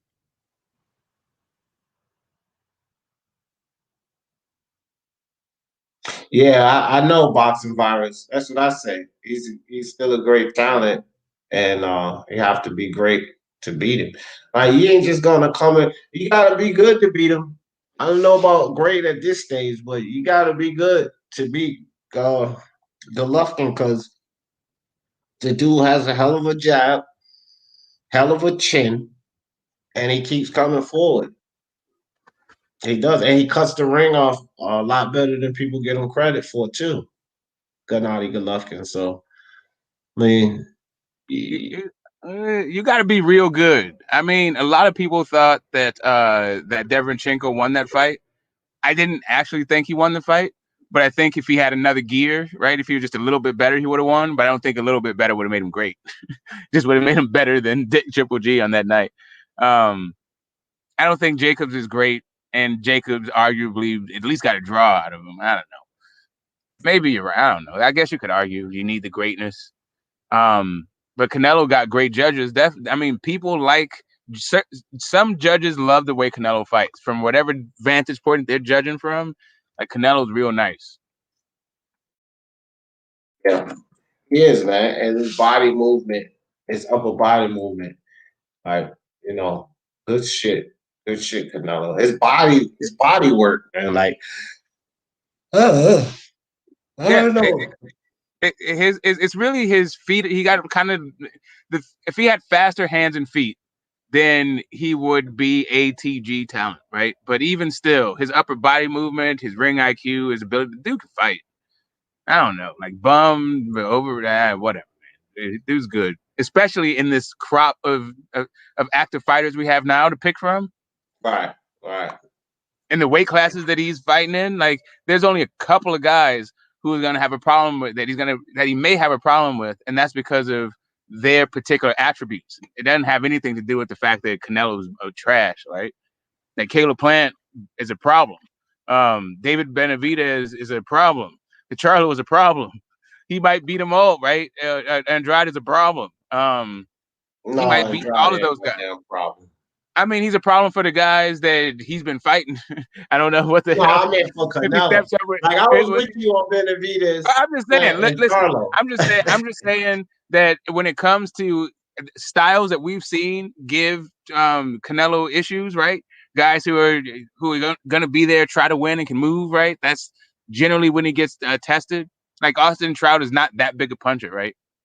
Right. He's all right. He's a good he's a good fighter, but there was some issues that that Canelo had to he had to solve. Lara too. Yeah, right. And Lara got a little bit more pop. I'm gonna say than I'm not sure. I feel like Lara hits harder than Trout, Boo Boo, but I'm not sure. Then Trout definitely, but maybe Boo Boo I mean, too. just the movement though. Yeah. Because Lara moves really well, so I Well, think. I was thinking having the power to keep Canelo off of him, right? Like Trout didn't really have that. He could move around and he was touching him up, but he wasn't really deterring Canelo at all. I think Lara was doing that actually, right? He was not only falling behind Lara, but he was also getting pieced up. He just, I don't know. I feel like the Lara probably won that fight. If Lara just threw a couple more punches, yeah, I get the activity wasn't there for. I don't know. I can see it. Damn right, Jeff. Damn right. Sure enough for me, and damn right, Thanga is sure enough for me. Sweet P over both of them. My favorite fighter ever.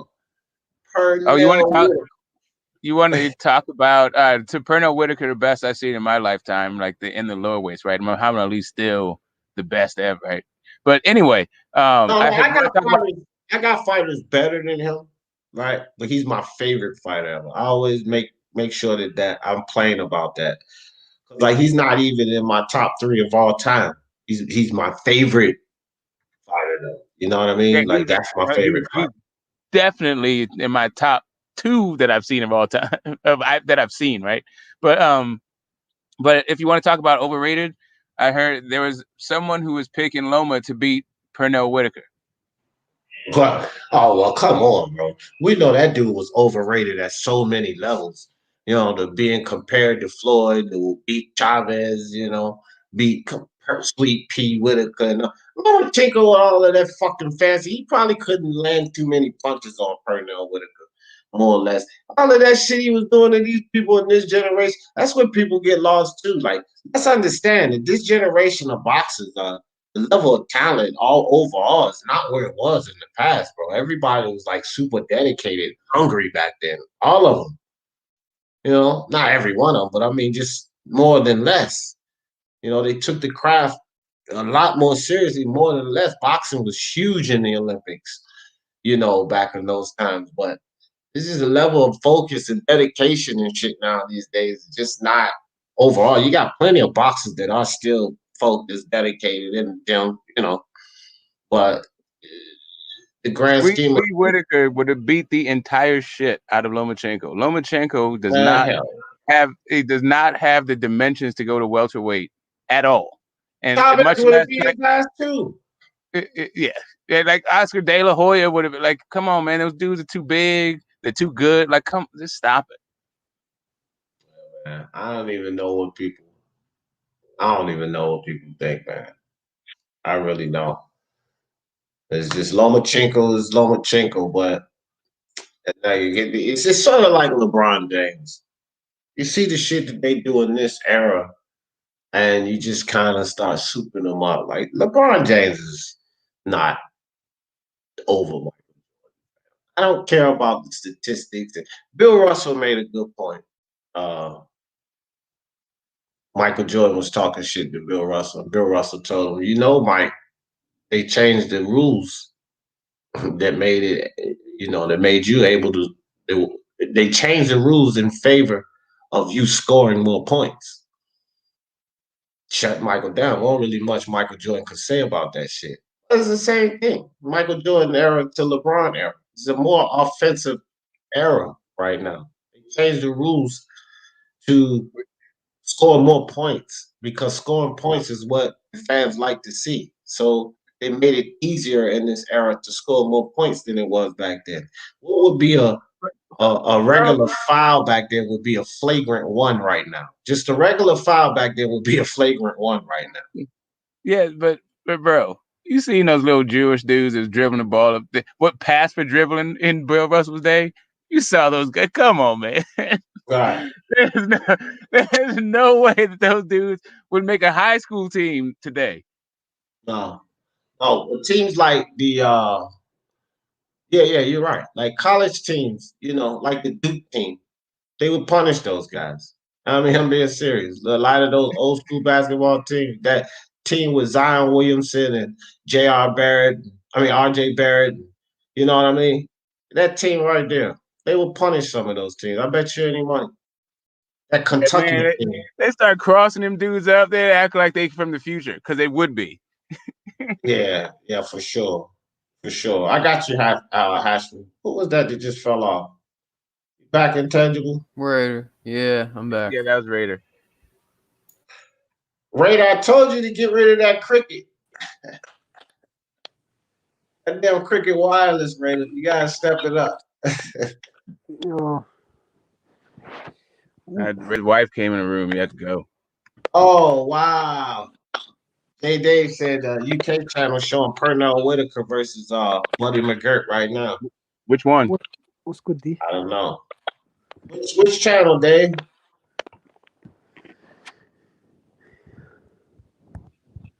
Yo, what's up, Hashman? Hey, Hashman, good call on that, bro. I told you that's my bro. Yeah, good call on that. What round did you pick? Did you pick that round? I said 8th. You said the 8th? Oh, okay. Well, he still stopped it. I picked unanimous decision. I told everyone he's gonna be better in the rematch. Like he's gonna be more aggressive. And he showed a lot of improvement, fam, from that first fight to this one. Yeah, and yeah, I'm not just talking because I know the guy. I think he's beyond British level. You hear that, J. Dave? Because J. Dave just said he don't think he'll ever make it past that level. But J. Dave, he's got Hashman here. Hashman here's a boxer, and he used to train with the guys. So listen, I remember he started. Guess when he had his first amateur fight. Guess. You said when? 17? 19. 19? And he had 17 amateur fights, and he's a quick learner. He learns very quickly, and he's still improving. Like this ain't even the best I've seen him look. Like he's looked even better than this, but he's got power. He can box. He put both of them together. He was aggressive. He held the center of the ring, and the 1-2. Listen, a lot of guys, basics wins fights. He was doing the fundamentals right. He was throwing the 100%. That's what you got to do. You got to throw the 1-2s and use the jab. Did you see the first round? Even though I don't think he won the first round because it was a feel-out round, and I think Mark Heffron probably landed the better shots, but he was going to the body. He was jabbing to the body, jabbing to the head. That's what I see American fighters do. I don't really see a British fighters go jab to the body and then they feint and then go to the head. You know what I mean, D? Yeah. His 1-2. Yeah. His 1-2 was active also. Like he was throwing it constantly. Exactly. And he was stepping around off of it to create even more angles for that shot as well. Yeah. And this is Dave said I said not past European level. Oh, okay. Who's at European level? Who's at European level now? That's okay. Yeah. I'll be reading this quote, Jay. Listen. I think he can make it. He's 25 years old. He's young enough. Yeah, I think so too. D-Style. I mean, I forgot his name again. Is it D-Style? No, it's not D-Style. Yeah, I think BL. Oh, real quick, Hashman. BLW said when I first saw Khan, I thought he was going to be an ATG. Look, I'm gonna tell you like this, BLW. I don't really mind that because when I first got a hold of Amir Khan, before he started getting dropped and shit, I thought he was going to be actually something special too. I ain't even gonna lie, but then one thing about it, bro, we've had a lot of boxers that could box real well, have fast hands, but you ain't got a chin in this sport, man. You ain't gonna get so far, man. Exactly. the thing about the thing about the UK that's different than us, right? They have their own they have their own way to make money there off of boxing. So they even when they're on a regional level, right? Even when they're on a local level, they get way more publicity. So I was watching Amir Khan, and I thought that he could be something, but he was getting way too much pub way too early, right? Yeah. That greatest fight, they were already projecting that he was going to be in that fight, and he got knocked the fuck out quick. And I was like, God, like that hype train was the shortest hype train ever. Right, Lewis Ritson is another one, right? They were hyping this dude up, and then all of a sudden, you don't hear nothing about no damn Lewis Ritson. But the thing is about Amir Khan was he was 17 when he won Olympic silver medalist. After he won Olympic silver medalist, there was no other amateur in the UK that was that hyped, and the exposure he got, and he was looking well in these early fights, and then the speed, the hand speed, they can sell him. You know, like in his younger days. That's why they thought he would go on to do major things, but he didn't because he didn't have the chin. But going back to Denzel, what I was saying was about Denzel was he is improving. He's 25, he's still young, and he started the sport late. He doesn't have wear and tear. He's still learning. He hasn't boxed since he was 10, 11, like other fighters. And Leo Williams is very experienced. He's been a pro for 10 years, and it took 10 rounds for him to stop Mark Heffron. You know what I mean? And that's a very experienced guy. Denzel's only had 15 professional fights. So yeah. That's what I'm saying. I'll give him a couple more fights, and I'll put him in with Selecki. Someone like Selecki in the future. A few more fights. Hey, bro, what the fuck? I wonder why it is that the names pop up sometimes and then sometimes it don't on this thing. Like sometimes the names are there and then sometimes they're not. You know anything about that, Intangible? Yeah. Did you hear what I said? Or did you hear me? Or was I... Yeah, I heard what you said about the boxing or about StreamYard. No, I said about the boxing. Yeah, no, I heard that. But I was just wondering, like the names on this, why they don't pop up. Who you got there, Nathaniel? Who is that? Jack Dillon. Jack Dillon? Yeah. Okay. Yeah. Oh. Who does J Blues? What's up? Who you got there, J Blues? Y'all know who that is? No fuck, no. Gary Graham. That is the worst beating in the history of boxing. 9 knockdowns in 3 rounds. That's Jack Dempsey beating the shit out of Jess Willard, man. Oh, okay. Oh, Jesus. That's right. Yeah, after Jess got it off of Jack Johnson. 9 See, that's the shit I be telling people. 9 knockdowns in 3 rounds. Man, that fight would have been stopped today. Okay, first off, there was no standing 8 counts. He stood over him. He stood over him like a fucking caveman. Yeah, neutral corner. They're just standing there waiting for you to stand up so you can get knocked the fuck back down. And at the end of the round, his fucking chief second and all his team is like hoisting him up onto the stool. Like, you're all right, Jess. Like, keep him in the fight. Throw some whiskey in his mouth. Something. I heard in the Joe Jeanette versus Sam McVeigh, I think it was the 3rd fight, went 49 rounds, and Joe Jeanette was knocked down like 26 times. God damn. And also in the Dempsey Firpo fight, there was 11 knockdowns in 2 rounds. I don't know. That McVeigh Jeanette is supposed to be like, I don't know how many fucking rounds. It's supposed to go on forever. That's supposed to be like the longest damn fight that I've come across. Like that, those guys were. I don't even remember what it was. Some insane amount of rounds. 49. Yeah, I was gonna say. There you go. That's and it's probably in the morning in the Nevada sun and shit. Yeah, that was in Paris. They fought in Europe. Well, Jeanette and Sam McVeigh, but not the Jeff Willard. Right. Yeah.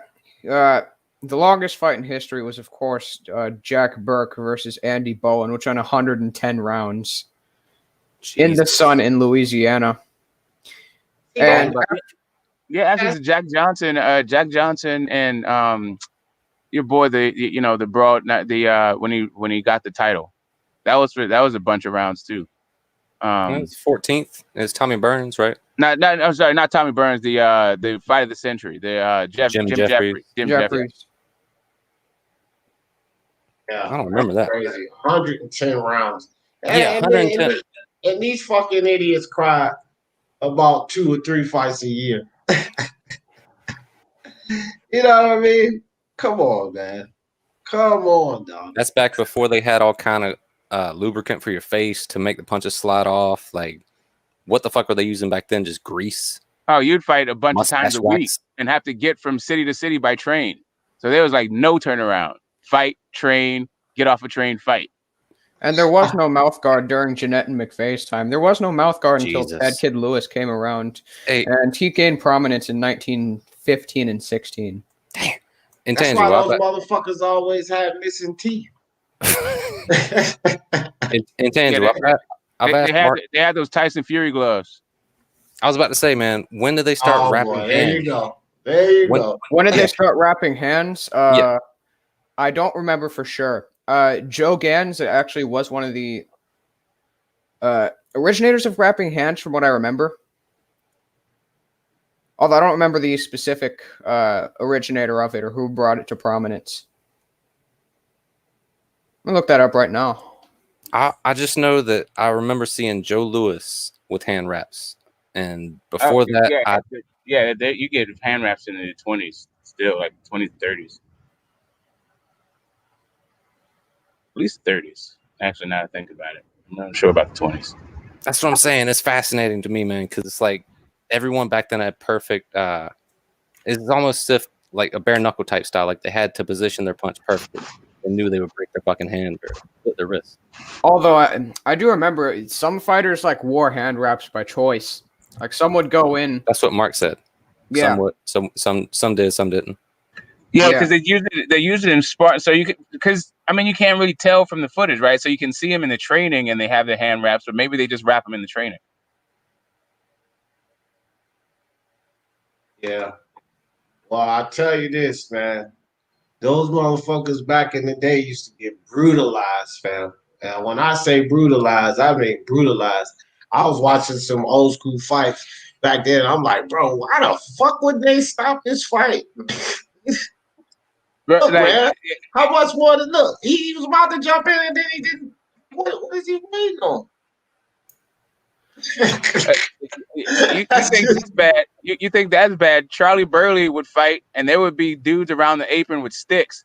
So if he got close to the ropes, they'd beat his legs and his ankles and shit with sticks. With the origins of it, Western. That's like some on back type shit, right? Like some belts around your fists, and then the forearm as well is almost like armor or whatever. Bro, man, I love those Tony Jaa movies, man. Long box movies. Oh yeah, man. My God, God. His knees and his elbows, man. Shit, God, flying. yeah. Do you remember the one? You remember the one where dude was like hanging from a helicopter trying to get away from Tony Jaa, and he leapt 15 feet forward with a double knee strike and shit. Oh yeah, hit him with the Mark Hunt. Like, who was that did that to Mark Hunt? Mark Hunt did that to Vanderlei as the. Vanderlei Silva. Atomic butt drop. Yeah. No, I'm saying somebody did the flying knee to Mark Hunt and he ate it. He like went down, but then he got it up. I can't remember who the hell that was. Anyway, I think Mark Hunt has got to go down as one of the toughest chins in UFC, bro. History, Dude, one of them anyway, because that motherfucker used to take some hellacious punches. From some big dudes. You're talking about big dudes that's knocking people straight unconscious. He would just be down. And he would just eat them shit. Shrug it off and come back. Like what? Crow Cop axe kicked him in the neck, and he unloaded a left hook immediately afterwards. Like he kept pushing Crow Cop back. Mark Hunt was tremendous in the day. Back in the day, though. That's a long fucking time ago. Big Baby Miller. But that's the problem with the MMA. Like straight up, it's like I can't. Like that. That's it. That's it. Like you think boxing's bad, MMA is way worse from like what the product was when I really loved it to what it is now. Hell yeah. Yeah, it was so bad back then. They was talking about banning it from American television, which is why they had to tone it down. Them motherfuckers used to stomp each other in the head and some more shit. I think back then the only rules was no eye gouging and no ball grabbing. Everything else was allowed, man. Everything else was allowed. Like motherfuckers fall down, they could come and give them a kick right to the head. Oh shit. But also dudes like had at least mastered one thing. It wasn't just a mishmash of a bunch of stuff. Like even if you could throw down, like you had to be tough as fuck. Like you could like Tank Abbott was just like a all around tough guy. But as soon as he got to one of them masters or one of them arts, oh yeah, that was it. Choked out, ankle locked, all that stuff. Hey, I look at Tank Abbott as being the John O'Sullivan of MMA. Like that was the 1880s, and now we're somewhat moving through the 20s or 30s. Nah, because there used to be like that's the whole point. Is some of those guys would fuck these dudes up today. Tank Abbott would do damage today. Hey man, he'll get his legs kicked out. Beat the shit out of Algieri. Watch, here it comes. When he backed it up, ooh, ooh, ooh. He just got Algieri just sat down like fuck, man. Look, like shit. Oh, that's what I'm saying, bro. Look at that. Hey. Don't stop throwing, man. Don't stop, like Algieri just sat there like, man, fuck this, man. Listen, Sean Porter is one of the hardest working dudes for 3 minutes, for 3 minutes of 12 rounds I've seen, like, in the sport, to me, right? Like, outside of the little guy, like those little dudes, they be punching a gazillion fucking punches around, right? Punches for days. Yeah, I'm saying, like, outside the little dudes, those two guys throw a tremendous amount of shots for that division. But Errol got something nasty on, like Porter's just trying to score some points. Errol trying to hurt you. At least punish you. Yeah, McDonald threw some mean punches. You can just tell he was trying to fuck you up with every punch he threw, dog. Motherfucker. Oh, that boy got a beard. Damn, he went down off that. Take the right hook and then go down off that. Oh, little hand to stone, huh? Oh, look at this fight. Oh, that's a nice little uppie.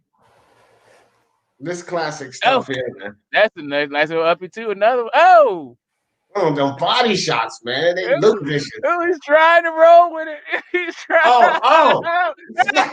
He snapped his head back into the camera. Boom goes the dynamite. God damn. With the mullet. He a tough son of a bitch too. He got up from that shit. That motherfucker tough as shit.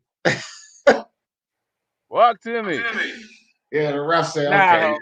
That's enough. And like he said on live, all right, get him up, man. Taking enough of a beating. I gotta close my eyes right here. This is before Chocolatito became a little bit more defensively responsible. A lot more defensively responsible. This fool used to just rush in. What? He was better defensively before. Let's be honest though. He was better defensively before 115. This is when he started to really get hit more. The Quadras fight. But what? I'm tough. One thing about Chocolatito, man, this guy just kept improving. Oh, duck, man, duck. He said, he kept firing. Hey, he's beating Chocolatito ass, dog. I don't even remember him getting his ass beat this bad. I do, man. God damn. Why don't these dudes? I don't understand why these dudes don't respect their wigs, man. Like, come on, man. Wow. Give me a duck. Give me a. He's trying to back up at least. At least he's trying to back up. He's right forward. Come on. Jeez, man. Hey, man. Yeah, Chocolatito rumble. He rolls now. He's like trying to catch and shoot. He does all kinds of stuff now. Yeah. He's a lot better with it now. Yeah, he shook his whole neck, fam. Like his neck and his shoulder. When you pause, when you that go, hurts like, to see. All bad. It hurts to see, but you know what? Yeah, that was a nice knockout. I can't lie. It's pretty good. That shit was nice, man. Yeah, that's what happens when you all extended and not really tripping off what's coming back. IBT don't like it. He don't like to see that. I didn't like these fights, man. This is a bad matchup for Gotti. Both of these Robinson fights. Yeah, Ivan Robinson beat the fuck out of him, man. He shouldn't have been in the fights. You know, Arturo Gotti took some fucking serious punishment in his career. Fuck Canada. What was that one fight that Floyd Mayweather? No, I'm playing. No, god damn it! Sad ass shit. I'm just kidding. I don't want to remember that. D. Come on. Nah, the one I think it was Ruelas, the dude that had killed someone in the ring and came back, and like his next fight was Gotti. I can't remember. I think it was Ruelas. That's one of my favorite Gotti fights, man. Because everybody hates Gotti's in the Hall of Fame too. Why? He deserves this shit, man. Everybody like Gotti's in, so you get to get in. Like, okay. They don't do what Gotti did, man. Hey, Eric trained. Don't he train Virgil, man? Gotti isn't in because of Eric Morales. This is the Eric Morales. God, they knocked him through the ropes. Yeah, he's hurt. That guy was a beast. Boom! Boom! He didn't even get the third one. He knocked him out of the ring, cuz. The third one might have killed him. Look, the third one might have killed him. Look. Bing! Look. Bow! Look, he missed the third one. That third one might have been too much. Oh, no, he's still throwing him. He's like, yeah, you going down? Are you rolling? Like, listen, Eric Morales is my favorite. Oh, man, I remember this one. He beat Durant something. Look, the first time he knocked Durant down, Durant got up smiling like, oh, okay. Yeah, they're gonna show both knockdowns because the first time he knocked battered Durant, that was the first one. Watch Durant gonna get up smiling like, okay, fuck it. And Durant was a tough son of a bitch, man. Yeah, that's Jerry Curl Hearns. Ready to get that ass. He got Durant, swinging him. Oh my god! Nah, that was the final blow. Durant and Teofimo Cuevas did Enzo Maccarinelli like stanky legs. And David Lemieux. Yeah, that bitch hit hard too, man. Yeah, it's pretty hard. Yeah. David Lemieux ain't fought nobody that he actually beat. Like, I couldn't believe how they pumped that dude up. Unfortunately, his best win is Curtis Stevens or something like that. Okay. Curtis Stevens, another guy. I mean, come on. And David Lemieux. Curtis Stevens' best win. Oh, ouch! Oh shit! Oh, he's hurt. He's hurt. He's more than hurt. Curtis Stevens' best win is Patrick Teixeira. That's his best win. Oh, astral traveling on the canvas. Wait, who are you saying? Sorry, fucking Tangi. Who are you saying? His best win is Patrick Teixeira, I think. Yeah. Oh, damn. That's not nice. Dude, look like he's in church. Like, he's testifying. He's praying to God. He got the spirit. It looks like his shoulders popped out of those sockets. Come on with this one though. Oh, come on, man. Where's Ann Wolf? Yeah, in the corner cursing up the storm, bro. How you go actually put it in the contract you can't have your trainer? Yeah, but this was a nasty knockout. I gotta give it to him. Like, oof. That fight was ridiculous. I mean, that people love Kurt. I didn't really like Kirkland like that, but that Angulo fight was absolutely brutal. Let's see. Let's go ahead and extend. Ooh. Boo, there it is. He just dies. Look at his feet. Look at his feet. Yeah. Oh, that's good rest right there. The feet relax. Yeah, that's good rest. Bro, that's how Leo Santa Cruz was. But he got up smiling too. Oh man, but I'm saying Pacquiao was on this canvas snoring. That fool, you see how deep old breaths he was taking? He was sawing some logs. Oh yeah, that's good. But that's good sleep right there too. That's REM right there. Oh God, he hit him so flush, and then got under the punch. Oh, that's the We're Spielke. boxing. We're boxing logic. That is the Spilka. Where the hell Myron at? I honestly think that if a good 108-pounder landed clean on Artur Spilka, he could probably go down. Listen. Oh, please. I'm going to look away. I'm going to look the fuck away. Versus Ray. Don't do it. Brutal. Worst knockout of all time, man. He beat, no, it's not the worst, but he beat the shit out of Tom. You got one worse, D. Oh, yeah. Oh my God. I got some, it's actually some way worse. Rest in peace. Way worse. In boxing. Yes. Look up. Well, of course, because people have lost their lives. I didn't think. Look up Ron Lyle and Ernie Shavers. For the people who haven't seen that already. Oh. No, it's some crazy late stoppages. Stop it, Rap. God, he's using every bit of those ropes. Oh, Lord. You know what? I felt that way. The Bosdick fucking at Stevenson fight. I was like, where the hell's the ref? Where's the ref at? Look, he shouldn't have been getting hit no more after that. But look, he's out on his feet, bro. The referee should have been jumped in there, bro. Like, what did you want that man to die in the ring, fam? Oh, okay. Oh, yeah. No, this one. Hasim Rahman too. Who didn't David to a brutally knockout? Lennox Lewis. El Presidente. Lennox fucking No. I mean, okay, let me rephrase that. The people he knocked out, who didn't he brutally knock? Like, he brutally knocked out everybody. Yeah, but this was just a feeding. Ow! Woo! Like, and he loved to knock you out the ring too.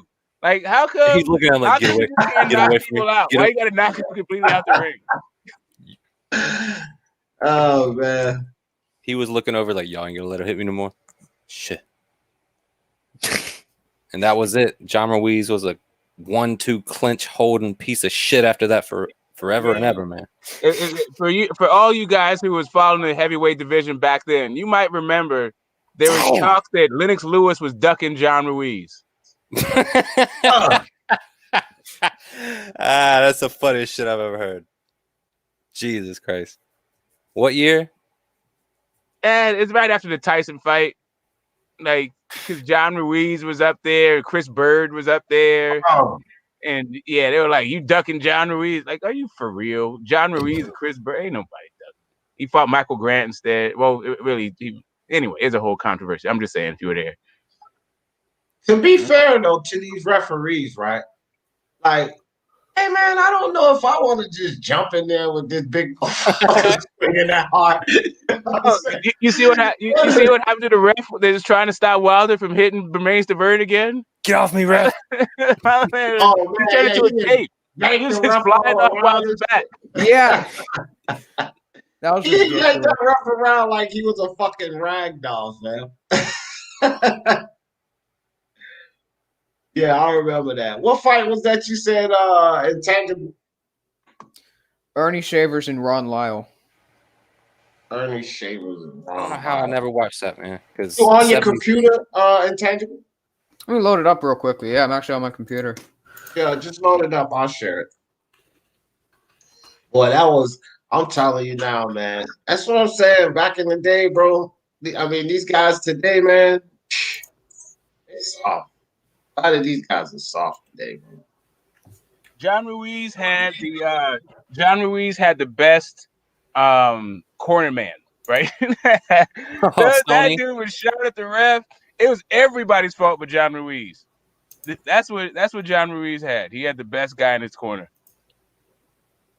All right, pull up my screen. All right. Yeah, I got it loaded up.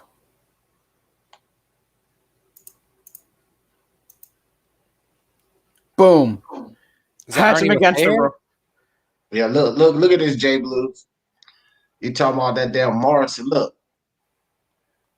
Yeah, see? Oh, he's on heroin. Ernie don't get. Oh my God.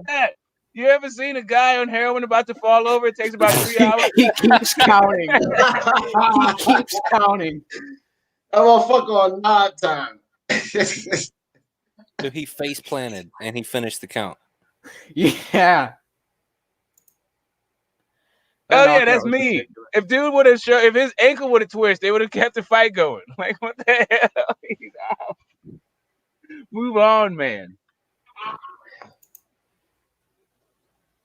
That was nasty. Oh shit, Mark. What's up, Mark? Yeah, we man, back that to talking knockout is about nasty, bro. That's one of the that dude was out on his feet for a good 15 seconds, getting thumped in the head by Ron Loyal, and then he goes down face first. His ass is up in the air, like face down, ass up. This is how we like. Anyway, he's there for the taking, yeah. And then the referee goes 1, 2, 3. This dude's nearly dead, bro. So Poor Ernie. so one of my homeboys, like his, East Los, like Mexican mafia guy, right?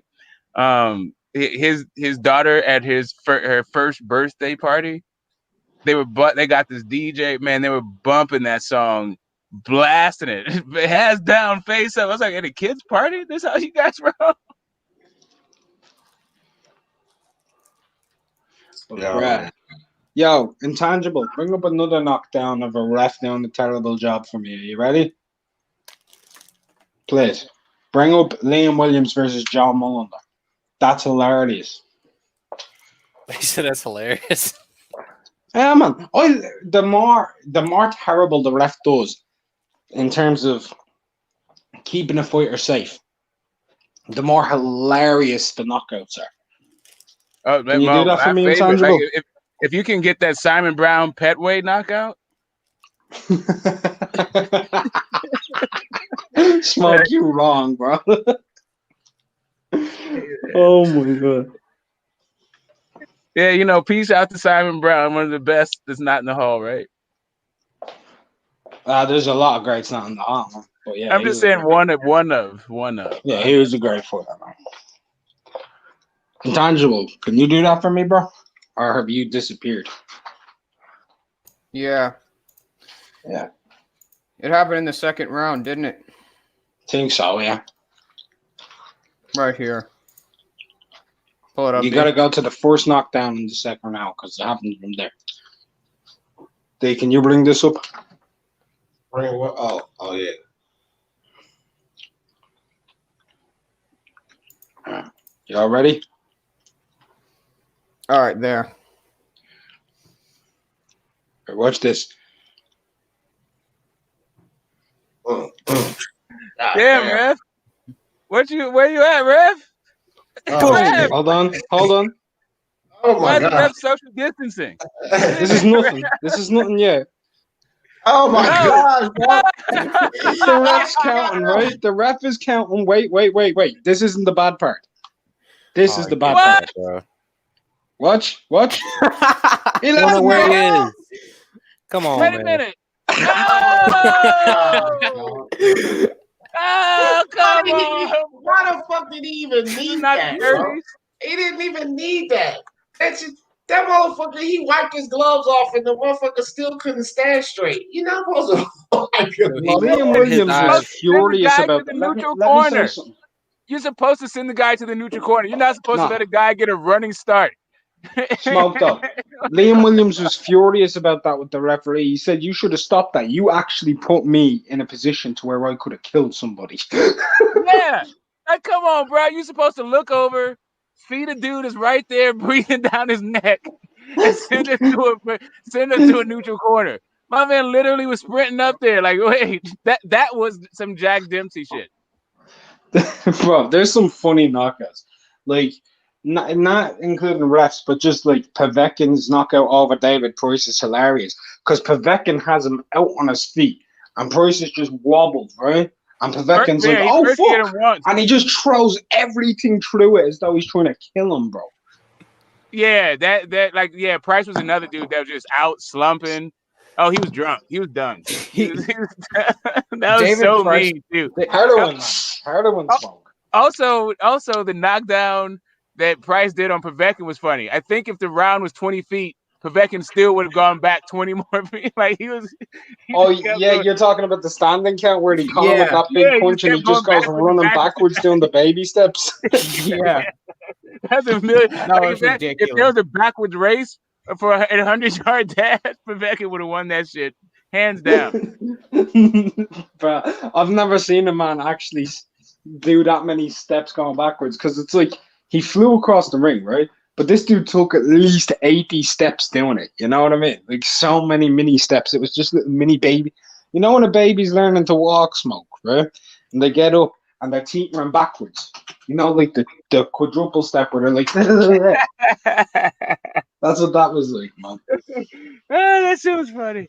Oh yeah, man. That was a funny fucking fight. I mean, first off, how the hell is Price this fight you fight before AJ anyway? Like neither one of those guys. That was just hilarious. That whole thing. I can actually explain that. Even though Price doesn't have a good chin, he's got a good jab and he's big, and that makes sense. It gets you ready for a fight like AJ. Now, like in terms of just the size and a good jab, you get what I mean, and a straight right. Yeah, I mean, so the dimensions, sure, but has Price been past 6? I think he went there with like David Allen. He went past 6, maybe. Like, did you wait? Hold on, Smoke. Did you see how good he fought against David Allen? Hey, I'm not saying. Listen, that was the best I've ever seen Price, but I'm just saying. I think that might have gone past 6. He beat the entire shit out of David Allen. But my point is, all AJ did was weather that whole 5-round thing, right? He was like jab to the stomach, switch up, and then after Povetkin went those 5 rounds, what happened? Bam. I will tell you this, man. Anthony Joshua put a terrible beating on that goddamn Dominic Brazil. I mean, he beat the living shit out of Dominic Brazil. That shit didn't make. That was 7 full rounds of nothing but punishment.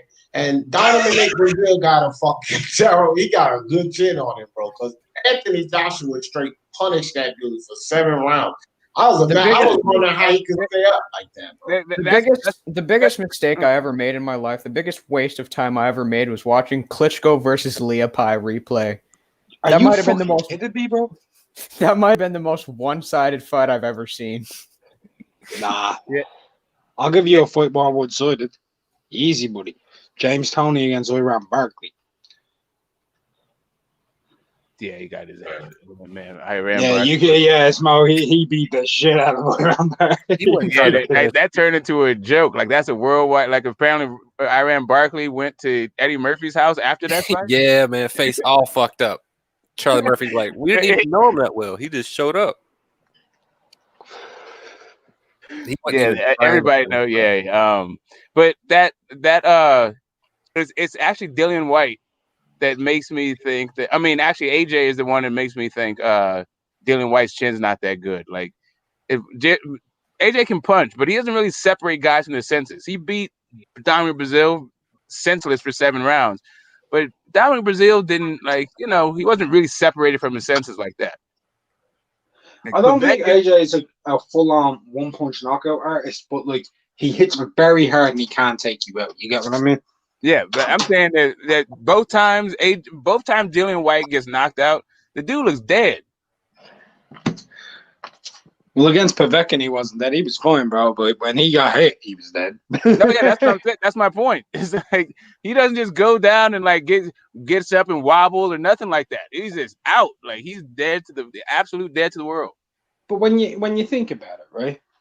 Both AJ and Povetkin have a very good case for being 2 of the 3 biggest punchers at heavyweight. Yeah, but AJ has not done that to anybody else. That's my point. He's like, he might be a good puncher, but he ain't doing that to that. He hasn't done that to anybody. And I'm saying he's fought some straight bums. He did it to Gary Cornish, bro.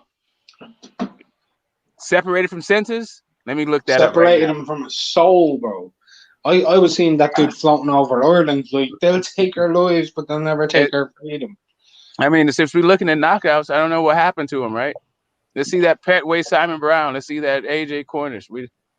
Povetkin's man, you're comparing all-time great knockouts compared. No, I mean, just some funny shit at this point. Like, I want to see. You want some funny shit? Yeah, I mean, because ones that we haven't seen a bunch of. Like, we've seen a ton of these knockouts, right? So. Hey, Carol.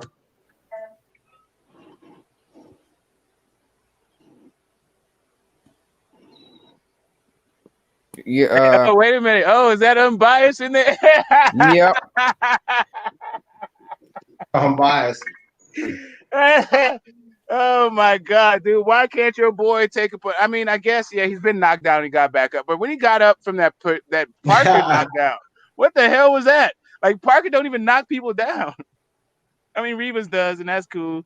He survived against Rivas, but what in the hell was going on after he got hit by Parker?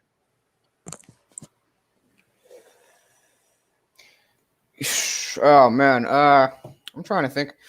Oh, the Chisora knockout was pretty nice. That was pretty good from Dillian White. I never said.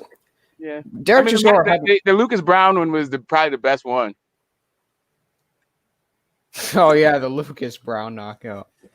That was just a ridiculous fight. That knockout was funny as fuck, though. I prefer Dave Allen's knockout over Lucas Brown than Dillian's because, whilst Dillian's, he separated him from his soul, right? Dave Allen just punched him in the stomach and the dude was like bleeding from the nose. That was ridiculous. He didn't land on the solar plexus. He didn't land to the ribs. He didn't land to the liver. He just hit him in the stomach. I think that White's knockout against Brown was accentuated. The result was accentuated just because Dwyer picked Brown to beat Dillian White and outpoint him. Okay, so Bernard's knockout of Oscar. Oscar's face on the ground. That fool looked hurt. It looked like he was. That fool was in pain. It looked like he was having a baby. And Oscar De La Hoya, when they was interviewing him, and he was explaining the body shot. He was like, "Yeah, it was just that body shot." And he was watching the film. He's like, "Oh yeah, there it was." Yeah, you want to see a dude in pain? You want to see a dude in pain? Intangible. Bring up when Inoue, right? When Inoue dropped the Manuel Rodriguez to the body. Just get that. Not the knockout, but the one where he drops him to the body. Round 2. Yep. Dropped him 3 times. Let me see. The one where he gets him to the body, bro. Like, you want to see a dude in pain where you see how this motherfucker reacts when he looks over at his corner, bro. This is funny as shit. He looks at his team like, help. He looks over at his team. He's like, hell no. He's like shaking his head. Oh, yeah, he was looking over the ropes. He's like, what's going on here? He was like nodding. Potato chips. Hey, D, pull up my screen one more time. I got you. I don't know if this is the last one. Yeah, he said, I got this, guys. I can do it. I got the fighting That motherfucker. Now, this is a nice KO, wasn't it? It's pretty cool. I love the circle of lights around the ring. It's like encasing the ring. It's like some weird ritual type shit. Hey, dude, neither one of these dudes looks like they're women like can pass the pickle jar to them to get it open, right? What the hell? Yeah. Well, boom. Hold on. Yeah, he may not look like he can pass the pickle jar, but if you say it to him, he gonna sleep you, Smoke. That standing at full attention, but on the canvas. This dude hits hard, bro. Like real hard. I don't care what no one said. Look at this guy trying to get up. Look at him, face down, ass up. Dude, the lights make it look like a cage is around the ring. Like there's a I love that, hell in this. It's like hell in a cell or some shit. I'd have to disagree. I don't think Inoue hits hard. I think he's feather fisted. Look at that shit. You get the fuck up out of here. It's a nasty KO. Any other ones? Hold on, I got something. Hold on. Well, you want nasty KOs? Man, I can watch hundreds of nasty KOs. As soon as my goddamn. Yeah, wow. Mark is a fucking sadist. Like he's one of my favorite, bro. Like on the ref doesn't care, it makes the knockout. I'm going to give you a link. Intangible. Just put this up. I wanted to show this, but my computer's acting stupid. Now, real quick, Jay Blues, don't call me a Satanist, bro. I'm a sadist, okay? That's what I said, sadist. You got it. You got it intangible. I'll put it in the private chat. Sadistic as fuck, man. Like look, man. I'll be honest. Like this is gonna sound fucked up. I said, man, that's an early stoppage when Matthias killed Maxim Dadashev. You got me on that. Right? You might. I actually called that an early stoppage. Oh no, I should not be laughing at that. That's disgusting, honestly. Yeah, I know, isn't it?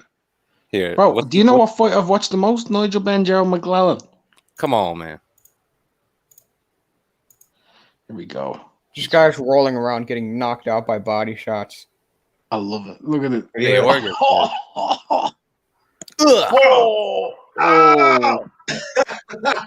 Oh. Yeah, Gotti had that face. Man. I fucking love it, dog. Do you know what's a great body shot? Golovkin against Macklin. That was it right there, I think. Yeah, it was. Trinidad. Oh, yo, those the balls. God. Loma. Woo.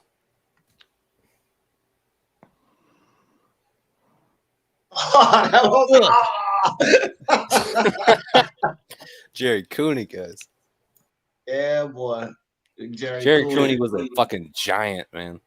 Yo, you wanna see some vicious knockouts? Intangible. Pull up intangible. Pull up Bob Foster knockouts. God. Bob Foster knockouts. Just pull that up.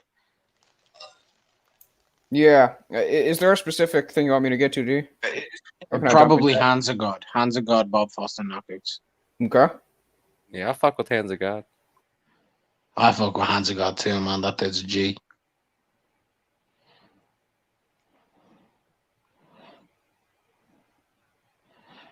Ooh. Outside. Right. Y'all ready? Bob was a beast, man. He just didn't... earlier when I said, like, for, in my opinion, pound for pound left hooks. Remember? Yeah. Yeah, and I said Bob this Foster. guy, you said, yeah. Oh. Fucking starched him. Oh! Look, Y'all he's walking ready? away from him. Oh my God, dog. That's vicious. Oh! Murder. Man. Oh! Why are you standing Boom. there? What the Bro, fuck? look where he bringing that hook from, dog. I'm saying, why bringing did that you bitch stand so low? I mean, Arkansas. Well, I don't understand, though. guy, Look how why big is your he hand is, that man. low? Why are guys actually trading with this motherfucker? Look at Look at this. Look at this guy. No, put him on. Yo, Smoke, I think we have someone who could race Pavek in there. Did you see that? Yeah, exactly. This is the type of punishment. Look at this. Give me the fucking money. Give me the fucking money. Give me the over. It's Give me an the assault. fucking money. I done Where's told the you. Give me ref? the fucking money. Where the ref at? Fatality. Watching. The ref's just looking at it. Oh, what a ref! This dude's dead. Oh, god damn! Stop it. He's already dead. Where's the damn ref? No, that referee should have been hung upside down and beat with spikes, bro. Look where he brings He was holding onto the rope. Yo, doesn't he almost look like Bone Crusher Smith? Like he is All right, listen, gigantic, man. this is starting to make me feel uncomfortable. I'm starting to feel a little bit like sociopathic, right? Like, this Nah, is you're loving it, bro. Admit it. This is Boom. Bro, do you see where he brings these hooks from, bro? Like, that shit. He's bringing look, them from wow. the waist. That's George Foreman shit. Like he is. Can you understand what I was talking about now earlier, Dave? When I was saying, like, Yeah, but this is not. This ain't boxing. At a certain point, this is just an assault in the ring. Assault. This is a fucking assault, dude. That's why I was like, give me the fucking money. Give me Yeah, come on, man. What the ref? That's why whenever I hear people say, like, what's that? That's the first That was a sensible weak ass stoppage. stopper. That's when AJ stopped. boom. Look at him holding onto the rope. Look at him. Somebody sent me some money. Wow, man. Hey, to be fair, I've only seen Bob Foster fight Joe Frazier and Ali. Like I've seen highlights of him as a light heavyweight. That was uncalled for, man. Nah, man. Like people, you know, here's like a common misconception with Bob Foster. A lot of people call him a glass cannon, right? Because like when he lost, he got stopped, right? But that was only a heavyweight. He was a light heavyweight. He never got stopped at light heavy. Never. Dude, he didn't even look that big against Ali, man. Like, he was a giant to his weight class. He was big, bro, and he was powerful. He's fucking mean, too. After every knockdown, he's standing over him like you want more. Nah, sometimes he just walk away like, yeah, he ain't getting up. You know, imagine a boxing ring. David Price in one corner, Bob Foster in the other, Charlie Daggett in the center of the ring. Bro. Oh my God. Hey, Intangible, Smoke put one in too, but the second one that I put in, rock that right quick. It's just body shots. It's in the private chat. It's right above the one Smoke put in. Computer's on the fritz. Smoke puts in Vincent Petaway versus Simon Brown, but you're all over that, aren't you, Smoke? I'm gonna pull that up next, but let's see what this looks like. I'm on the big screen. It's just body shot. Just body shot. Oh, yeah, that's it. Here it comes. There it is. Oh, gosh, there it is. Gerald McClellan. McClellan was a mean body puncher, bro. He was mean. Oh, that was great. That was an excellent time and place shot. Oh, I know this one. Oh. Look, that motherfucker. Oh. Watch. Oh, bro, that's right on the rib. That was just. He hurt it like a motherfucker.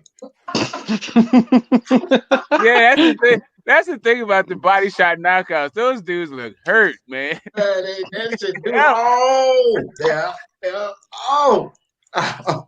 Bro, it's when they take the knee and then their body can't support their weight and they keel over on the floor that gets me the most. Look, like he's on the knee, and then he's keeling over, downward facing dog, doing yoga.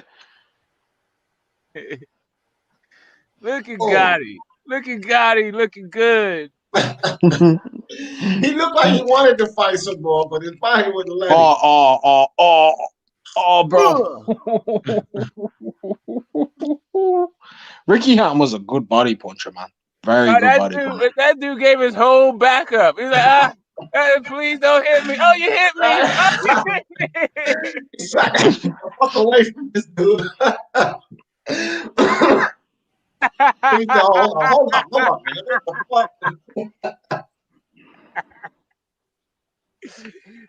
Oh, that hurt. That was bad. Oh my God, man. Oh God. Both sides. He caught him on. He didn't even need the other side. He didn't even plant his feet. He was kind of in the air with that one. Yeah. He hit him with the second in the floating rib. Shout out to Lennox Lewis, the floating rib. Oh. He hit him there twice too. I felt that. I'm holding my stomach. Right, not to the navel, bro. The fuck? Bro, did he just hit him with a flying elbow? What happened right there? No, that was a straight left to the navel. Duran, fam. Yeah. Now that dude was mean to the body, bro. That's a mean body puncher right there. Look at that. Duran would let you breathe anyway. Like you couldn't get away from Duran. Like that's hard as fuck. You got to fight that dude at some point. He'd be on you like hair on soap, bro. Yeah. Yeah. Oh, the Matthew Mack. I love this one. I love watching Matthew Macklin get killed. That was a Michael Jackson scream. What the hell? Oh, I love this one. Oh, I love that. Right going back from the rope and bam. Oh, yeah, that hurt. Yeah, that hurt. Catch and shoot body shot. Yeah, that hurt. Beautiful. That's just a beautiful shot, bro. Yeah. Bro, you know why it's so painful? That's a little bit of a full counter. Like that before. Oh, Marco. Oh, my God. Michael is rolling, bro. Oh, look at him. Head in his hands. Ow. Woo. That shit hurts too, man. I don't know if y'all ever been hit by a hard body shot, but that shit. Yeah, man, I have, bro. That shit hurts, bro. The worst one I was ever hit with was just above the hip, right in the soft part. Just above the hip in the right part, soft part of the gut, man. Yeah, no, really kills. not just punch, kicks. They spinning backward kick. Like, he want to take your shots off. Look at this. Look at this. Oh. Bro, he caught all his ribs with that shot. All of them. You see, Smoke, there's one thing for you. You know, the smaller guys, they're so small, all the ribs are together that the glove covers the whole body. So they get all of the ribs taken out with one body shot. Bro. Oh my God! Get one of them little ass dude with regular sized hands.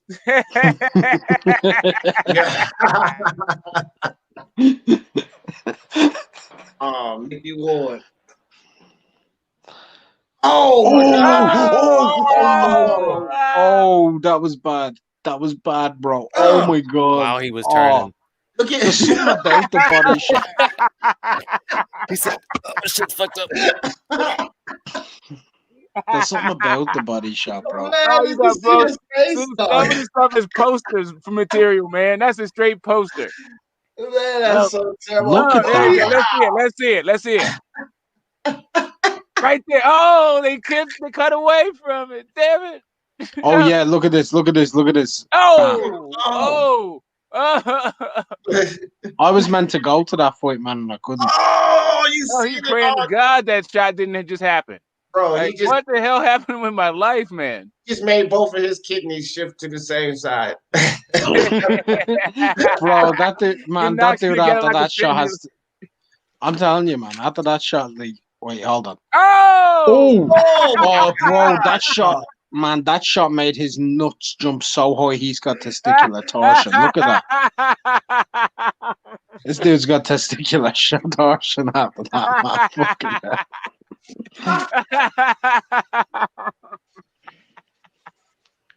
I'm fucking not gonna flat. I can't watch no more. Oh wait! Oh yeah! Look at this! Look at that was nice. Oh my God! That was I quick. can't believe you guys want to see a lawsuit more than you want to see this. Oh my God! This is hilarious. Wolf Speed, what's up with your brother? Shit, man, this is funny. Good Lord. We just checking out some crazy knockouts. We do stuff like this. I love how Smoke is like when he's watching people like pretty much in agony. He's just laughing. Oh man! Is that Amir Khan? That's Amir Khan, bro. Listen, that was low too, right on that bell line. Yo, if you ever been in pain, you get it. This is some funny shit. They look like they stubbed their pinky toe in the night. Oh, do you know what the worst type of stub is though? When you're like opening the door and it grazes on the top of the knuckle of the fucking toe, bro. Yeah, oh you know no, bro. Yeah, you know it's gonna hurt. But he raised his hand up. Like, teacher, hold on, stop it. He's like, so, please. He almost knocked him over Tim Bradley style. Gosh, bro. Right. And that you know doesn't make sense. That doesn't make sense. How's he rolling over? Dude, he almost did a Tim Bradley style flip. Here we go. Jerry. Knock him out of the ring, man. Jerry. Fucking disrespectful, Jerry. Yeah, look at the shoes popping up flat. Dude was like, okay, I gotta go home. Thank you. Ooh. Damn, bro. Oh, that was one of those bad ones. Look at that. Oh, bro, that was what all of his momentum shifted forward, bro. Reaction. That was the delayed reaction right there. The reason it was delayed is because he had shifted his body weight forward, and just as and then he right in, just as it was shifted forward. That was bad. Oh yeah, that's man. Oof. Damn, I didn't even see that one. They're gonna show. There it is. Yeah, so you see that elbow drop. He got that goddamn arm up. Every single person dropped that elbow. I like how the referee counting. Yo, my man did a fucking flip. Look at that. He fucking did a tumble. Oh yeah. Hey, man, they protect that rib soon as after the shot. Like, hey, baby, the cow done left. You might as well keep the barn door open. Look at this. Oh, God. that hurt. Right, look at my man. Look at my man. Hold on. That milk was bad. That milk you just drank. That was bad, bro. He couldn't even go down. It was so painful. Tommy Morrison used to hit hard. I love this. Look at bro, he looked bro. Hold on, pause that for a sec. Pause. Look at the way the way this dude's head shot back, it was like he got hit with an overhand right after the shot. Watch. Yeah, that's oh,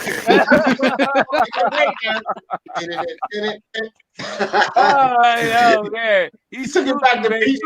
That's scoop. Ouch. Okay, that elbow, that was universal. That elbow going to your hip after that shot. You don't fake that. Bro, I love this shit, man. Watching people just get that life effort. They come to break that. Oh, they ain't show it. Yeah. It's at this moment they're questioning what they did with their lives. Yeah, nobody. I fucked up all the way with all my life choices. So you can't accuse any of these guys of taking a dive. Hell no. That is not what Flores looked like on Saturday night. No, Flores under investigation. They didn't put his ass on. Chocolatito, baby. Let's go. Look at this. Did you guys know that Heriberto Gajon is the first Ring Magazine former, current, or future top 10 fighter that Chocolatito ever fought? Yes. That was a perfect setup too, bro. That uppercut, he came back to the body. He uses skull and bones. Why did he? Oh my God, you see bro! The guy look at skull that. And bones right before he got the light taken out of him. Bro, he actually, what are you doing? That dude even got to land his hook. It was so painful. His body just carried over. Oh, watch! Oh, that's just terrifying. Yeah, bro. That's right. That is When you're dedicated, you can complete one last Put task. some ice on this shit. Your head's been cut off. Straight away with you. He's Oh yeah. Herrera, that uppercut boot. Get up. Oh. Get hands up. Oh, there, get out of there. He made him go into that hard guy. What is that? Oh yes. Let's go. Let's go. It's Oscar's. Yeah, there goes. There it is. Come on. So Oscar said, let's see it. Down, ass up, right on the Oh, there canvas. it goes. There it is. Oscar gone. Jackson. Oscar gone. Oscar got the ghost. Oscar gone. Tumbling in the yeah.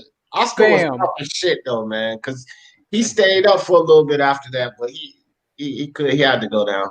He went on the canvas, face down, ass up. Who was older here in this fight? Hopkins, I think. Hopkins is older than Oscar. Yeah, Hopkins is about 40 by the time this fight occurred. Wow. Yeah, he would have been 39. Yeah, this is the best one on there, bro. Oh yeah, my I remember God. that one. Oh yeah, I remember that one. Oh my God. That was holy shit, bro. Holy shit. He whacked the shit out that dude's body.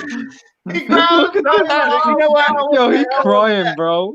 Sometimes man. These fighters look annoyed that the ref is there counting. Like, dude, if you don't get the fuck away from me, I'm trying to breathe. Bro, that's fucking hard. Man, that's so that's brutal. hard, bro. Simon Brown is next. Vincent Petaway, Simon awesome. Brown. Let's do it. Oh, you got it? You got it. Oh, my bad. Here we go. You got to go to the part, right? Okay. Oh, there you go. You got to back. Oh, yeah, you back it up a little bit. Right about here. Yes. The trainer's hair is He's magnificent. talking. He's getting him. Come on, man. You got this. You got looking like Dan the Man. Come on. Oh. Yeah. All right. Yeah.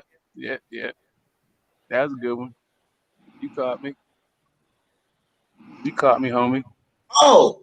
That's cool. You caught me. No, that ain't it, though. Damn. No, don't stop it. Oh, shit. He's still punching.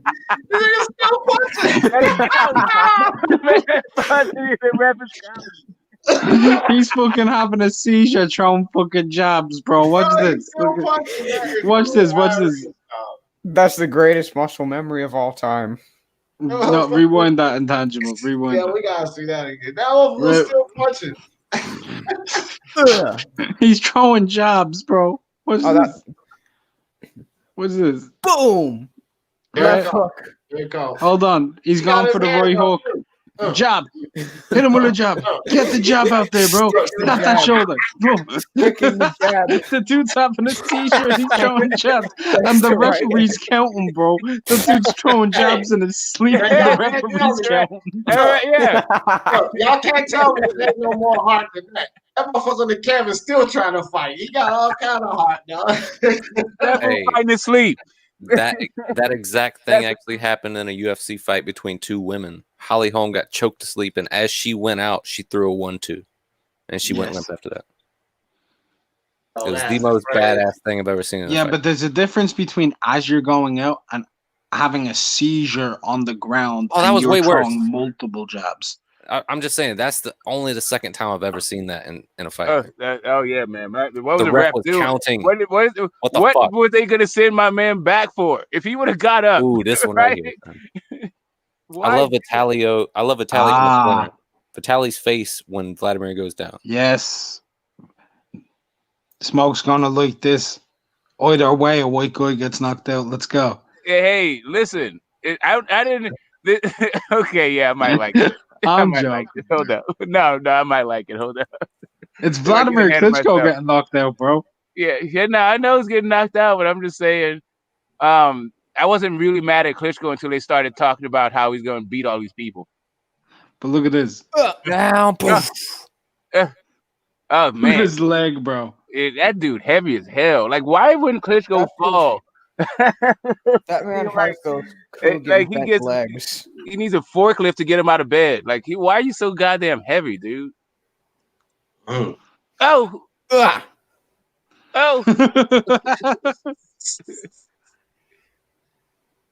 The motherfucker had heart though, man. I'm telling you.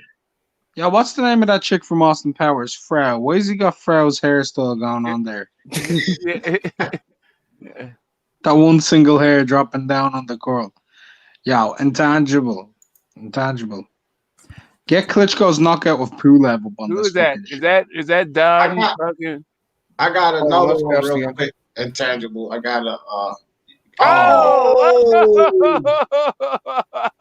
You call that a knuckle sandwich? I'm gonna pull up D's and then I'm gonna do Pulev. He busted him right in the chops.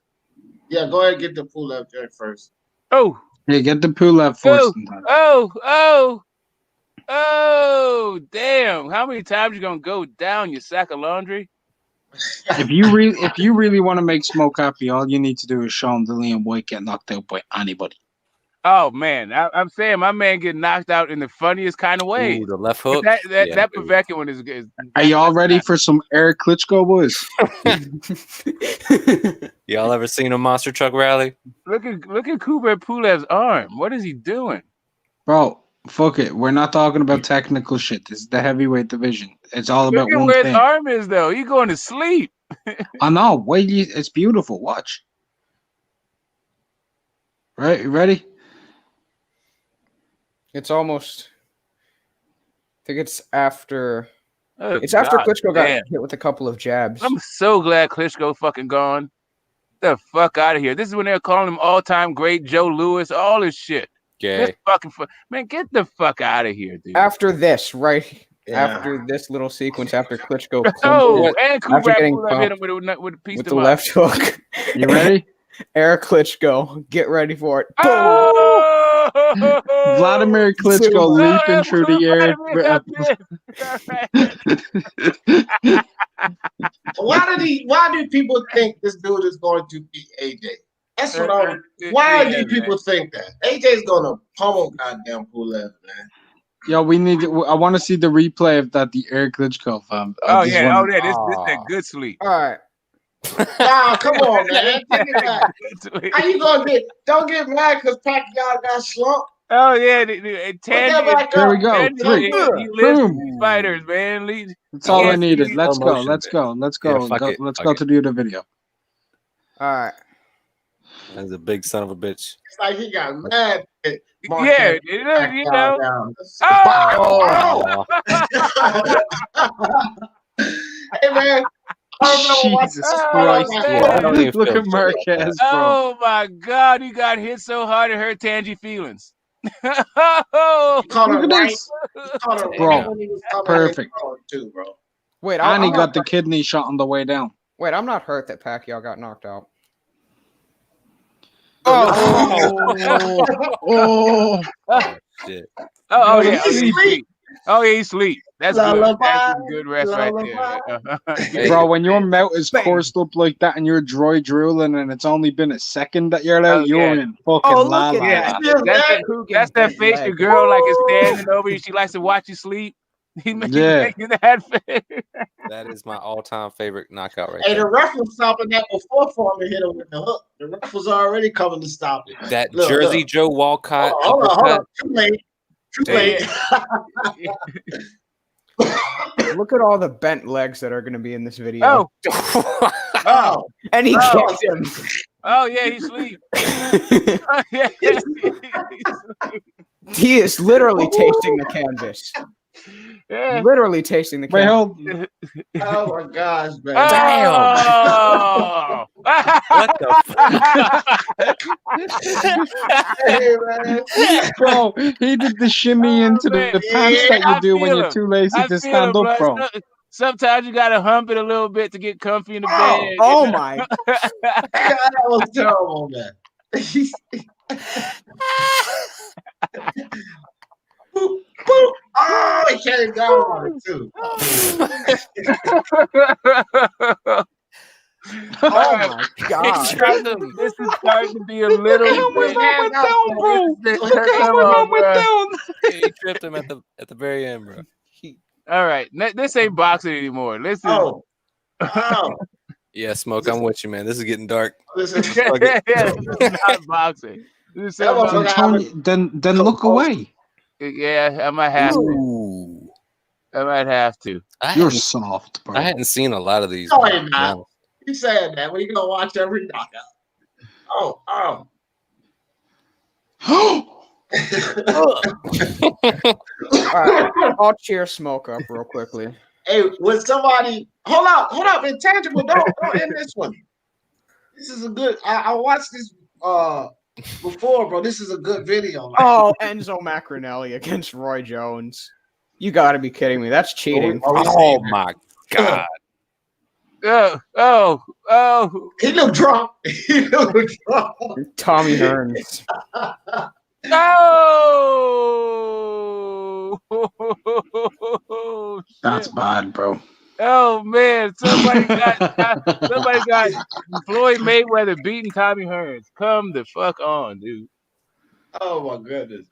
Oh, Dude, look at his he pose. knocked him into the ref's arms. Smoke. You know the way when people say Floyd beats Tommy Hearns, right? I'm always reminded of the size difference between Tommy Hearns and Pepino Cuevas, because Pepino Cuevas is the same size as Floyd. Yeah. Floyd going to light heavyweight beats absolutely nobody. No. Yeah, that's true. But imagine Floyd against Adonis Stevenson, bro. Oh, you missed, buddy. Forget Floyd versus Badu Jack. I'm talking about at Mayweather Gym. Oh! Whoa! Oh! Hey, he almost Oh, took his yeah. neck off his He's shoulder. like, man, fuck you. He want to do something about he said, oh, that's what Do you know what they call that?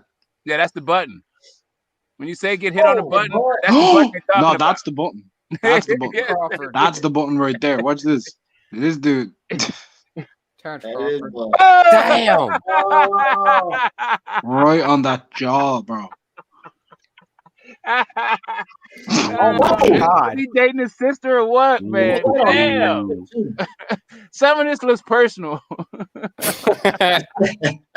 He's trying so hard. Told you to stop talking to my girl.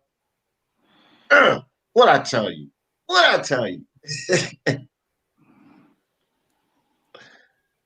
Oh, right on the temple. That was a temple shot there.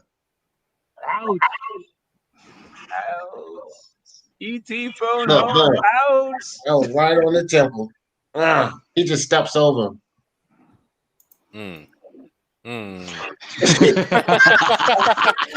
Oh shit. That's ridiculous. Yeah, Yeah. Bruh, all these lazy ass boxers sleeping on the job. That's fucked up, man. Julian Jackson. That's fucked up. Harry Norris, bro. Oh boy, it was over the ropes. Yeah, he knocked him over the rope. Wait, but bruh, is this just a video of people sleeping? Yeah, Yeah, bro. face plants. Knock it. Oh. All right, what are we loading up next? Klitschko versus Ross Purity or Oleg Muskayev versus Hasim Rahman? Oleg Muskayev and Hasim Oh, Rahman. Yeah. okay. In any knockout, what do you call it, marathon, you must include Ann Wolf versus that other player. You must put her in there. Yeah, bro, that shit was brutal. He could. He God. Damn, back that up. Back up. I looked away. Bro, you need to rewind that one. Yeah, I looked away and came back to see a mouthpiece. Oh my god, that mouthpiece! He should have caught his mouthpiece. Look at that. Just completely slumps him over. Dude, he slept through the bottom rope like Rampage was against Vanderlei. Look at that. That looks so the exact same way, man. Oh! Fucking hell. He was halfway down and his body just sped up, bro. Look at that. The ref was swinging his arms before he hit the ground. Watch, even in slow motion. Watch, he's going down, and watch how quick his body just speeds up. Watch. He just whips down. His body went down so much faster than the first half. When they hit the cameras with their faces, it's definitely. Oh, gosh. He looked like he killed him. Straight dome fiend shot. Soul snatching. Yeah. That was toward the end, though, Paul. Look at him counting, bro. I know, right? He was counting while the doctor was in the ring, bro. That was funny. He wasn't even watching the fight. You see that? He looked over to see the dude getting hit. Fucking bitch ass ref. Oh, that sweet double up on the jab. That was a sweet knockout. Night. Yeah, it was. Good night. Oh, Curtis Stevens. Yeah, the look on Curtis. Oh yeah, that's the sleep. That's the sleep right there. It's like, that's Primo Z's, baby. That's Rip Van Winkle. He's gonna wake up and wonder what year it is. It's a nice shot. Oh yeah, it was. That's a nice shot. Oh. That's the shot. Yeah. He landed that right hook though, Curtis Stevens. You got one more point before you went out of there. He landed that shot when he was asleep. Watch. No, I'm saying they brought him back into the ring and he's still asleep. Like they're gonna bring him back. See his fucking head warp. God damn. Oh my gosh, man. That's nasty. Yeah, the mask guy fucking. Right, here we go, boys. Here we go. Fucked Hasim up, man. This all right.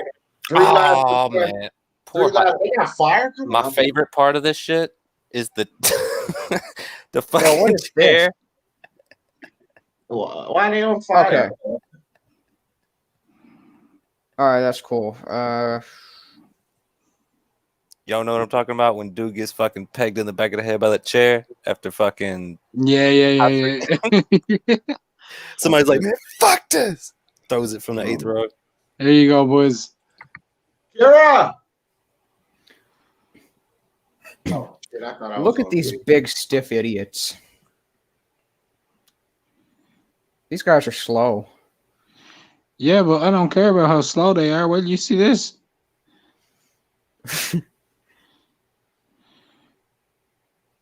Rockman gets caught on the chin. Leo Sanders. Here it is. Here it is. Here it is. Fight back, Hasim. Oh, left hook. Fight back, motherfucker. Ah, shit.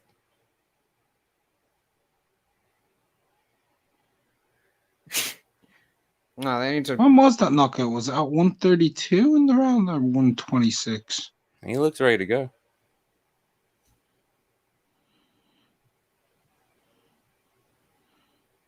$126, I would assume.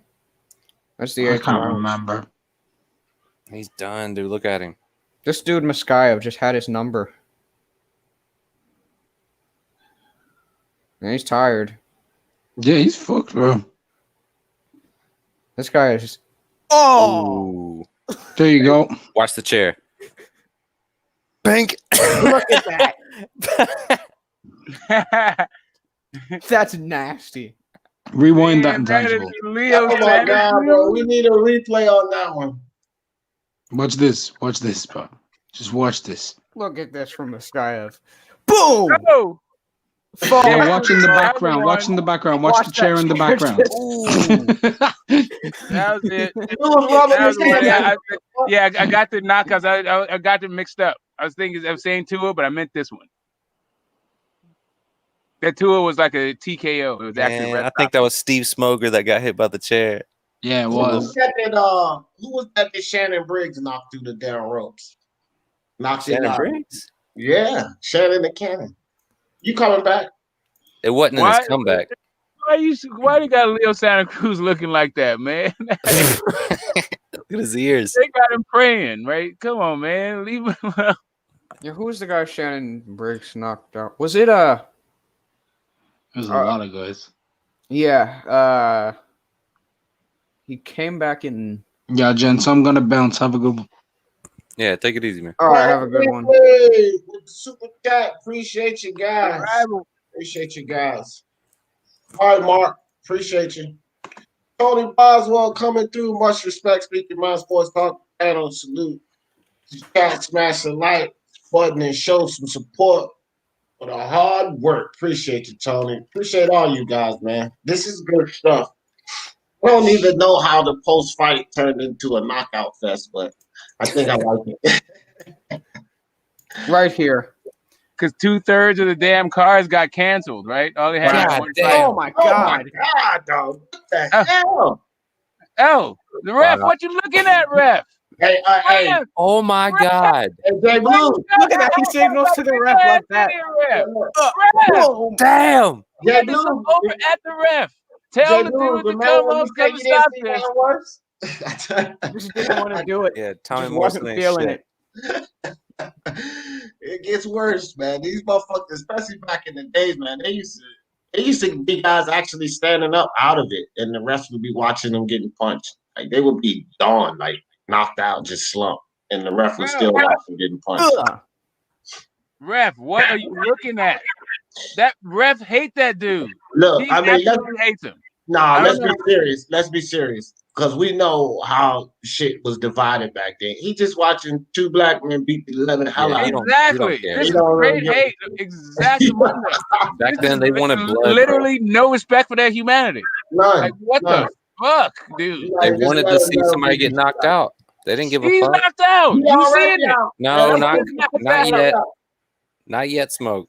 He's still breathing. Look, he's looking at the ref like I want Look to at him. You got to look back Dagger at the still ref looking. twice, 3 times. The dude ain't throwing a pump 4 He times. can't Look even at the punch. ref. Man. He just sitting there. He can't. Damn. Ah. Come Maybe on, Charlie man. Dagger just wanted to see Ike Williams. I mean, he refed a lot of Ike Williams' fights, so I don't know. Maybe he wanted to see him get that extra highlight reel. Man, he beat the living hell out of that. That shit. I'm telling you, Jay. But look, Jay, I seen my uncle was showing me a clip of a lot of like this shit used to happen way too often back in the day with black fighters, black on black, like that. Not even just matches, like it's a bunch of matches where I saw guys like with their, you know how they lean on the ropes in their corner. I seen a guy with his hands like on the ropes like that, behind the ropes, outside of the ropes, and just getting teed off on, fam. Like he was already gone, just kind of slumped on the ropes, and the dude was just teeing the fuck off on him, and the ref was sitting there looking, and then he fell over, and then he waved his hands. I'm like, bro, what the fuck? He was not that the whole time. Dude, even if they ain't caught up on the ropes like that, back in the day, even when like where they would stop fights now, they'd see your eyes all glassy, you're moving with like something's wrong, you wobbly. They fucking they give me your gloves. Okay, you're good. Go get fucked up. Like they let a wobbly fighter continue until he was out cold, man, just because it was like some bloodlust bullshit. Like they wanted them knockouts back in the day. They wouldn't stop. Yeah, but that was dude. Come on, bro. All right, guys. That was ridiculous. I think that was really fun. I ain't even gonna lie. That was probably something fun. Hold up, D. Put my picture up real quick, man. All right. We just seen what's his name? Corey Sanders knock out little brother. Look at big brother in the corner crying. Oh yeah. Oh man. Listen, the reason why those dudes never fought because Vitaly would beat his own ass if he beat Vlad. Yeah. Baby brother, man. That's one thing I never really mind, man, is that Leo Sanders, Snooze, Ronald Finkley, Tony Boswell, appreciate you guys again. That's one thing I never mind if like two brothers or a brother and a cousin decide not to fight each other, right? That's cool. Like, because I just think that you got to have somewhat of a killer instinct, right? When you going in there to fight a guy, sort of like this kill or be killed. And I couldn't have that attitude with my brother or my cousin, like my first cousin or my brother, like, you know, even one that pissed me off that I might want to punch. I couldn't go in there with the attitude to just beat him mercilessly. You know what I mean? So I'll never really get too upset when it's two brothers or like a brother and a cousin that don't want to fight. You know what I mean? I don't. You know, I don't necessarily want to see it, right? But at the same time, Vitaly was a special kind of protective over Vlad. Like that dude was like, "Oh, you beat my brother up. I'm coming to see you." God damn! You beat my brother. He fought Ross Purity and Corey Sanders. I don't think he fought Brewster. Actually, that was around the time Klitschko went on this first layoff. But yeah. Yeah, well, Vlad was able to get that Chris Bird get back, but that's about it. Dude, he was talking about coming after fucking AJ. Like, his big brother come out the cave on some destroy type shit. As soon as little brother takes a whooping, he's like, I'm coming to see you, bro. This man went after Journeyman. Get the ass whooped in this era. Hey, I mean, well, not right now, not in this era, but right now they will. But look, J Blues, give me some closing thoughts, man. 5.5 hours in. I'm always running these long lives these days. D, you need to sue BDA for his name because this is the real boxing debate arena, bro. Earlier, I just had to tap out. Like, you have the patience of Joe Louis, and you'll take on any and all comers, man. And you kind of do it to yourself because the name of your shit is Speak Your Mind Sports Talk. Like, you get a whole lot of people that would probably never found any kind of boxing talk just because of that shit. Speak your mind, like it speaks to them. So I commend you for being that, bro. You the true boxing debate throwdown. Like, people throw down on punch, but I think the best conversations I've heard is on your shit. But hey, I'm gonna second that one. That'll be my final two. Hey, that's why I came here. Me? I'm not sure, but I'm gonna second that emotion because yeah, man. One of the things that I find brilliant about your show is the way you let people to cook. That's why I've come time after time. Like, I remember in the beginning, it was a little bit rough and rugged, and we still get down the same way we used to in the beginning, right? Yeah. With the same, but with way deeper understanding about the other person we're dealing with. I love it. I love to speak your mind. I appreciate y'all guys. I'll be back. I missed it when I was gone, and I'm glad that I'm back. Well, we missed your ass. You know, I love it. I was like, man, we don't fucking smoke. I kept saying that shit. yeah. Now here, man, I had to do a little bit of something before the election, but I'm back. At least until like they get a new government. I don't think smoke is the OG of the panel, and I'll tell you why I say that. Because when smoke first came around, 90% of the people wanted him gone. Yeah, I said, nah, man, smoke family members, smoke family. Now everybody loves smoke. Everybody loves smoke. That's it. That's what's up, smoke. I appreciate you, dog. You know it always. Yeah. And they still love to talk the same type of shit. And you know what? Where the fuck is Boxing Monster? He has a project that he's doing for his company. So he's like really invested into that. You know, he kind of pay attention and shit like that. So Yeah, yeah. Camacho, you come up real quick, bro, but I'm getting ready to shut it down. These were closing thoughts. Go ahead. Jump on right quick. All right, guys, I'm gonna stick around until Camacho come cuss me out or whatever he gotta do. Yeah, peace, chat. All right, And Malcolm, come back. I love that. You know I was feeling you, baby.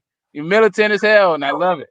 Yeah. Malcolm, I told him, like, you're welcome to come back anytime, man. I don't, if I let El Jefe back 1,000 times, then Malcolm definitely cool to come back. El Jefe has the record for being banned and having the most riches taken. All right, take it easy, D. Everybody else be good, man. All right, man. Take care, bro. All right, guys. Well, I thought Camacho was going to get up here and say something, a thing or two, but hey, good times, good talks, good fights.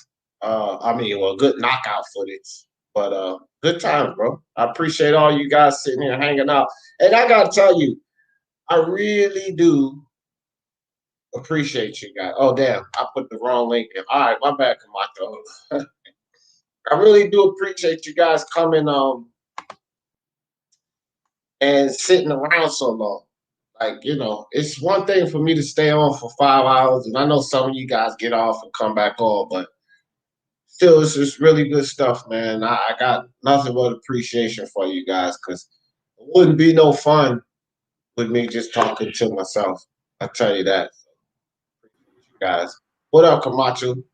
Hey, Jeffries, why are you debating black nationalism on your channel, but you won't debate white nationalism on our channel, bro? I feel a certain type of way. I don't know, man. I feel like you guys you're just making fun of us. But it is what it is, man. I'm not mad. I'm just disappointed.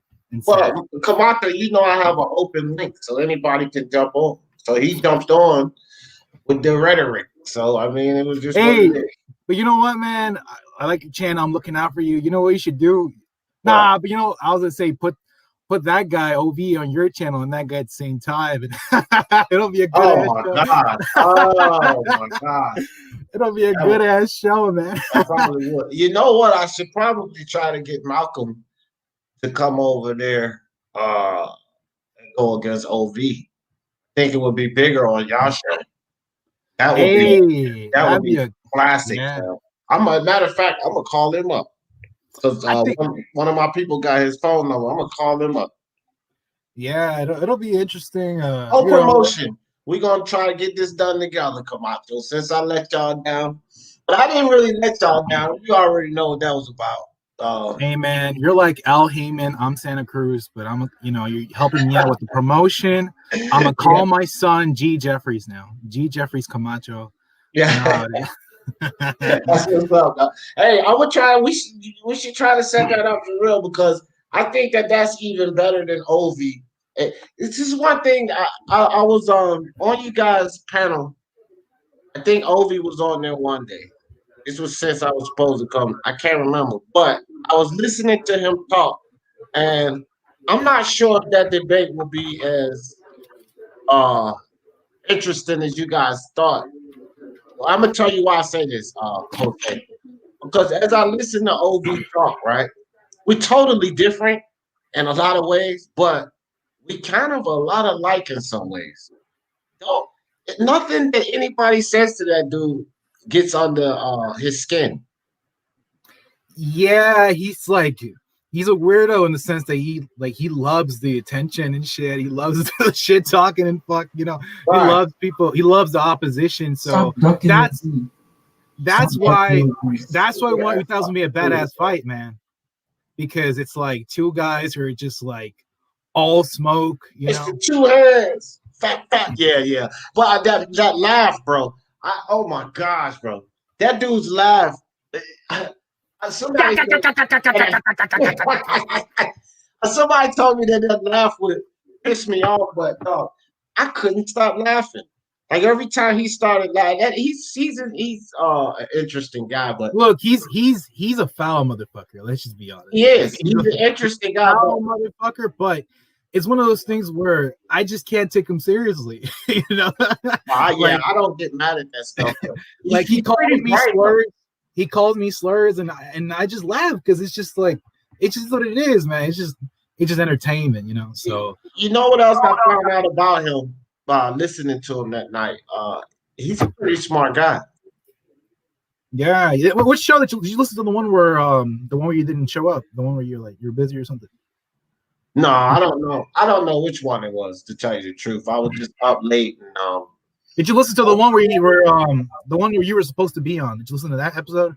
No, I might go back and check it out. But I will say, yeah, OV there, he does have the slurs, but that shit don't bother me. But I think that it wouldn't be as interesting as I think. Okay, when I was listening to, it might have been like later that night that I was supposed to show up. Probably like I was on for a while, so it might have been like 11 or something. But the 30 minutes or so that I was listening to the guy, this might sound surprising to you, but I think that this could happen. I think that we could go over there and then we'll be posed a debate, and it would end up being more of a discussion because I ain't gonna piss him off. He ain't gonna piss me off, right? So it wouldn't be like, no, hey, fuck you, you white piece of shit, fuck you, nigger, and all of that. I don't think it would have ever gotten to that because he just strikes me as the kind of guy that I am. You can't really get under his skin. Like, you can't really get under my skin, right? And then we would probably just kind of have discussions because he's pretty smart. I like an intellectual conversation, and I will give it to him. He's a pretty smart guy. You are too, Camacho. You're a pretty smart guy. You're probably the smartest guy over there, to tell you the truth. Hey man, let's see how it is. I'm the smartest guy. You're the smartest guy. Let's just be honest. You know, this is the biggest, highest IQ panel you've ever had in your entire life. And no, you're welcome. I'm kidding. But hey, I gotta give you salute, man. You may not be MXBC, but the Speak Your Mind Sports Show has that MXBC energy, where it's like 5-6 hours, and then motherfuckers just snap on here. Like every other week, some guy who just snaps. I'm just like, I'm trying to listen to this show at my work, and I can't put it on speaker because somebody's going crazy. Like it's like 1 week I'm on here and like everyone's yelling at Get Smoke, which is nothing unusual. But then you have this Malcolm guy. Then I think even Two Hands went crazy one time, and I'm like, what the fuck is happening? Come over here, D-Hod just get on beatboxing. Now Malcolm is on this, bro. You'll be surprised. But I love it. You can tell I love it. That's why I be telling people, hey man, bring that shit on. I love it. This shit is fun to me. And I think it is with Ovi too. Like, I think that shit is just fun with him. You know, it's got to the point where I'm like, boxing fans are retarded because boxers don't even get this much riled up over this shit, man. Boxers probably like will fight and then they go to the strip club and they spend their money. And we're just here like crackheads, just yelling over shit that doesn't matter. Bro, it's just like y'all said. And I suppose that I'm somewhat one too. You gotta be a degenerate to go over there. Yeah, dude. One day the MXP, we're discussing everybody in the YTBC. Right. And we're like, damn, all these motherfuckers are mentally ill. Like, I'm not gonna share names, but we got some people, and we can talk about it behind the scenes. But a lot of these guys are crazy, man. I don't want to like say names, but you know, a certain British bird is pretty crazy. You know who I'm talking about. A certain letter. Oh my God, bro. That's why I love y'all guys, man. Y'all fucking funny as shit, dog. I'm getting ready to get the fuck out of here, bro. I've been on here for 5 hours and 40. Yeah, man. I feel you. All right, Pam. All right, this is two-hand facts, bro. Appreciate you, Camacho. I'm gonna come visit you guys, bro. All right, bro. All right, everybody. I'm getting the hell out of here. I gotta get me some Midday. Y'all know how I always end this thing. For the love of sports, let's talk about it. Peace.